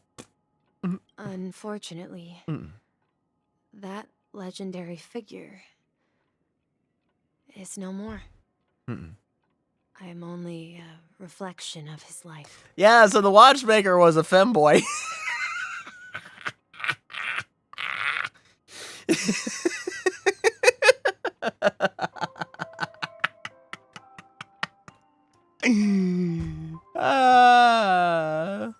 As for the child who has been with you, he's the innocent protagonist of Misha's childhood dream. Friend of Clocky, a young apprentice, and a future mechanic on the Express. And this also marks the beginning of his journey, devoted to the Trailblaze. At the end of the journey, oh, I left this little flame, which I so cherished in my deepest dreams, hoping to pass it on to the nameless of future generations. However, he somehow left the dream bubble and forgot all about his task. I apologize for all the confusion this caused. Because he was born with a desire to trailblaze, wasn't he? I don't think Misha has forgotten his role as a guide. He remembered it, and that's why he mistakenly appeared as a hotel doorman in her dream from the very beginning. The one who brought our unconscious friend here must have been Misha. If that's the case, we encountered the Watchmaker's legacy from the beginning, didn't we? Well, I have a sarcastic friend who says I always take big detours and end up back where I started. Perhaps that's what every nameless has to go through. Maybe. But in the end, you found me. I'm sure you're all wondering what my legacy is. I believe my hound has mentioned the Stellaron and my wealth. And your wealth. If I may apologize, the Stellaron part is real. As for my wealth, however, it's nothing more than a baseless rumor. I left my homeland as a child and embarked on the journey of Trailblaze. I traveled to various planets until finally reaching Asdana, where my friends and I built the original Penacony and fought for its future ever since. Yeah, you built the original Penacony, but the thing that still eludes me is that Penacony was a prison built by the IPC, and then there was a bunch of prisoners that revolted to break out of the IPC prison, and then for some reason decided to say, hey, since we kicked out the IPC from this prison, let's turn this prison into a hotel and turn it into from prison into a planet of festivities. There's something about the lead-up events to that I'm still kind of like, huh? I've been moving forward all my life, doing what I could to overcome the obstacles in my path. But ultimately, my journey reached its end, and I left behind no possessions worth entrusting. So, if you ask what's left within this worn-out train engine that can be called a legacy, funny you should say train I engine. suppose it's the things that are still burning in the engine's furnace. Now that you're well aware of the current situation of Penacony, I certainly hope that you'll help me get this world back on track. But I'll leave that decision to you. For the path of Trailblaze is never paved by others. All I have for you is a story and 2 gifts. Okay. I want to give you my pocket watch. It has accompanied me throughout my long journey, guiding that naive child forward, and has been blessed with the presence of so many great people up to this day. And my hat, too. Your hat? The one who navigated for me placed it on my head and planted a fanciful thought in my mind. The Trailblazing Expedition will never end. Now, it's time for you to make your choice. Once you've made up your mind, open that door and enter the long dream of an old man. Okay. The long dream of an I'll old be man. waiting for you at the end of this corridor of time. Well, he's gone. All right, everyone. Let's make a decision. Although I don't think anyone will have any objections. Yeah. I'll choose the Trailblaze. I want to witness the legacy.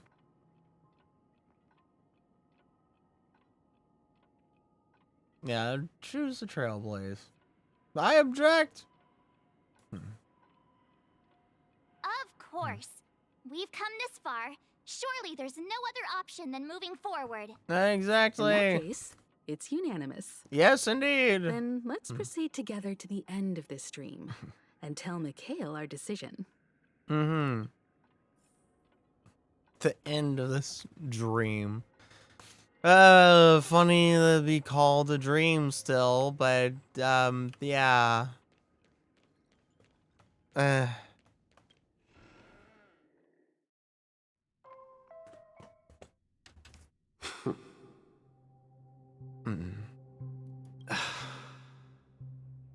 Mikhail, where are you going?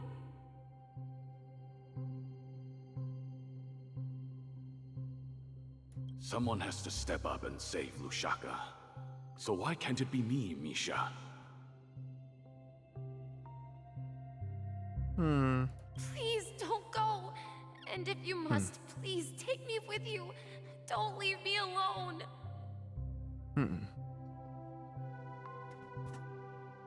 Even without me, you know how to proceed forward, brave Captain Misha. The compass is waiting for you. Haven't you always wanted to be a better adventurer than me? Now go, board that train and start your journey. Where are you going, Mikhail? Navigator Falcon Amundsen. I'm going to clean the floor in the parlor car. I've promised the conductor. Wait, first tell me, did you fix this watch? Yeah? I know what it looked like before. Its chain was broken, the back case torn, and the marks on the dial all worn out. How did you manage to fix it? These little art pieces here are interesting. Well, it's hard to explain, but I knew it could be fixed. It's the hands, Mr. Amundsen. It's the hands hands. were intact and pointing in the right direction, so I knew there would be a way to fix the rest. I see. You'll work with me from now on. Haven't you always wanted to tinker with this train? You're its mechanic now. As for the conductor, I'll do the talking. So they are on it. So they're on the Astral Express. They're on the Astral Express? But I only know how to fix watches. Don't worry. You've got what it takes. I'll teach you what you need to know. Where are you going, legwork? It's time to head to our next stop. Navigator Granholm. Yeah, these art slide pieces, whatever, are very interesting.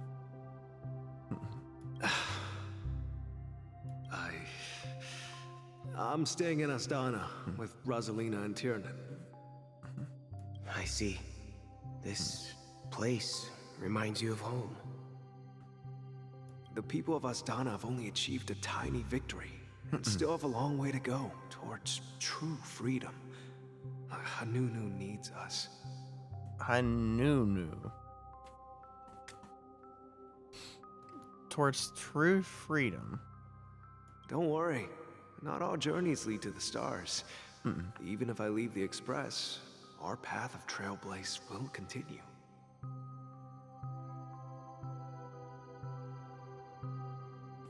This is... Yeah. I knew you wouldn't stay on the Express forever. Interesting. Leave in peace, my friend. And, take this with you. This is Mr. Amundsen's hat. But why? When he departed, he said he would leave it to his best student. Well, I suppose the time has come. This is so fast. I love this. Legwork. Take care of Tiernan and Rosalina. And don't forget to write to us. Where are you going, Watchmaker? Micah. Ah. And we're seeing in the background here, Penacony has been built. Don't worry, Micah. Just going on a little trip. Someone has to be at the forefront of the interstellar frontier, and I'm the only former Nameless in Penacony. So why can't it be me? Because you're all we have. Have you forgotten about Tiernan? The cosmos is way more dangerous now. What will happen to Penacony if we lose you too?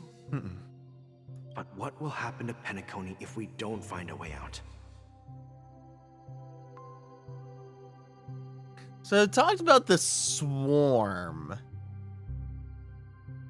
And that they couldn't venture out because of the swarm. But... Tiernan. How could I ever forget him? I've spent countless sleepless nights asking myself why I didn't go with him back then.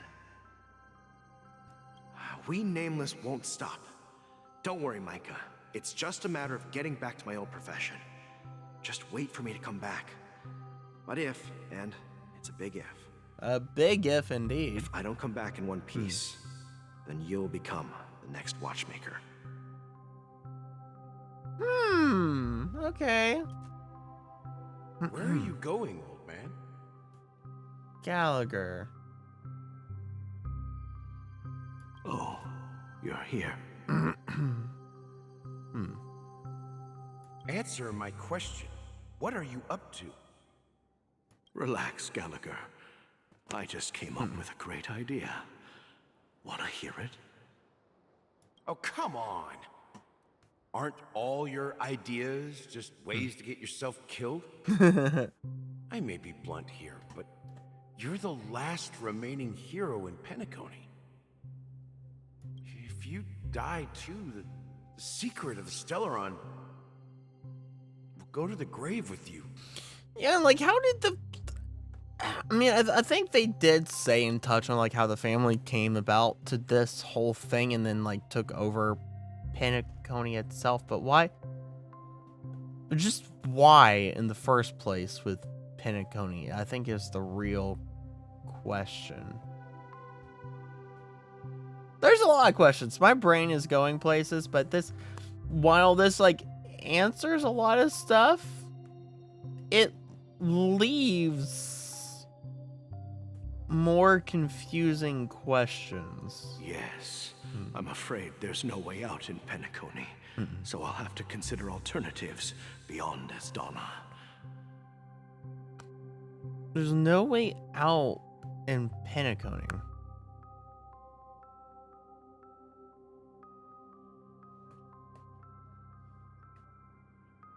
We'll organize a festival using the Watchmaker's legacy as a facade and send invitations to the entire cosmos to gather people here. So, a desperate struggle against the family? Desperate? Don't we have you here, my friend? This task is challenging, but what hasn't been challenging for us along the way? Well, whatever you do, remember, make sure to send an invitation to the Astral Express. Misha! Where are you going?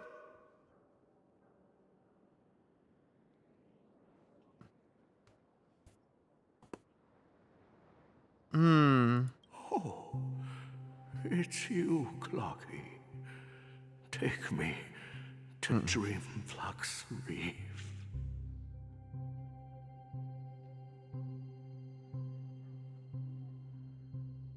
Last night, I had a long dream about the day we met. I want to write down that dream.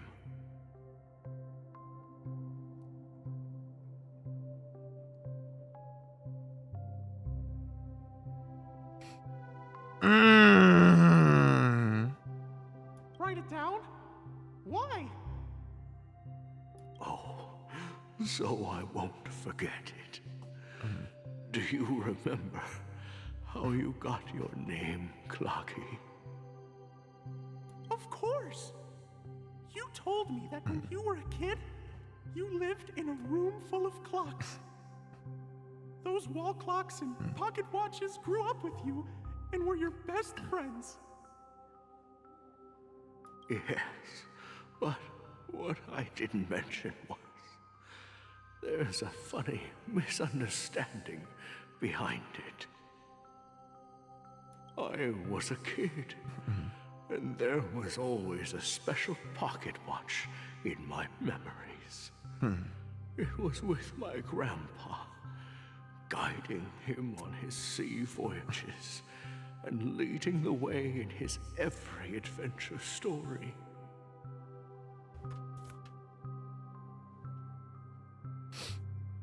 I wanted to have a pocket watch like that too. And that's when you appeared in my dreams.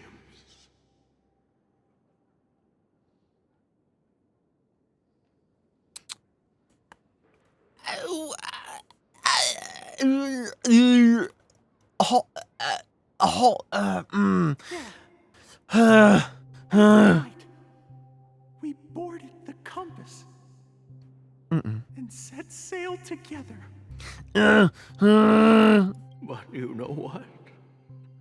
It wasn't until the day my grandpa gave it to me that I realized it wasn't a pocket watch at all. It was a compass. So, your name should have been Compassy.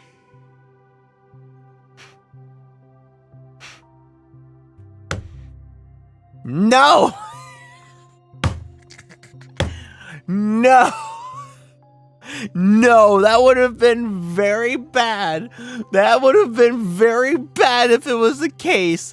Hoyoverse, what were you thinking? No. No, no, no, no, no, no, no. No. That would have been so bad. That is so bad. That is so...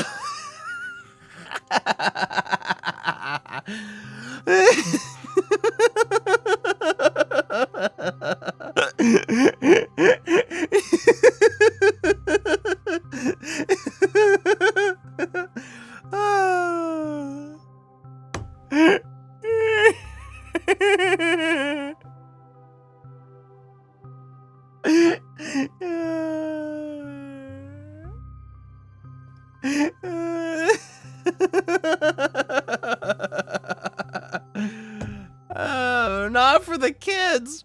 Not for the kids.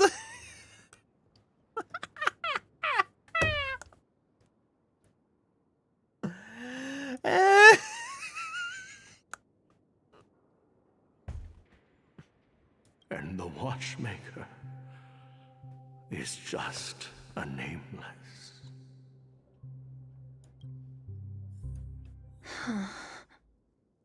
We've arrived at Dreamflux Reef. So, where to next? You know, Clocky, I don't think I'll be going anywhere else.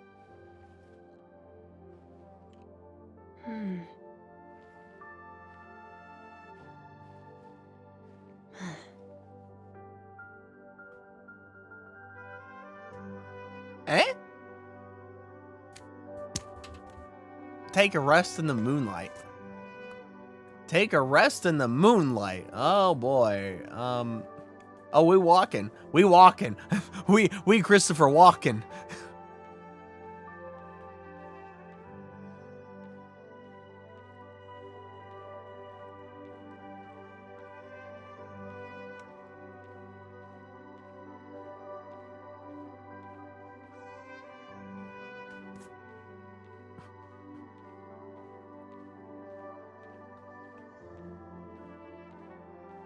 Rest under the moonlight.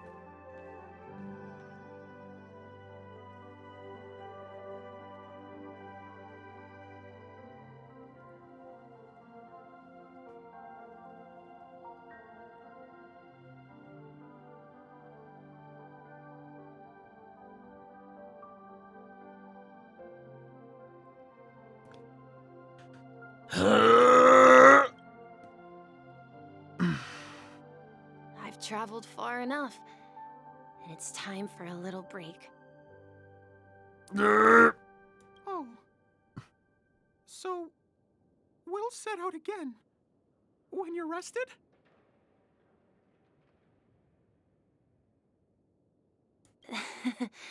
No, I'll stay here. And then, this is where it ends. This is where it ends? What do you mean, Misha? You told me that the trailblazing expedition would never end.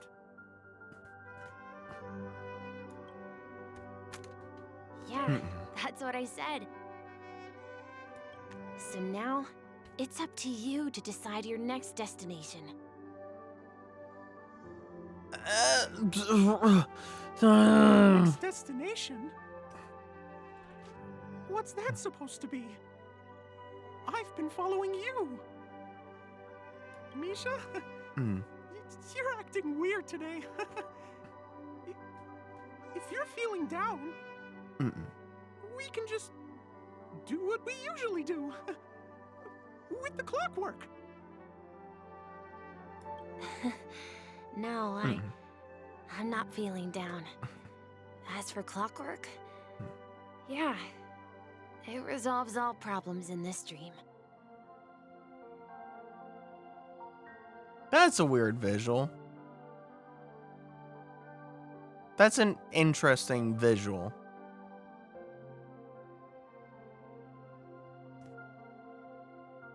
Yeah, the quote-unquote dream has to end eventually.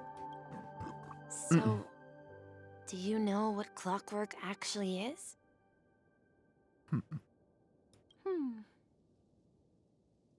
I'm not quite sure. Well, everyone gets lost at times. They may hesitate and doubt which way to go. That happens in this dreamscape and beyond. But don't worry. Everyone goes through moments of uncertainty and hesitation. Eventually, they gather the courage to make bold decisions. Yeah? Whether it's calming, happy, angry, or sad, all they need is a little nudge to take that step toward where they truly belong. I'm leaving that little nudge with you, and I hope you'll share it with others. Such is the essence of clockwork, the will of the Trailblaze. Oh, we have a cutscene. Clocky's hands spin around non-stop, indicating confusion, frustration, and weakness. But ultimately, people still need to move forward. Just like your hands, always pointing ahead. This is where my journey ends. From now on, it is your path to walk.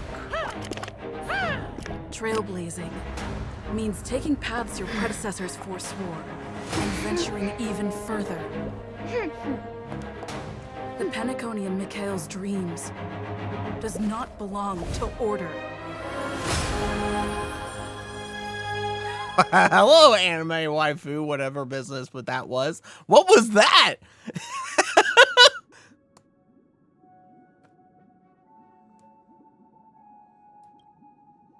I can't believe that Eon would cast a glance at Penacony at a time like this. Is it because of the resonance from the legacy of the Trailblaze? Or perhaps the bond between you is so strong that it even impresses an Eon?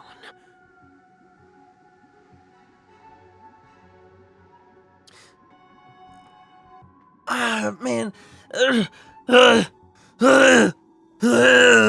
There's so many things. It's like, hold up a minute. Hold up a minute. There's so many things here. Well, there might be another possibility. Perhaps they want to witness, on behalf of the fallen Eons, who will hold the future of Penacony. But what is the future? Penacony is an alternate reality of which is built upon a dream of rift time and space tearing itself apart because of a singularity created or otherwise a Stellaron.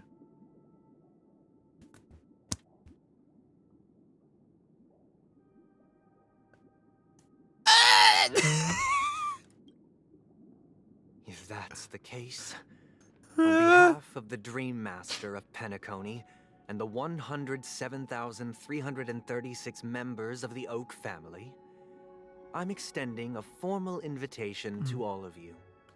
Yeah? I'm cordially inviting you all to the Penacony Grand Theater to participate in the upcoming Charmony Festival. And, of course, you won't be in the audience, but on center stage. What does that even mean? Since the future of the Stellaron, Penacony, and even the entire cosmos is at stake, let's draw a conclusion there, in all fairness. Yeah, the entire cosmos, because you're gonna try and draw in the entire universe. What even ever is the entire universe? I'm beginning to question, like, the reality of what Honkai Star Rail is.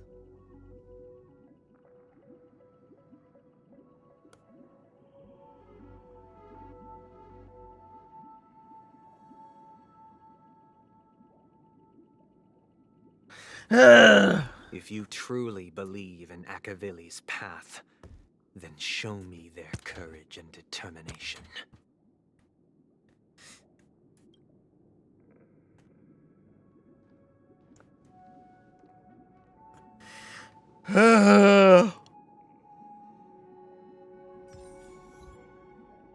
Nessun Dorma.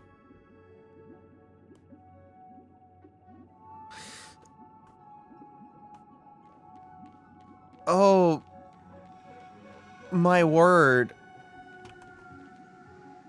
Himiko. Does that mean he wants to fight us during the Charmony Festival? Yeah? I'm afraid so.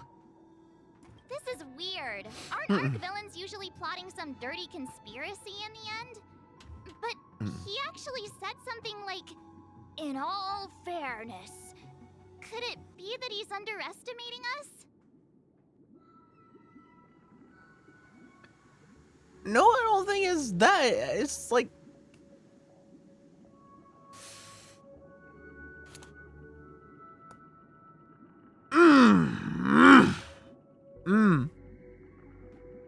Very slightly keeping up with what's going on.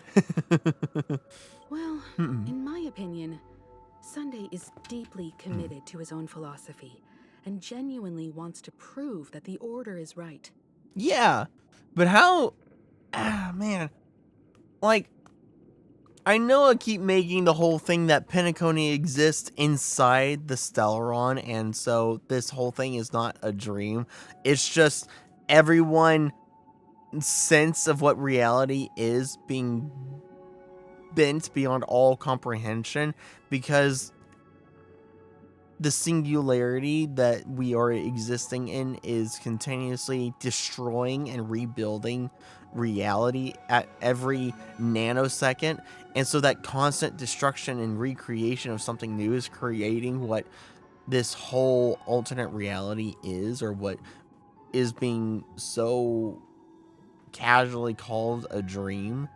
So in a sense, we are in the real world, whatever constitutes as the real world, but reality is whatever it is, and being perceived as, in this case, around Penacony, inside this Stellaron, is just is constantly being reconstructed and being made into this planet of festivities, or the sweet dream of Penacony, of which in a sense is saying that Penacony is not real. But at what point does that extend out to the rest of whatever this universe is, meaning that what effect does the stuff happening in this alternate reality affect the rest of quote unquote actual reality of the rest of the universe that is beyond the flowing memoria out of this singularity that has formed a tear in the fabric of space-time.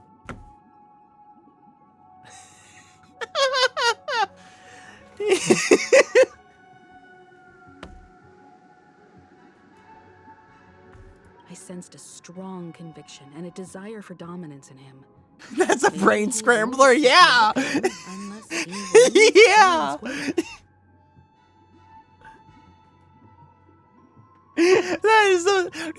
That's a brain scrambler. That's a brain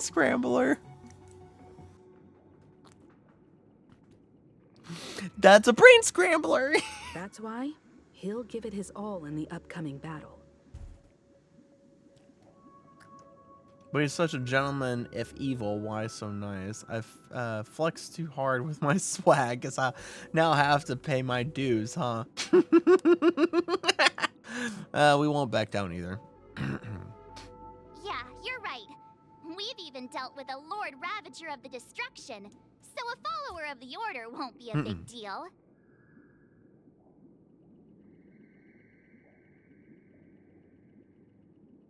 Got distracted by Cat. What? Anyway, we can't leave the Stellaron unchecked. This is about trailblazing a bright future for Penacony and fulfilling Mikhail's and his predecessors' long-cherished wishes.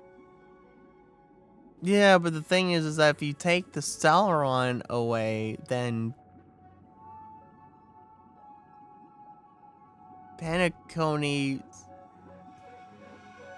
ceases to exist.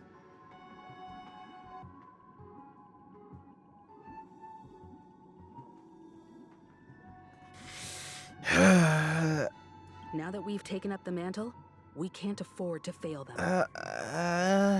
However, the same applies to the Order. Their plan didn't materialize overnight, and they have the profound collective consciousness of the planet of festivities behind them.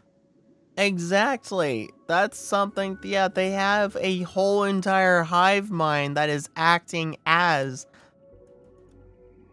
the hive mind that they have created through the collective consciousness of the dream of Penacony. Everyone inside the dream, connected to the dream, is acting as substitute for an Aeon, or otherwise a god.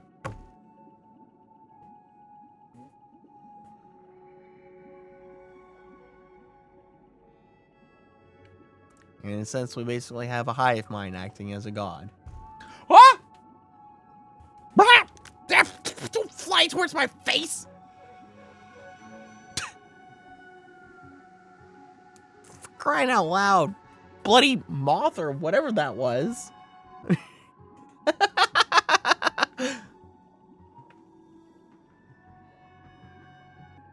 A desire to dream. To slumber and escape reality.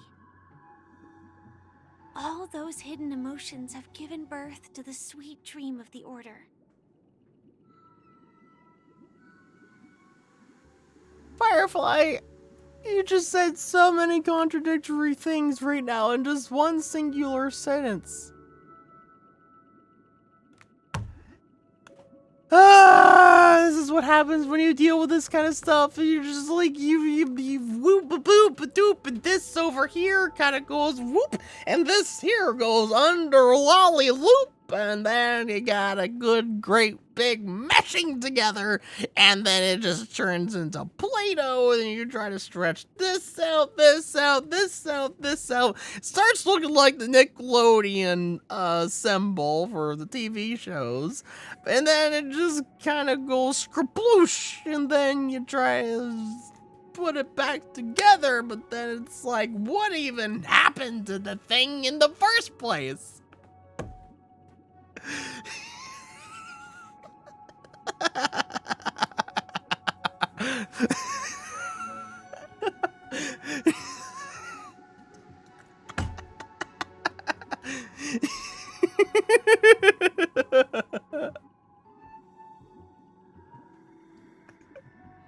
They've harnessed the will of the entire planet to create an Eon. Yeah, the thing that I've been saying. Far more complicated than a simple power struggle. To secure Penacony's future, fighting on the stage alone is not enough. Exactly what I've been saying.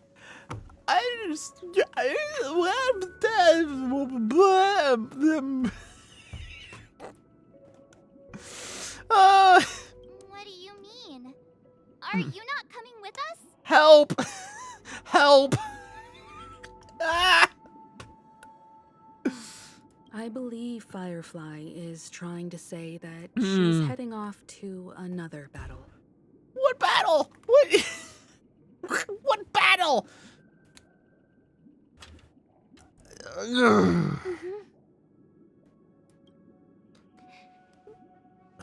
Before I left, the Destiny Slave told me that this journey would bring unforgettable rewards. Even though the script he gave me only had a few lines, I couldn't ignore them. The ultimate dance battle to decide the fate of the universe. Because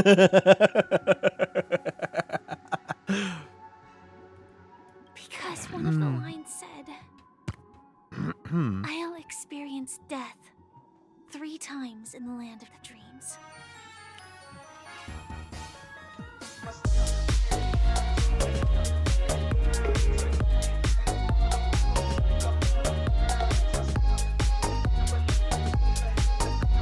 This dance battle? Wah!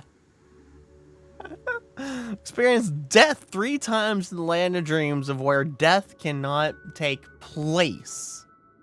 Or death does not exist. Three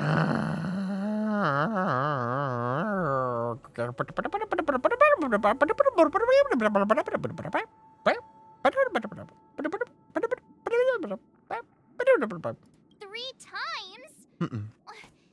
This can't be serious, right? The first time was a painful death when I was stabbed by the blade of Dormancy, which led to all subsequent events. The script will always come true, but in a way that will only be revealed when that page is turned. So where are the other 2? So now I've understood the meaning of my second death. And I am prepared to face it. If all goes well, my efforts will provide crucial support for you. Will they? Only by achieving victory in this battle can we secure a future for Penacony. And only then, my third and final death won't come true in the most terrible form. But what does a future for Penacony mean? Yeah! The most terrible form? Does that mean... Yeah? The true death, where everyone in Penacony loses themselves completely in the eternal sweet dream of the Order. Yeah. So are we? I mean, I was kind of joking about it. I joked about it a couple of times.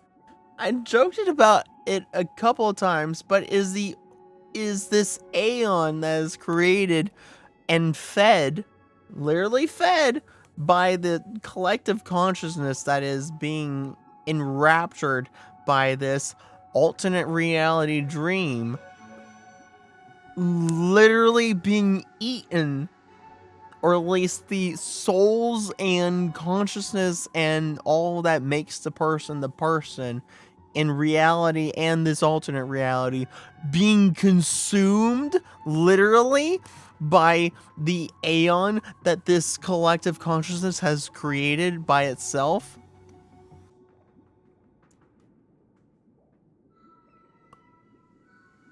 Or are we really just talking about the fact that you're still in existence on the other side of the barrier of reality, but you've just gone into a deeper level of what I've been relating to stem from Evil Within?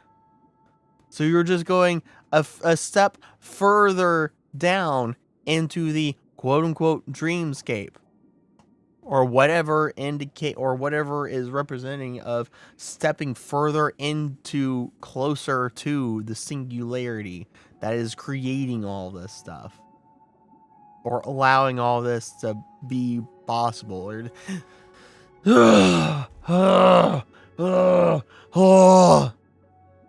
must do everything we can to prevent that. Have you made up your mind, Firefly? Yes. Otherwise, I wouldn't be here. Thank you again for your assistance for the Astral Express. May we meet again, in reality. Bruh, what even is reality at this point? What even is reality at this point? Yeah. Farewell, everyone. May your trailblazing expedition never end. Oh! Cutscene, cutscene. How'd you get out there? I dreamed of a scorched earth. Everyone, are you ready? A new shoot sprouted from the earth. It bloomed in the morning sun and whispered to me. Like fireflies to a flame, life begets death. May we meet again in reality.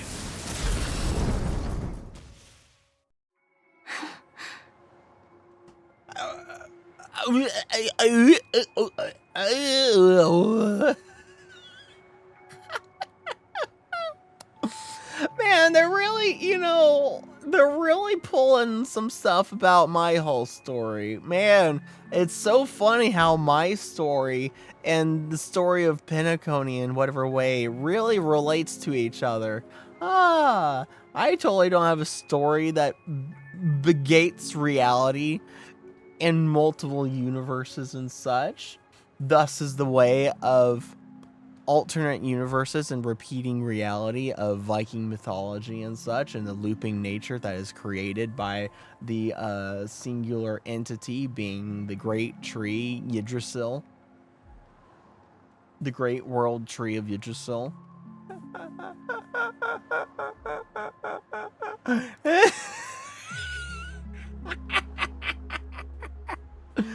Reality is whatever you want it to be. I mean... After today, Japella's name will disappear from cosmic history, and the Everflame Mansion will take its place. In the not-too-distant future... Oh, so why are we back you'll here? Receive an invitation. Why are we back at this point? That's your next stop. Land of the dreams. Penacony. I hope you find whatever you seek there. Be it answers or salvation. You mean my 3 deaths? Silverwolf told me about it. It's such a shame that it's not part of my script. Well, I want to live. I'm never afraid of death. The opposite of death is eternal life, and that's something I'll never desire. You don't want to live with... Hello? What's crawling on me? What was crawling on me? Was something crawling on me? It really did feel like something was crawling on me. Ah. Stop it. Stop it. Stop it. Stop it. Ah. My brain is... People die. And I am no exception. Death is like a script. A fate that cannot be defied. But that's exactly why we have to choose where we want to rest forever.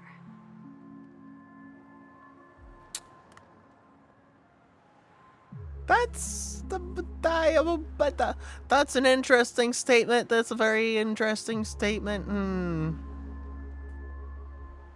Do you exist just to perish? Are you not the same, Blade?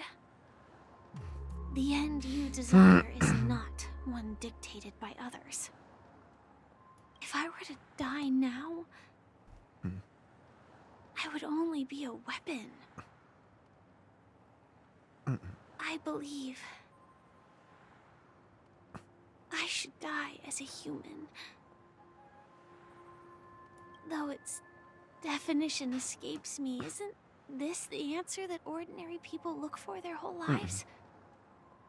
A name that can be carved onto their tombstone. The tombstone that belongs to me once bore the inscription, Glamoth's Iron Cavalry. Then it changed to Stellaron Hunter. But one day, it will bear bore the name Firefly. And all the brilliance she showed at the end of her life.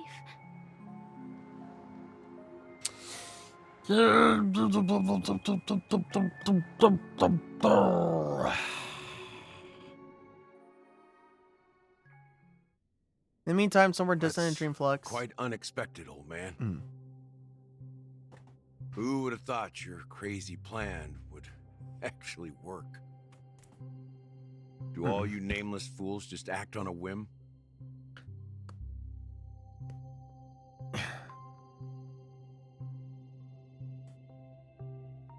And the vexing thing is that none of this is real. I mean,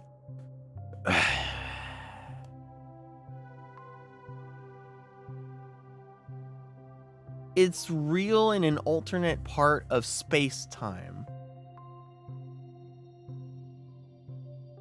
But it's not actually real. Is it? I can sense that this false sweet dream is coming to an end.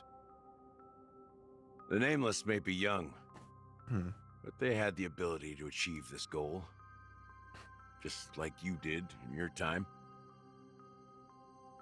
It's a shame you won't be able to see it firsthand. Maybe I won't either. Once something fictional is seen through, it ceases to exist.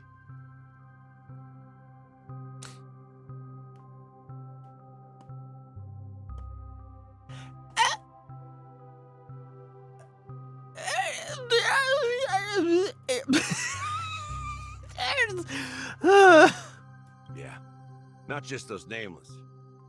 Even Mr. Wings is just like you. Stubborn, won't listen or give up, no matter what. Well, fate is unpredictable, I guess. If we weren't bound by those cursed paths, maybe we could have had some good talks.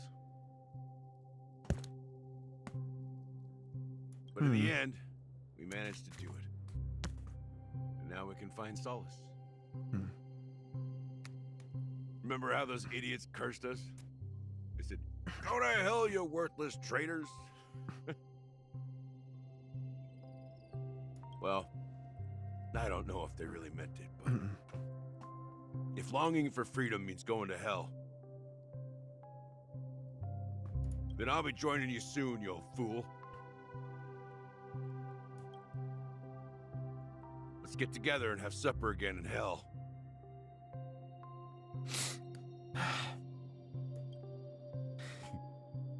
Oh, I forgot. There's one more thing. Yeah? Just one more thing? Here's to you. A glass of hello and goodbye, Trailblazer. To the imperfect tomorrow.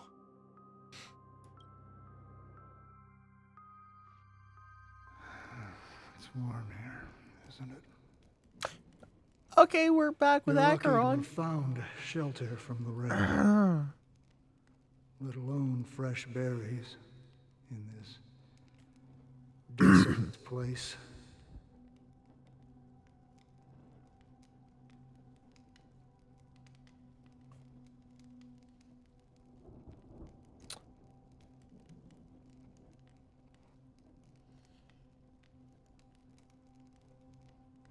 Oh!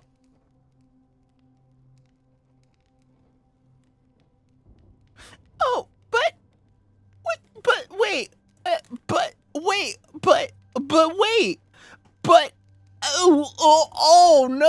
oh no, but wait, but wait, hold up a second, but that means, wait, but what? Hold,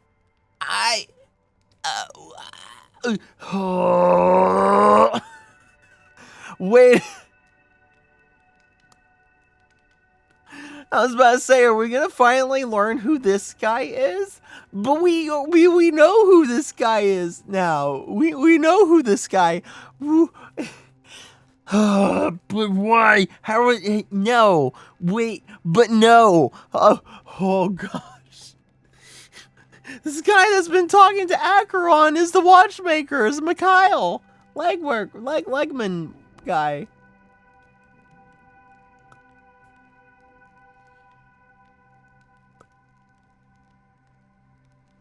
Spicy Brain saw something that isn't actually what it is. But yeah, this hooded guy that's been talking this whole time is Mikhail or Misha, the Watchmaker. So, but then...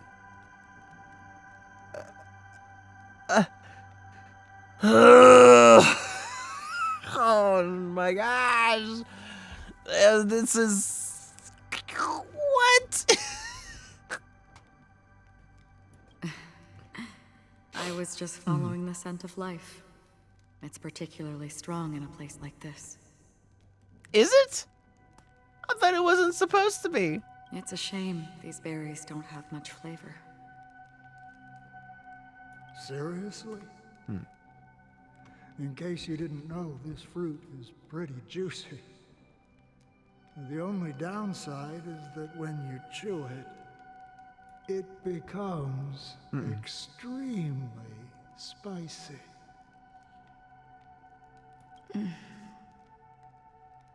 Have you lost your sense of taste? At least that's what I'm thinking. Based on the voice now that we've been taken through the many different voices of the Watchmaker. And he has white, and this, whoever's talking here has white hair. Whoever's talking here has white hair.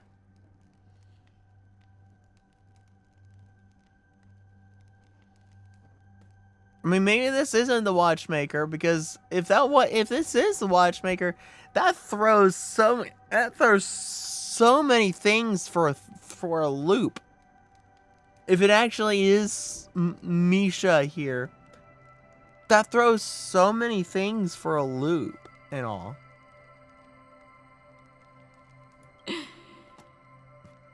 I can still taste certain things, like a faint sweetness.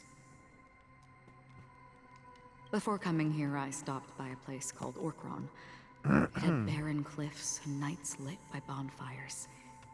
Burgundy snow would fall from the sky, and when it landed on my tongue, it tasted like raspberries. Raspberries? Why would you try to taste burgundy snow? Why would you try to taste burgundy the flavor snow? Wasn't exactly sweet. It left a lasting impression. When I think back on my past, I realize that what's tying everything together isn't the big events, but rather these small yet unforgettable moments.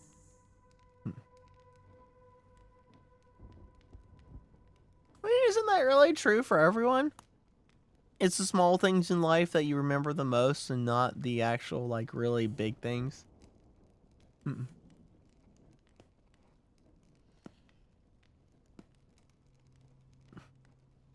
Don't worry about it.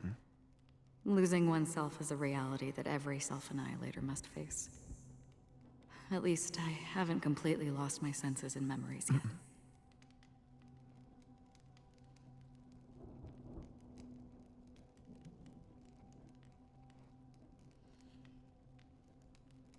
Well, congratulations on adding another footnote to your journey. By the way, are you always alone? No, I had a companion in Orkron. She's a short, nameless girl who aspired to explore IX. She always said she'd walk a path deeper and farther than Akavilis.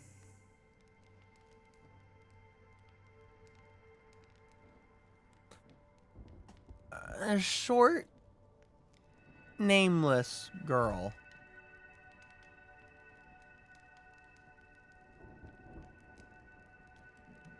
To explore IX. I thought IX was a person, not a place. Because IX is the Aeon of Nihility. And so is Nihility a place? I mean, man. Oh, man. You didn't think she was holding food. Quite an ambition for such a small girl. So what happened? What happened to this small girl? Yeah. She became stagnant water. Stagnant water. Well,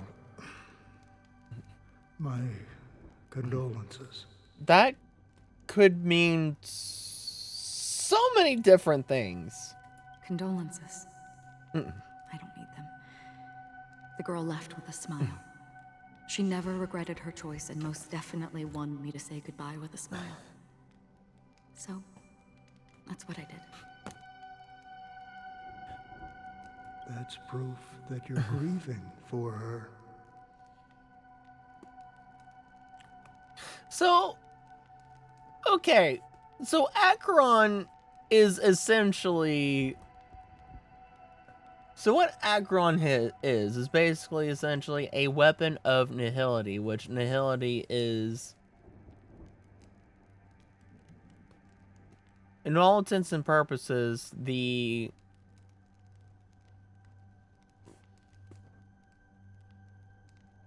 death end of the world or reality. It is the collapse and ending of reality.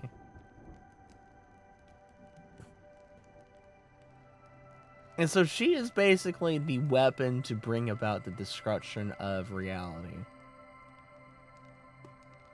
But this guy here, whoever he is, whether he's the watchmaker or not, is trying to make her retain some humanity or try to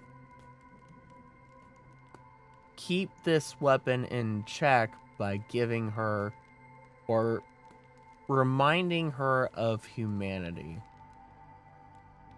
And she herself even said that losing oneself is natural for a weapon of annihilation.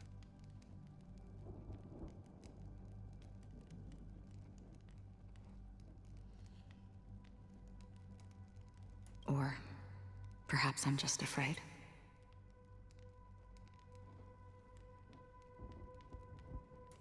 Afraid? I rarely sense that emotion from you. What do you fear? I'm afraid I'll forget the 30 days I spent with her, just like all the other days in my life. Most of them have already washed away with the rain, disappearing into an unseen realm. Weapon to surpass Metal Gear. Oh, good heavens. Oh, good heavens.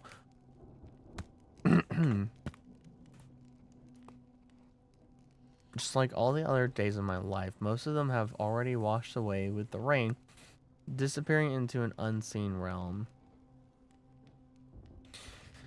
Gosh, I feel that with a lot of my memories.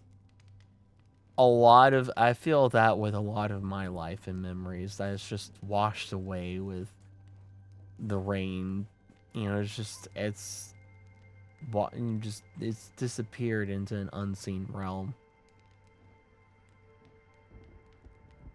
It's like questioning, like, what even was my, what was my life a long time ago? A long time ago, like, what even was my life? It just seems like a dream. Some long forgotten dream.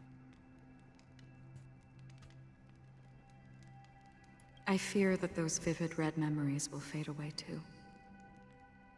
There isn't much color left. And besides this faint, warm red, there's almost nothing. Hard to imagine. A ranger accustomed to bloodshed, destruction, and chaos, finding warmth in the red color.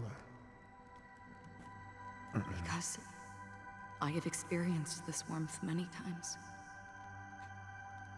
Long ago, I promised someone that I'd bring it to more people.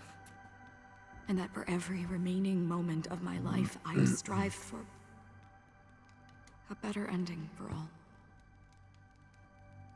As long as this red color still lingers, I have a chance to fulfill that promise. It represents a burning fire, a blooming flower, the berries in this cave, and life itself, fleeting yet still dazzling. In the end, it will lead me beyond the horizon of existence. Hell, no, go And on beyond the me. other side, I will cut off nihility.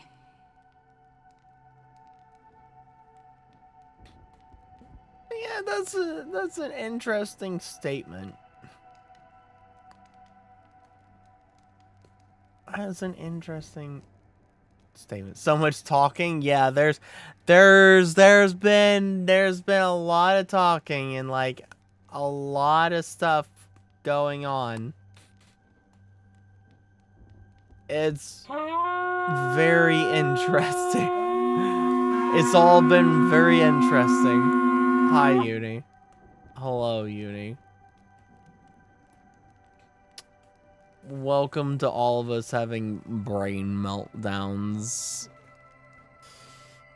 But that's a very interesting statement right there. In the end, it will lead me beyond the horizon of existence, and on the other side, I will cut off nihility.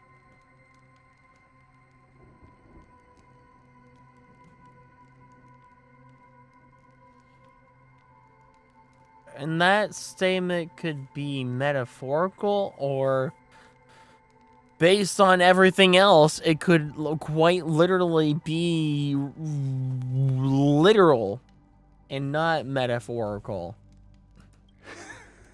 The one blessed by the sleeping and shapeless is considering how to kill them.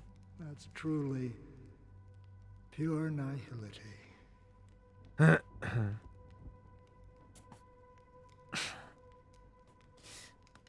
Yeah, if my understanding of what nihility is and represents, then yeah.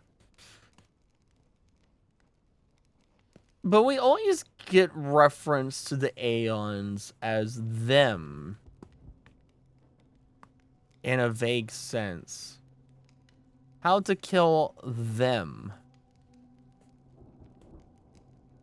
The harmony is them. The order is them. The nihility is them.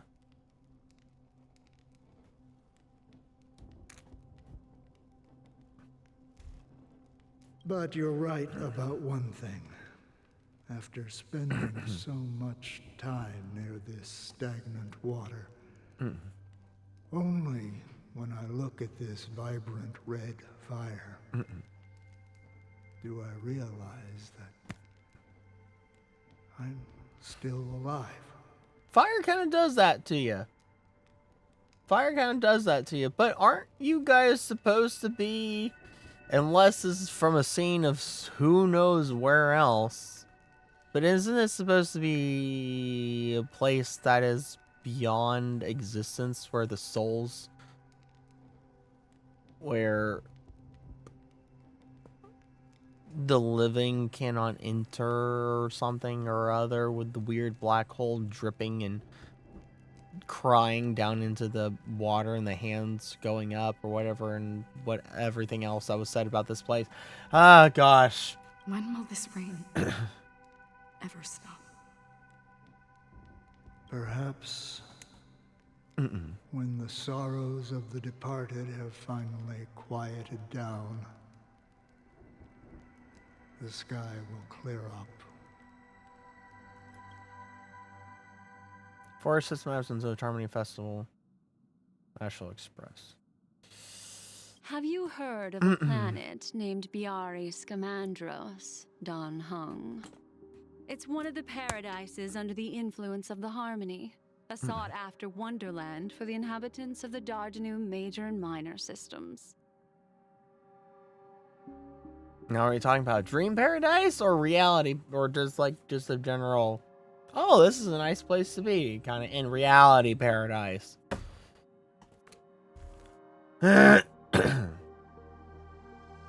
Half an amber era ago, the family held an unprecedented festival there.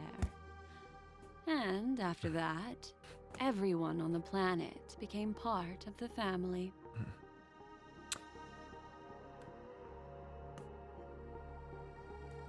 Yeah? Do you think the same thing will happen on Penacony? Yeah, it will. That's what's been said like multiple times now and been talked about and everything. Yes. Or how else can we explain it? The family deliberately used the Watchmaker's invitation to keep all the Pathstriders here, but banished the Emanator of the Nihility. Because of the Nihility, I'm rarely affected by the power of other paths, but somehow I can unconsciously infiltrate them. Maybe that's the risk they're trying to avoid. I would disagree. Biari Scamandros is not part of the credit system or connected to the Silver Rail. It's nothing more than a remote civilization sheltered by the Harmony. But Penacony is different. If the family messes with Penacony, that would be like declaring war on almost half of the factions in the cosmos. They have no reason to do that.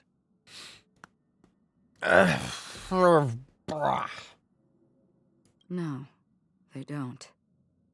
If they truly serve the Harmony, that is. Which they don't, which has been revealed to us that they don't, and it's the Order. What do you mean? The path in Penacony is impure. The Harmony here has impurities. Do you remember the ancient swarm disaster?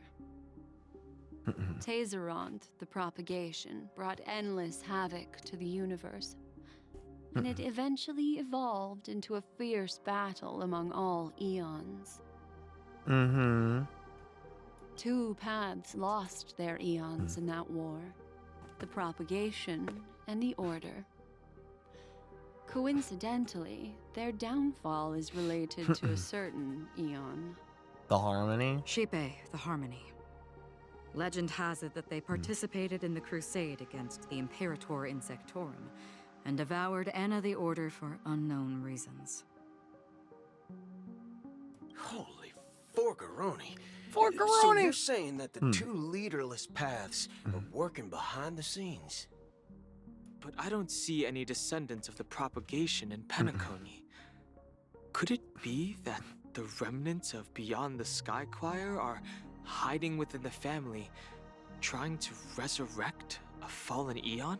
Exactly, but it will take the shape and the form of a hive mind. I can't say for sure, but they're definitely planning something for the Charmony Festival.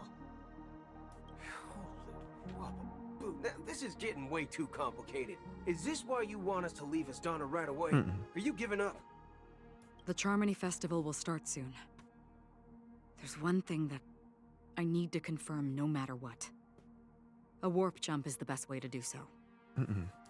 Yeah, the quote-unquote cursing is great. It makes me laugh, too. Time is running out. I have another plan. Do you?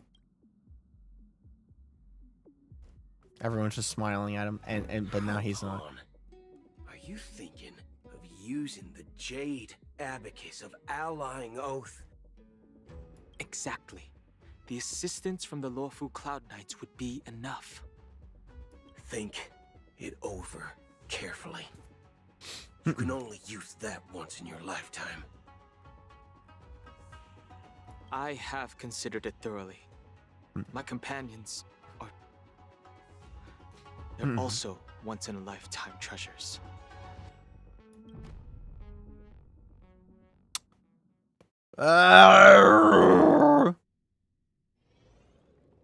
3 system hours. Pentagon Grand Theater. Are you the only one here, my child? The Nameless is quite the diplomat. Our secrets have spread like wildfire within the family. And IPC starships are gathering towards Astana.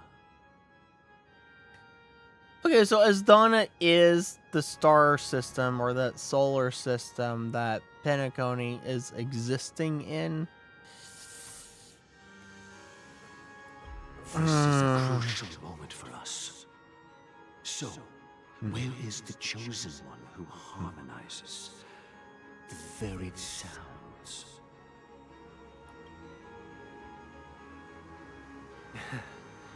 What do you mean, Master? I'm right here in front of you, aren't I?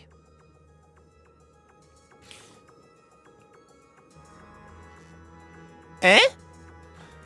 You know, she was supposed to be the star of the Charmony Festival in our plan. But the plan has changed. As her brother, I know she doesn't want to sing for the Order. So I'll take her place. Can you even do that? You've always been wise beyond your years. I'm sure you understand the consequences of your choice. This music, though. Consider this a betrayal. This music, though. Well, there can't be 2 suns in the sky. I'll step up and take down the other sun if necessary.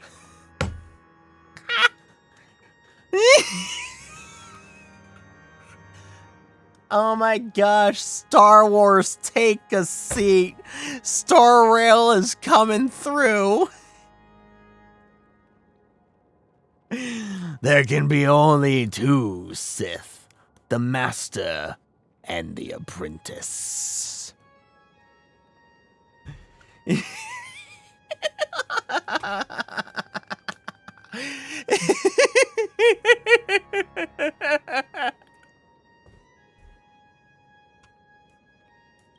Do you believe in karma?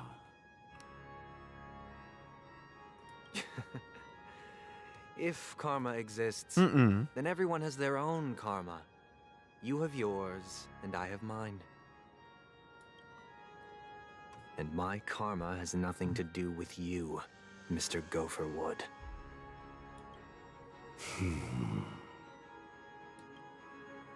All right.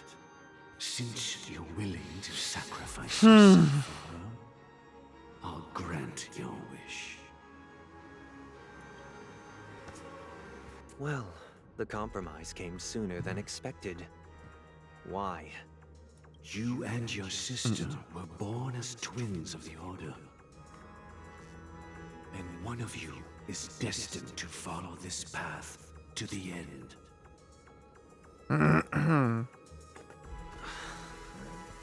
Is this part of your plan? Of course. You're still as clever as you were when you were a child. Oh, man. The opening is near. Go, my child. Seize the power of the harmony and reveal your karma. Are we the Harmony or are we the Order? Make up your mind. I have one final question, Master. Why did you choose to bring the Order to Penacony? Wouldn't it have been better to choose a desperate world instead of a city filled with hope and dreams? Why? It's for justice, my child. If we lose justice in our hearts, we'll make the same mistake as the Harmony did. So, it's not you who manipulates the dreamscape with the Stellaron, but...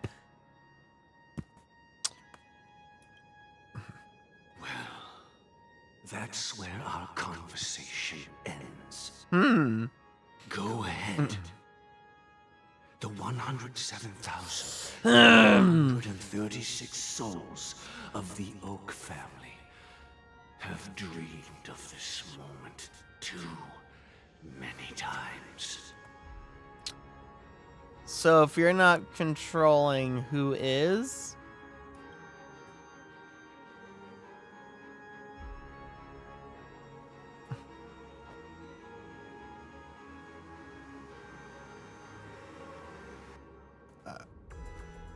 the bird is dead. I shall ascend to the heavens, becoming the scorching sun, bathed in my light. Oh! People shall flourish, while all evil shall be eradicated. Why are there so many dead birds? This is the interior of the Penacony Grand Theater. Is it? I wouldn't know. It's quite exhilarating to be flushed into the air by Soulglad. Huh? But why is the venue still closed when the Charmony Festival is about to start? Good question. And not only that, the entire theater is eerily quiet. No audience, no staff, no one around. Shut up, March. Yeah. Looks like the Charmony Festival was a flop at the box office. Yeah. I wonder how many tickets... Hey, that's not what we should be concerned about. Let's explore around. Be careful, everyone. Will we be freemen of our father something? Which watchmaker's hat? New sticker obtained. Wow, look at that. We get game play chest. That's it. What the Guess heck it'll are have to do. you doing? Also, what? Can I know? I can't. Why are you here? There. It wasn't to guard that chest.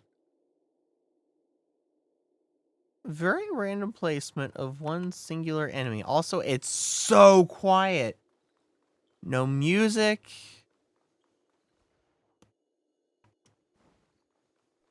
Ah, this is weird. This is so weird.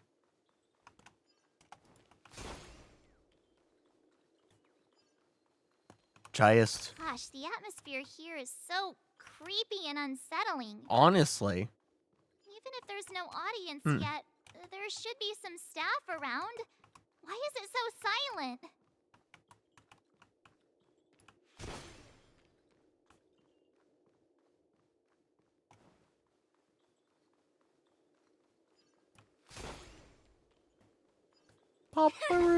Pepperoni. Oh? I see you there. Tweet! You be the judge. This puppet is just pushing us around, Tweet. Everyone's dancing, but it's just sitting there slacking off. It even threw a tantrum when it was chitted, Tweet.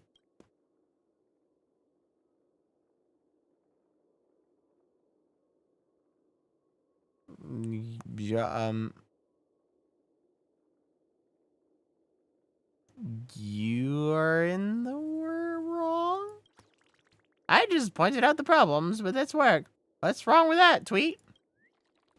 If I am saying this, these puppets should all be sent to the Great Tree and be taught a lesson by Professor Owl. Tweet. Tweet! You over there, you're slacking off again. Stop running away, Tweet.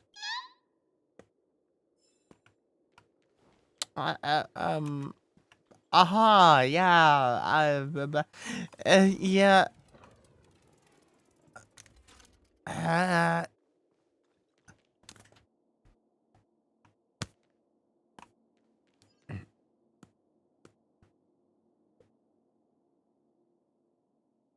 I'm Very uncomfortable. Yikes! They scared the life out of me. How? Why are there so many puppets at the ticket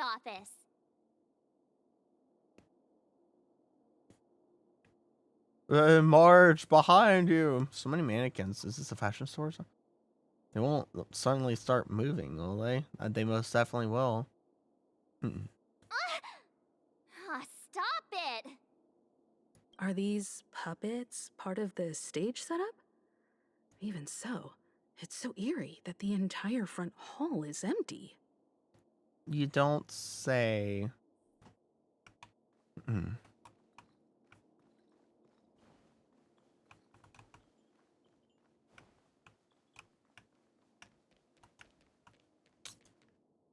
Investigate. I'm seriously scared they might start moving. Let's just leave, please. Yeah, what?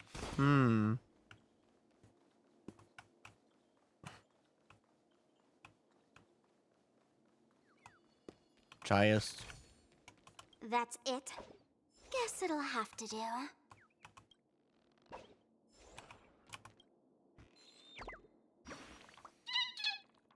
Tweet! Did you realize I'm growing taller? I planted a birdie in the ground and the birdie grew really tall, Tweet. If I keep watering myself, will I grow so tall that I can't even fit into a theater, Tweet? It's kind of creepy. What's there to fear? I bet I can grow even taller than the great tree, Tweet. If only all birdies could get so tall, even Boss Stone would have to hide from us, Tweet. What a brilliant idea. I'll go get Lady Vermilion now. Go let Lady Vermilion know to plant everyone into the soil, Tweet. That's concerning and disheartening. Collect. Intermission. Collect. I have Burning Dreams script. One day I'll sit down and we'll have a reading session of everything.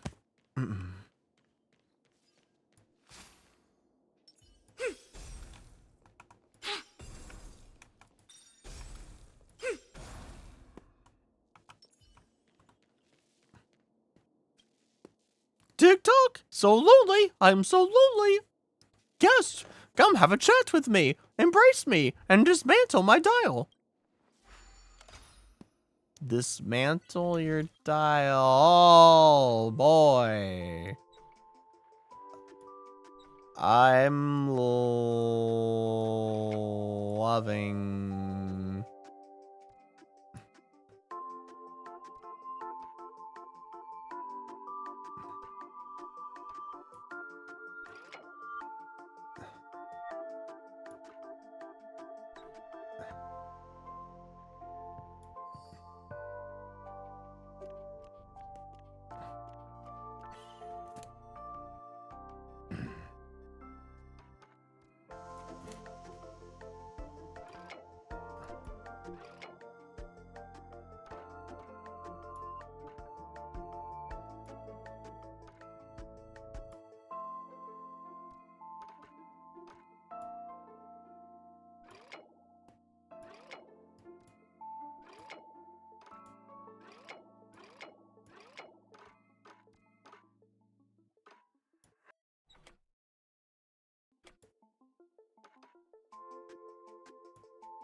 Gosh.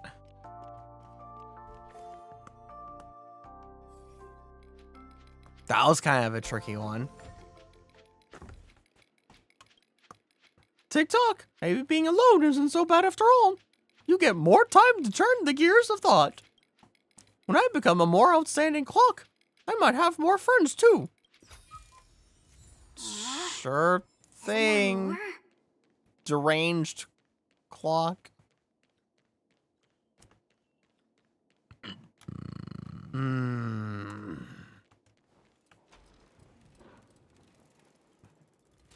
Something feels off. We're in the right place, right? Probably. There's no other grand theater in the dreamscape.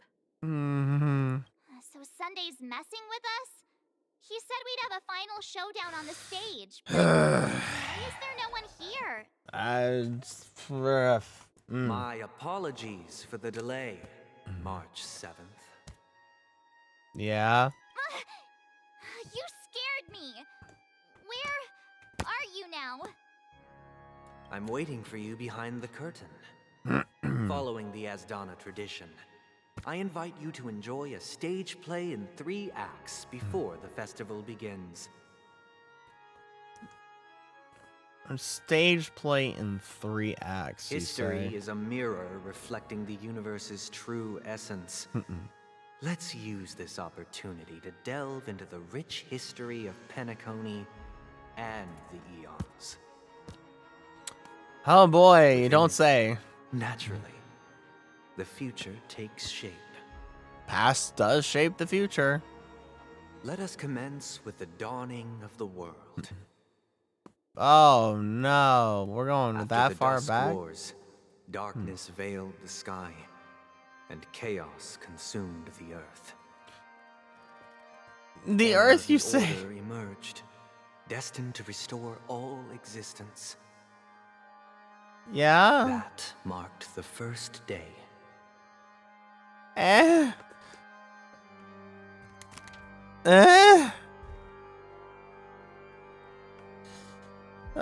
We're gonna get the first book of Genesis here.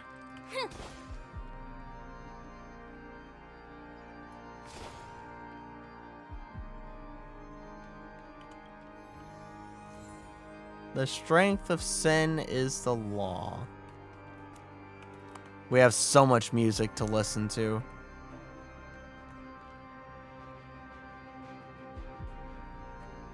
That is really wild looking.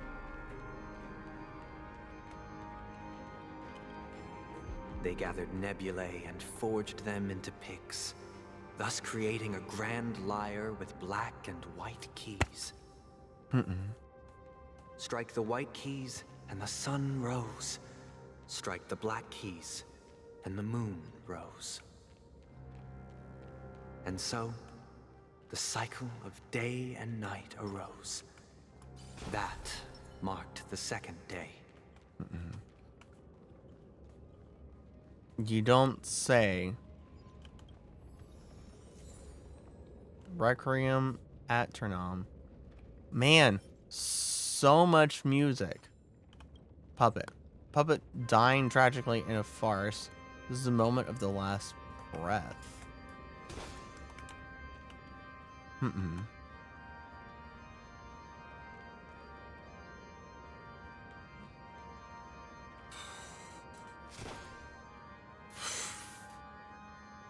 What the heck, man?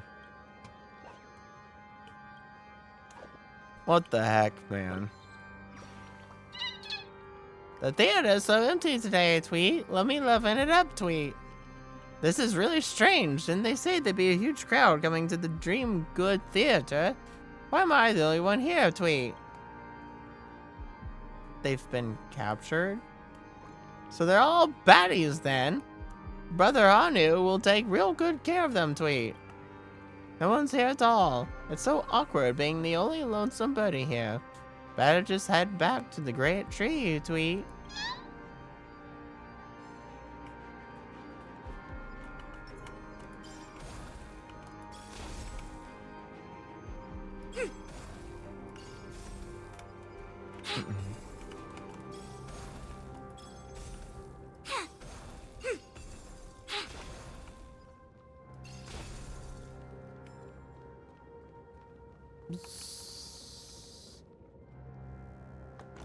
So Interesting choice. That's it? Guess it'll have to do.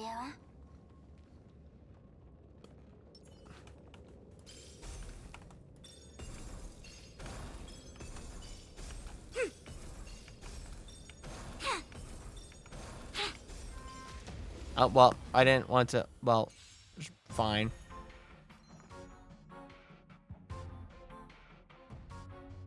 I didn't want to, but alright. Feeling spiffy? Choose him to strike. Look at the draw. Please. My brain is just. Victory! My brain is just, you know, I'm.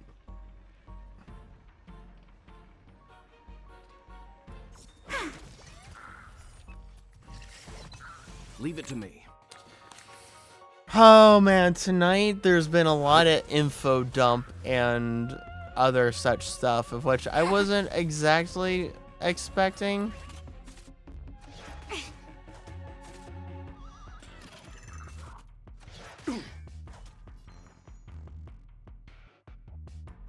Don't move.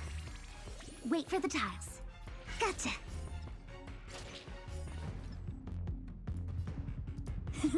This was indeed quite the info dump.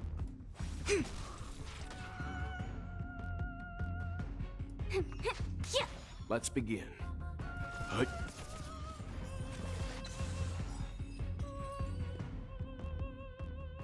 I don't even know what to like. All things shift in divination. There we go. I don't even know what to say anymore. Like, I really don't even know what to say anymore.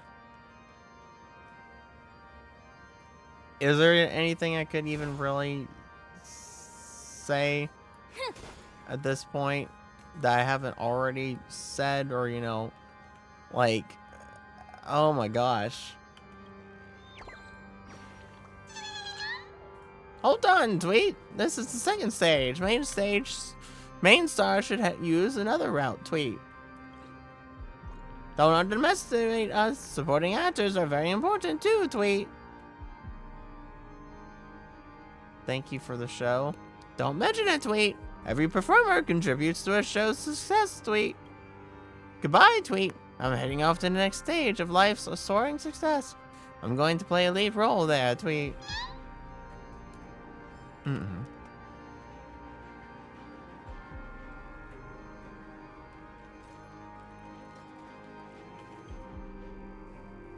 Awake ticker ... What are you doing, guest? I'm trying to fix you. Just trying to flirt with you? Why aren't you saying tick-tock?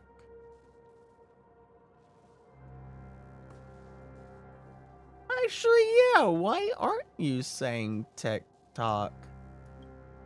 It's because I've been enlightened. I won't be saying any silly catchphrases like that again. Guest, who defines what is normal? And who defines what is malfunctioned? Why is it that when we abandon our poor imitations of Clocky, we must be fixed en masse? That building block from the toy store, it definitely isn't some sinister object that caused the malfunction in the Sweet Dreams troupe, but a treasure that awakened us. We're not damaged tickers.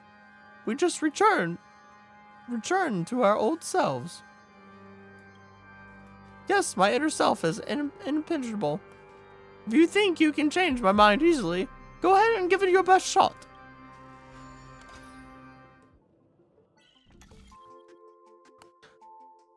Oh boy. Oh,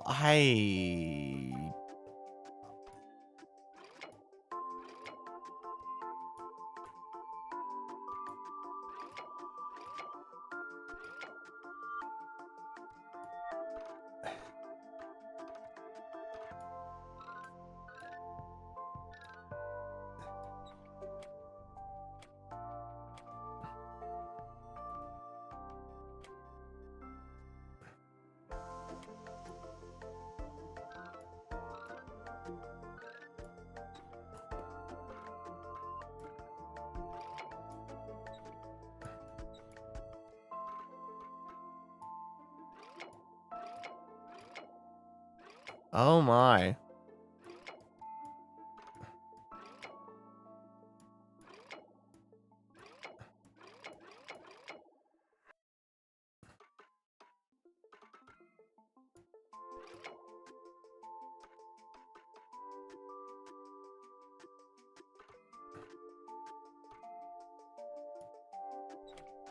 Um.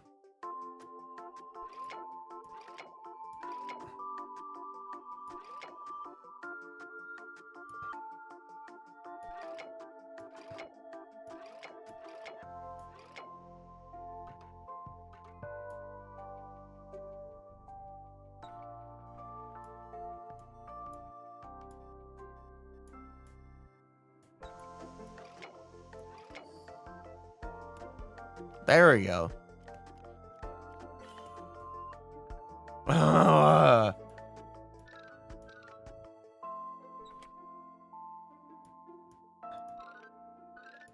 Nope, stop it.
Is this one right here just a red herring?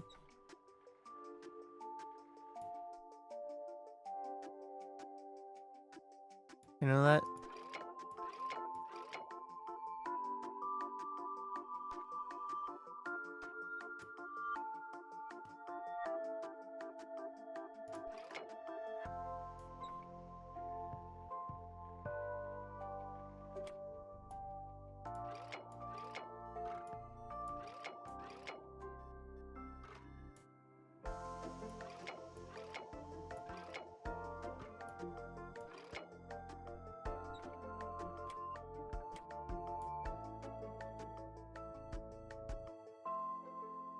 Oh my gosh. Okay, hold on. Hold on. Hold on a minute here.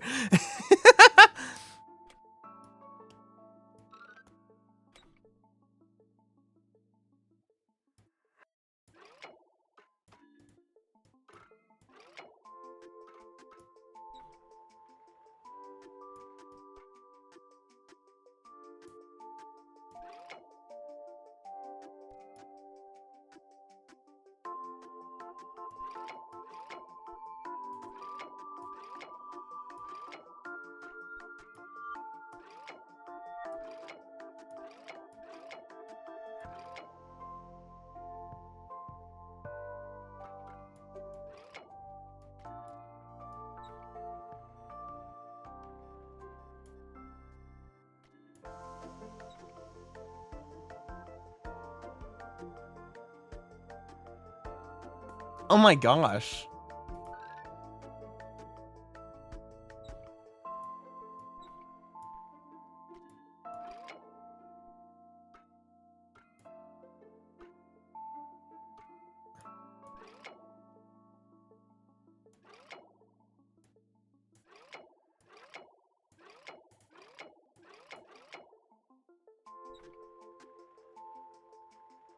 What?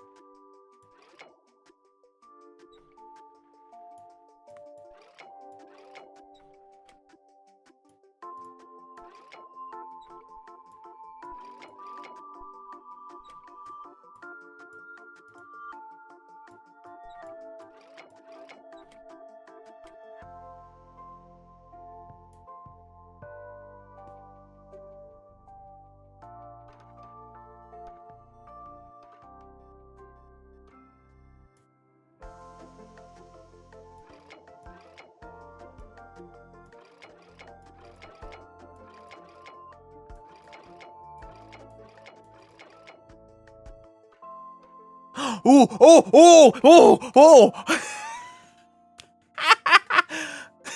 Oh no, not a third one.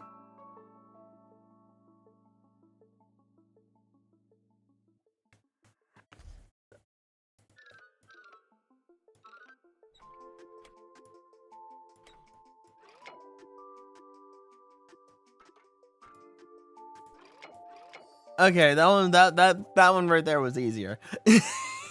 Oh my gosh. There's another one.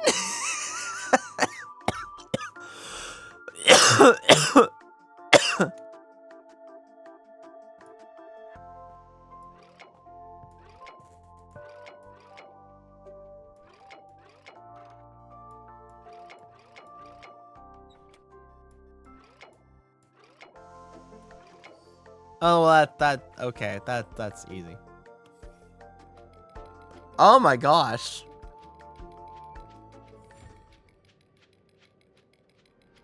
Holy cow. Okay, that was not easy. That was not easy. Oh my gosh.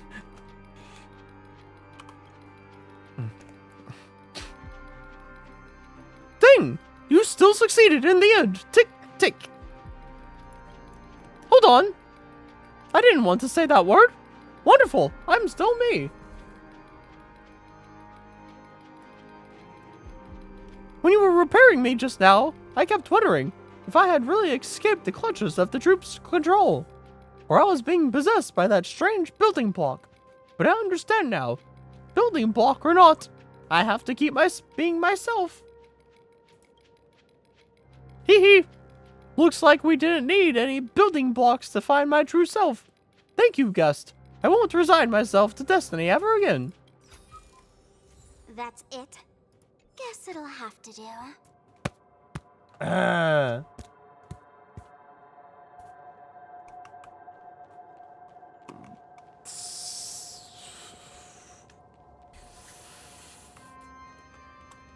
Are all this puppets gonna say the same thing? Puppet command company's silence the unknown puzzle is finally answered.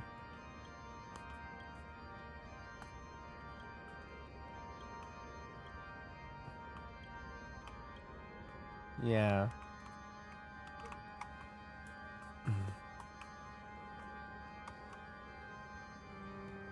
This is so...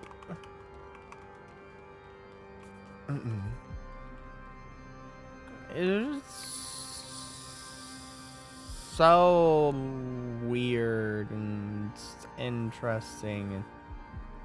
Oh man, I don't even know anymore. I don't even know anymore. My brain was already kind of like whoopsie daisy, but that really made it more whoopsie daisy.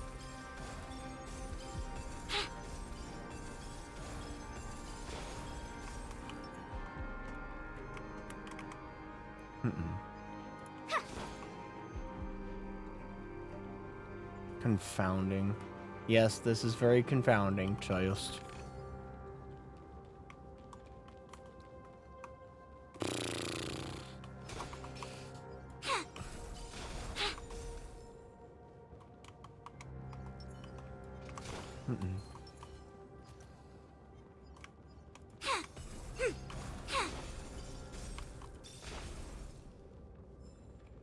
Not yet.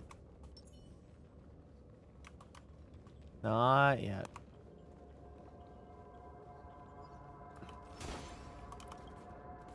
Puppet who cries in tragedy with hands raised for unreachable salvation.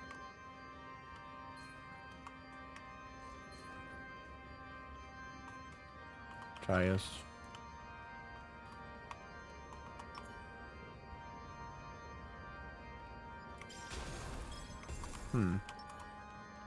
It looks like I'm gonna have to kill these guys to do anything with this.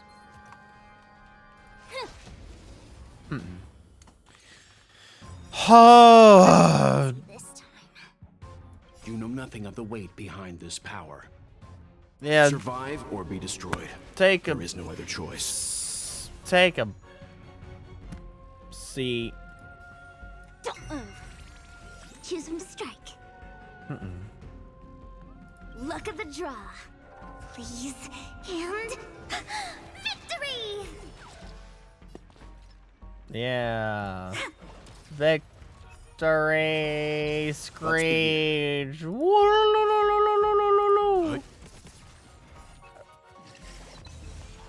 This is...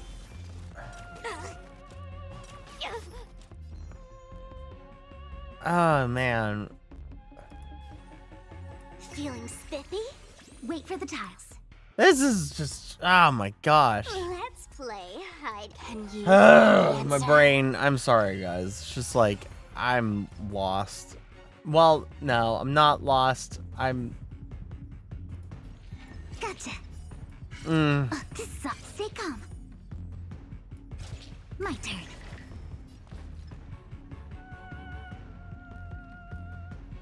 Yeah, I'm quite tired now myself. Leave it to me. Alright, see you, Cass. Thanks for being here and all. Much appreciated.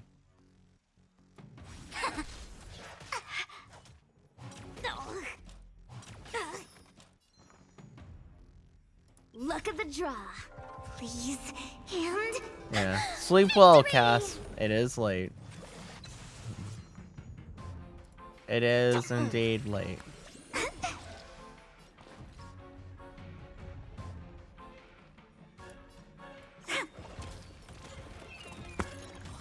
Let's begin.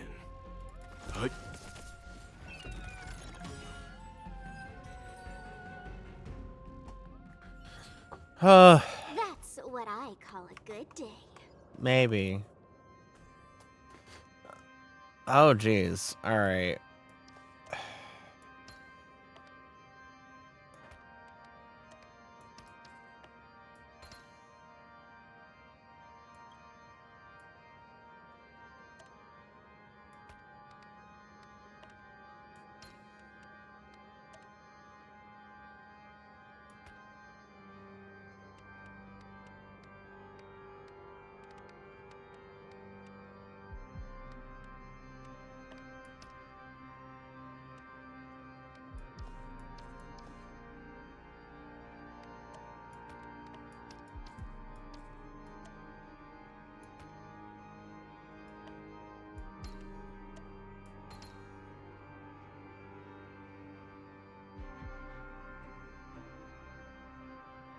Oh, wait. Oh, no. I'm just blind. I was like, wait a second. No, I'm just blind. I'm just blind.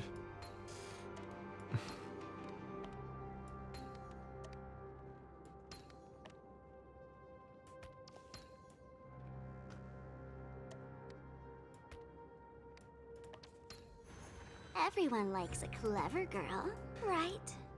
Oh boy, I see you there, just. Isn't there more?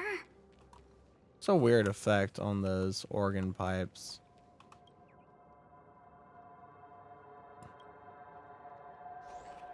Hop. Jump high. Hello! I saw a bird at the theater and its voice was so mesmerizing. Tweet! Accompanied by a melodic surge of pipe organs. Even the puppets will start dancing, too. Tweet. The birdie's song travels far and wide, just like a lightweight ivory feather. Tweet! That feather slowly floats towards the clouds. Cuff can't hit that high note. Tweet. Today's show ends here. Thank you for coming, everyone. Tweet. This is really gonna end soon here because it's 5:15 in the morning. It is 5:15 in the morning. You know how I said we were gonna listen to all the music? There's so much music that we need to listen to, and it's 5:15 in the morning, and there's still like all this other stuff and everything. I'm not sure. There we go. Finally, I'm not sure if we're actually gonna listen to that music, but like, I should end right now, but I want to like continue because it's like we're just like on the verge of something here, but like at the same time, just like I'm too tired to really like probably like fully like understand and like appreciate whatever the verge it is that we're about to go over on and everything, especially whatever the heck is going on with these puppets and the holograms that they exist as or whatever, and the portraits or paintings of that we're about to jump into for whatever reason and all, and who knows what's gonna lie in there. And so it's kind of like, yeah, I probably should end and then save whatever this is for like the next time of whatever that is. Yeah, good night, Shay. Yeah, I'm gonna sit myself. You know what? I'm also gonna take a book out of everyone's page here. I'm gonna sit myself pretty like right here, with this right here as the not that as backdrop, but like this right here as the backdrop, because that'll be cool and everything. And we're just gonna see what the achievements are, and that is real fast, and then I am going to end my stream and go to bed because it is 5:17 in the morning, and yeah, I need to get some sleep just in case I do actually get called in work tomorrow, because there is a chance, maybe. I mean, it is Saturday, but who knows.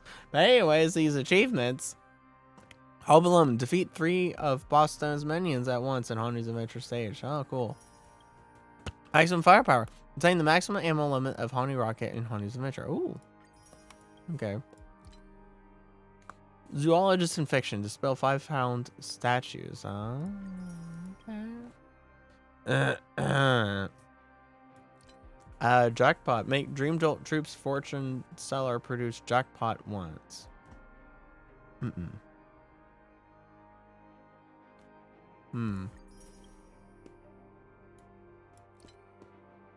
We will be free men as our fathers were. Inherit the Watchmaker's legacy.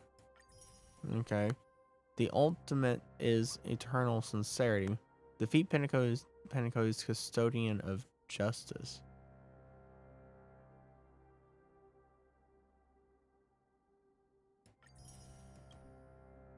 Nazan Dorma. Tread on the path of harmony.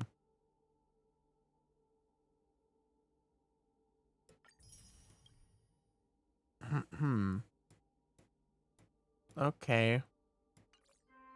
Cool thing, bro. What's up with this? New stickers in here. What's up with that? You. The Watchmaker's hat. Each day without dancing is a disappointment to the Trailblaze. Fascinating. Note stickers. Lost soldier.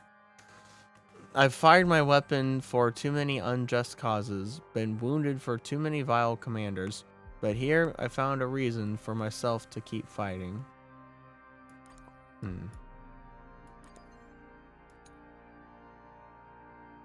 In Slumber Town, they don't treat my dances as a product. I like it here. Fascinating. Isn't it nice to have nothing? It is nice. I like this kind of life.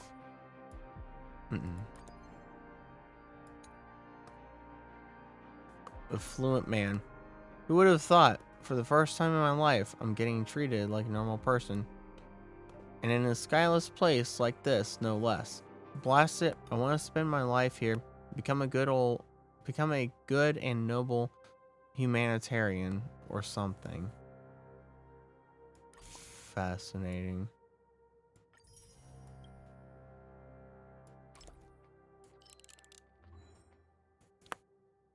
It was the best of times. The venue of the audition is thunderous with cheers, as if time had returned to the era when the City of Dreams was first born, and all souls chased after dreams. It was the best of times, and it was the worst of times. It was a paradise where everyone could be happy, and it was a wilderness where only the strongest could survive. People had everything, and they had nothing. We will. That's right, the world is paradoxical, and there's nothing we can do. But we've already made an effort, that's enough. I don't think about these things, I just want to live.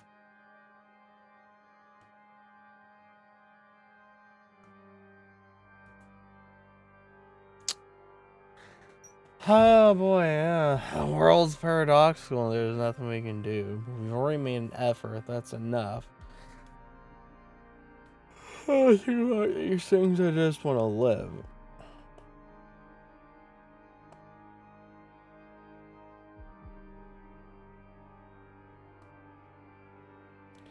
I mean, the world is paradoxical, and there's not a lot that we can do, but we've already made an effort, and that's enough.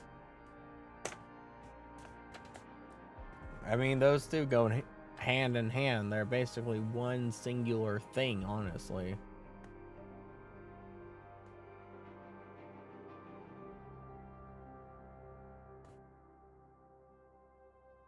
But the world is a paradoxical place.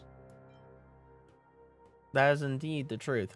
We all live under the ponderous weight of strings and curses. People war for it, fall for it, seek victory for it, and experience defeat for it. Among the countless contradictions, our era will eventually rise from the abyss and draw close to the light. On set, where's the gaffer?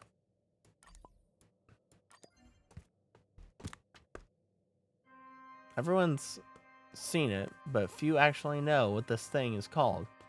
Remember, it's a slate. Base camp. The Brother Hanu to end all Brother Hanus. What? Okay, man. Festival starting point. Take your first step toward the path of the superstar here. Jeezums.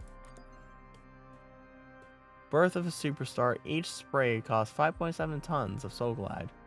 You know what? I wouldn't be surprised. That sounds about right. I'm not even surprised. Foxian contestants know. It was only after I left the Jinzhou that I discovered not everyone in the universe likes fluffy ears and tails. Unfortunately, the judge I encountered was allergic to a Foxian's fur.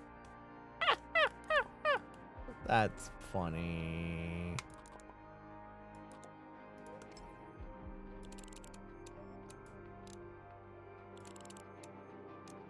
Oh, there's new ones here. Happy. At 7 o'clock, hysterical delight. At 10 o'clock, still as an undisturbed lake.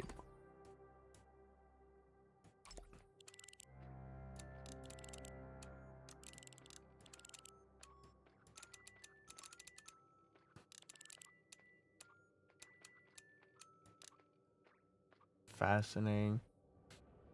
So very fascinating. What's the whole thing of characters? Oh. Nice. Unknown to each other, yet united in purpose, we make the same choices. Is that always a good thing, though?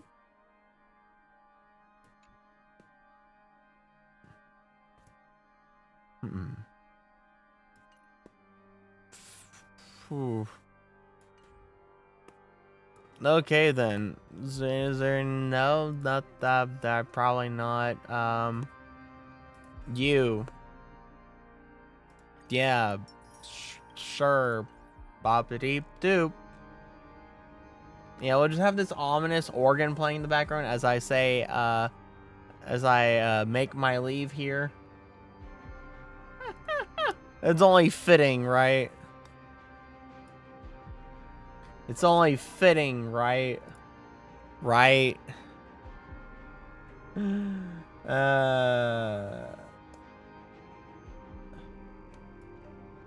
Oh my word. Well, anyways.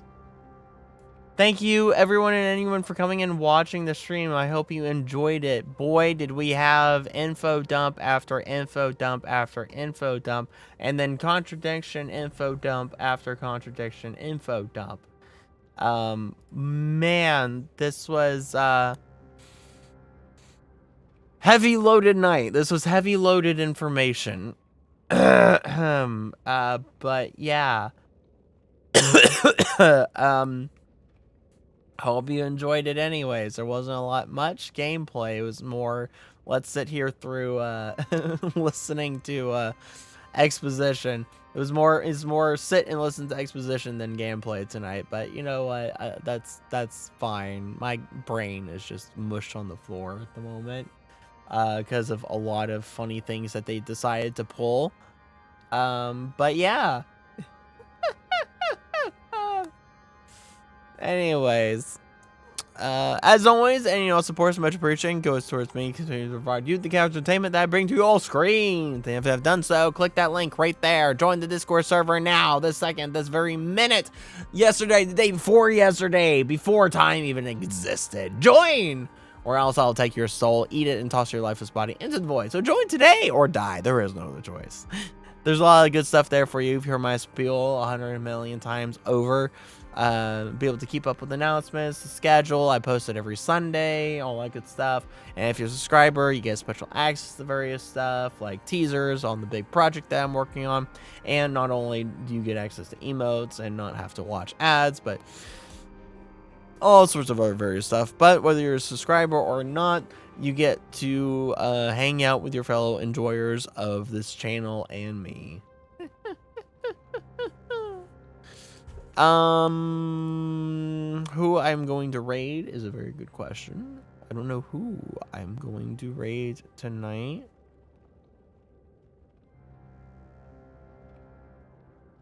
I could raid someone random, or I could raid Landfear.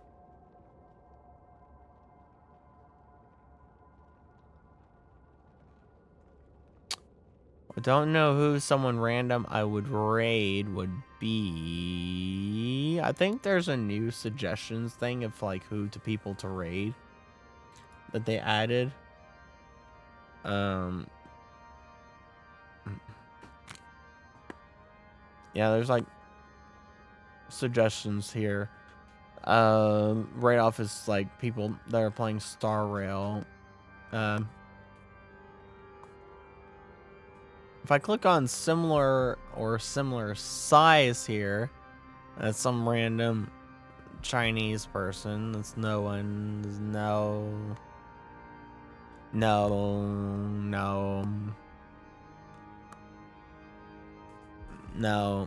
It's a lot of no. That's a lot of no's.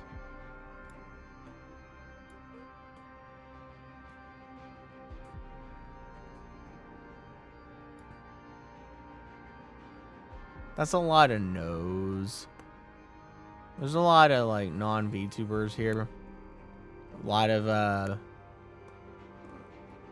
don't think are real people playing Star Rail.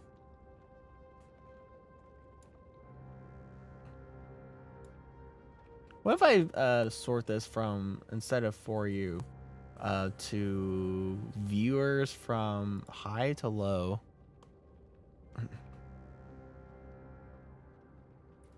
It's also Star Rail. It's also Star Rail. Eh.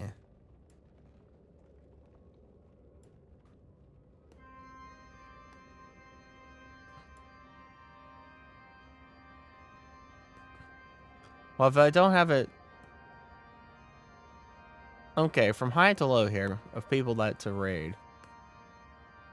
It's...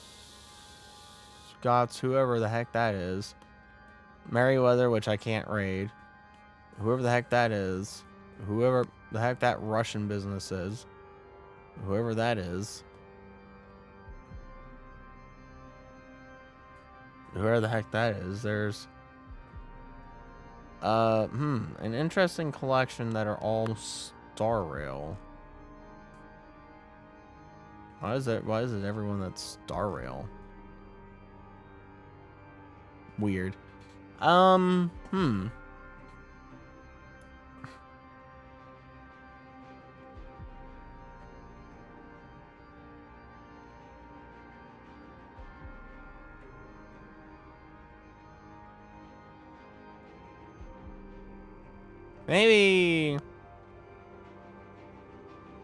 Maybe I do raid, maybe I do raid Landfear here.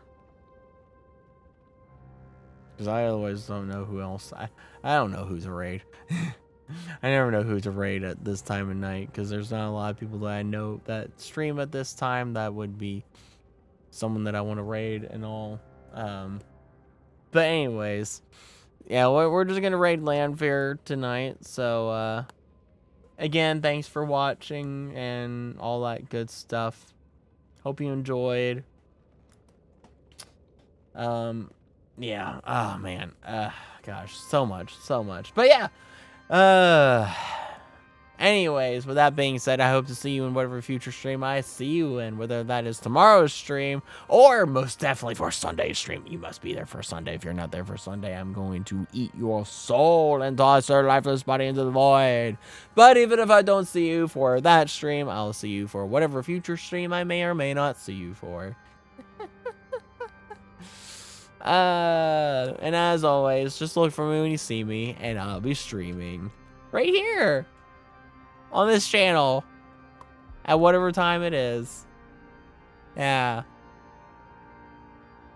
Anyway, I won't be this brain broken all in the other times I stream, but yeah. Anyways, it's time to go on a raid. Time to go on a Viking. It's time to go raiding, burning, and pillaging, but most importantly, go have fun with Lanfair. Alright, get out of here, you fools. I'm gonna get myself out of here and go to sleep because I am tired and brain broken. But anyways, see ya!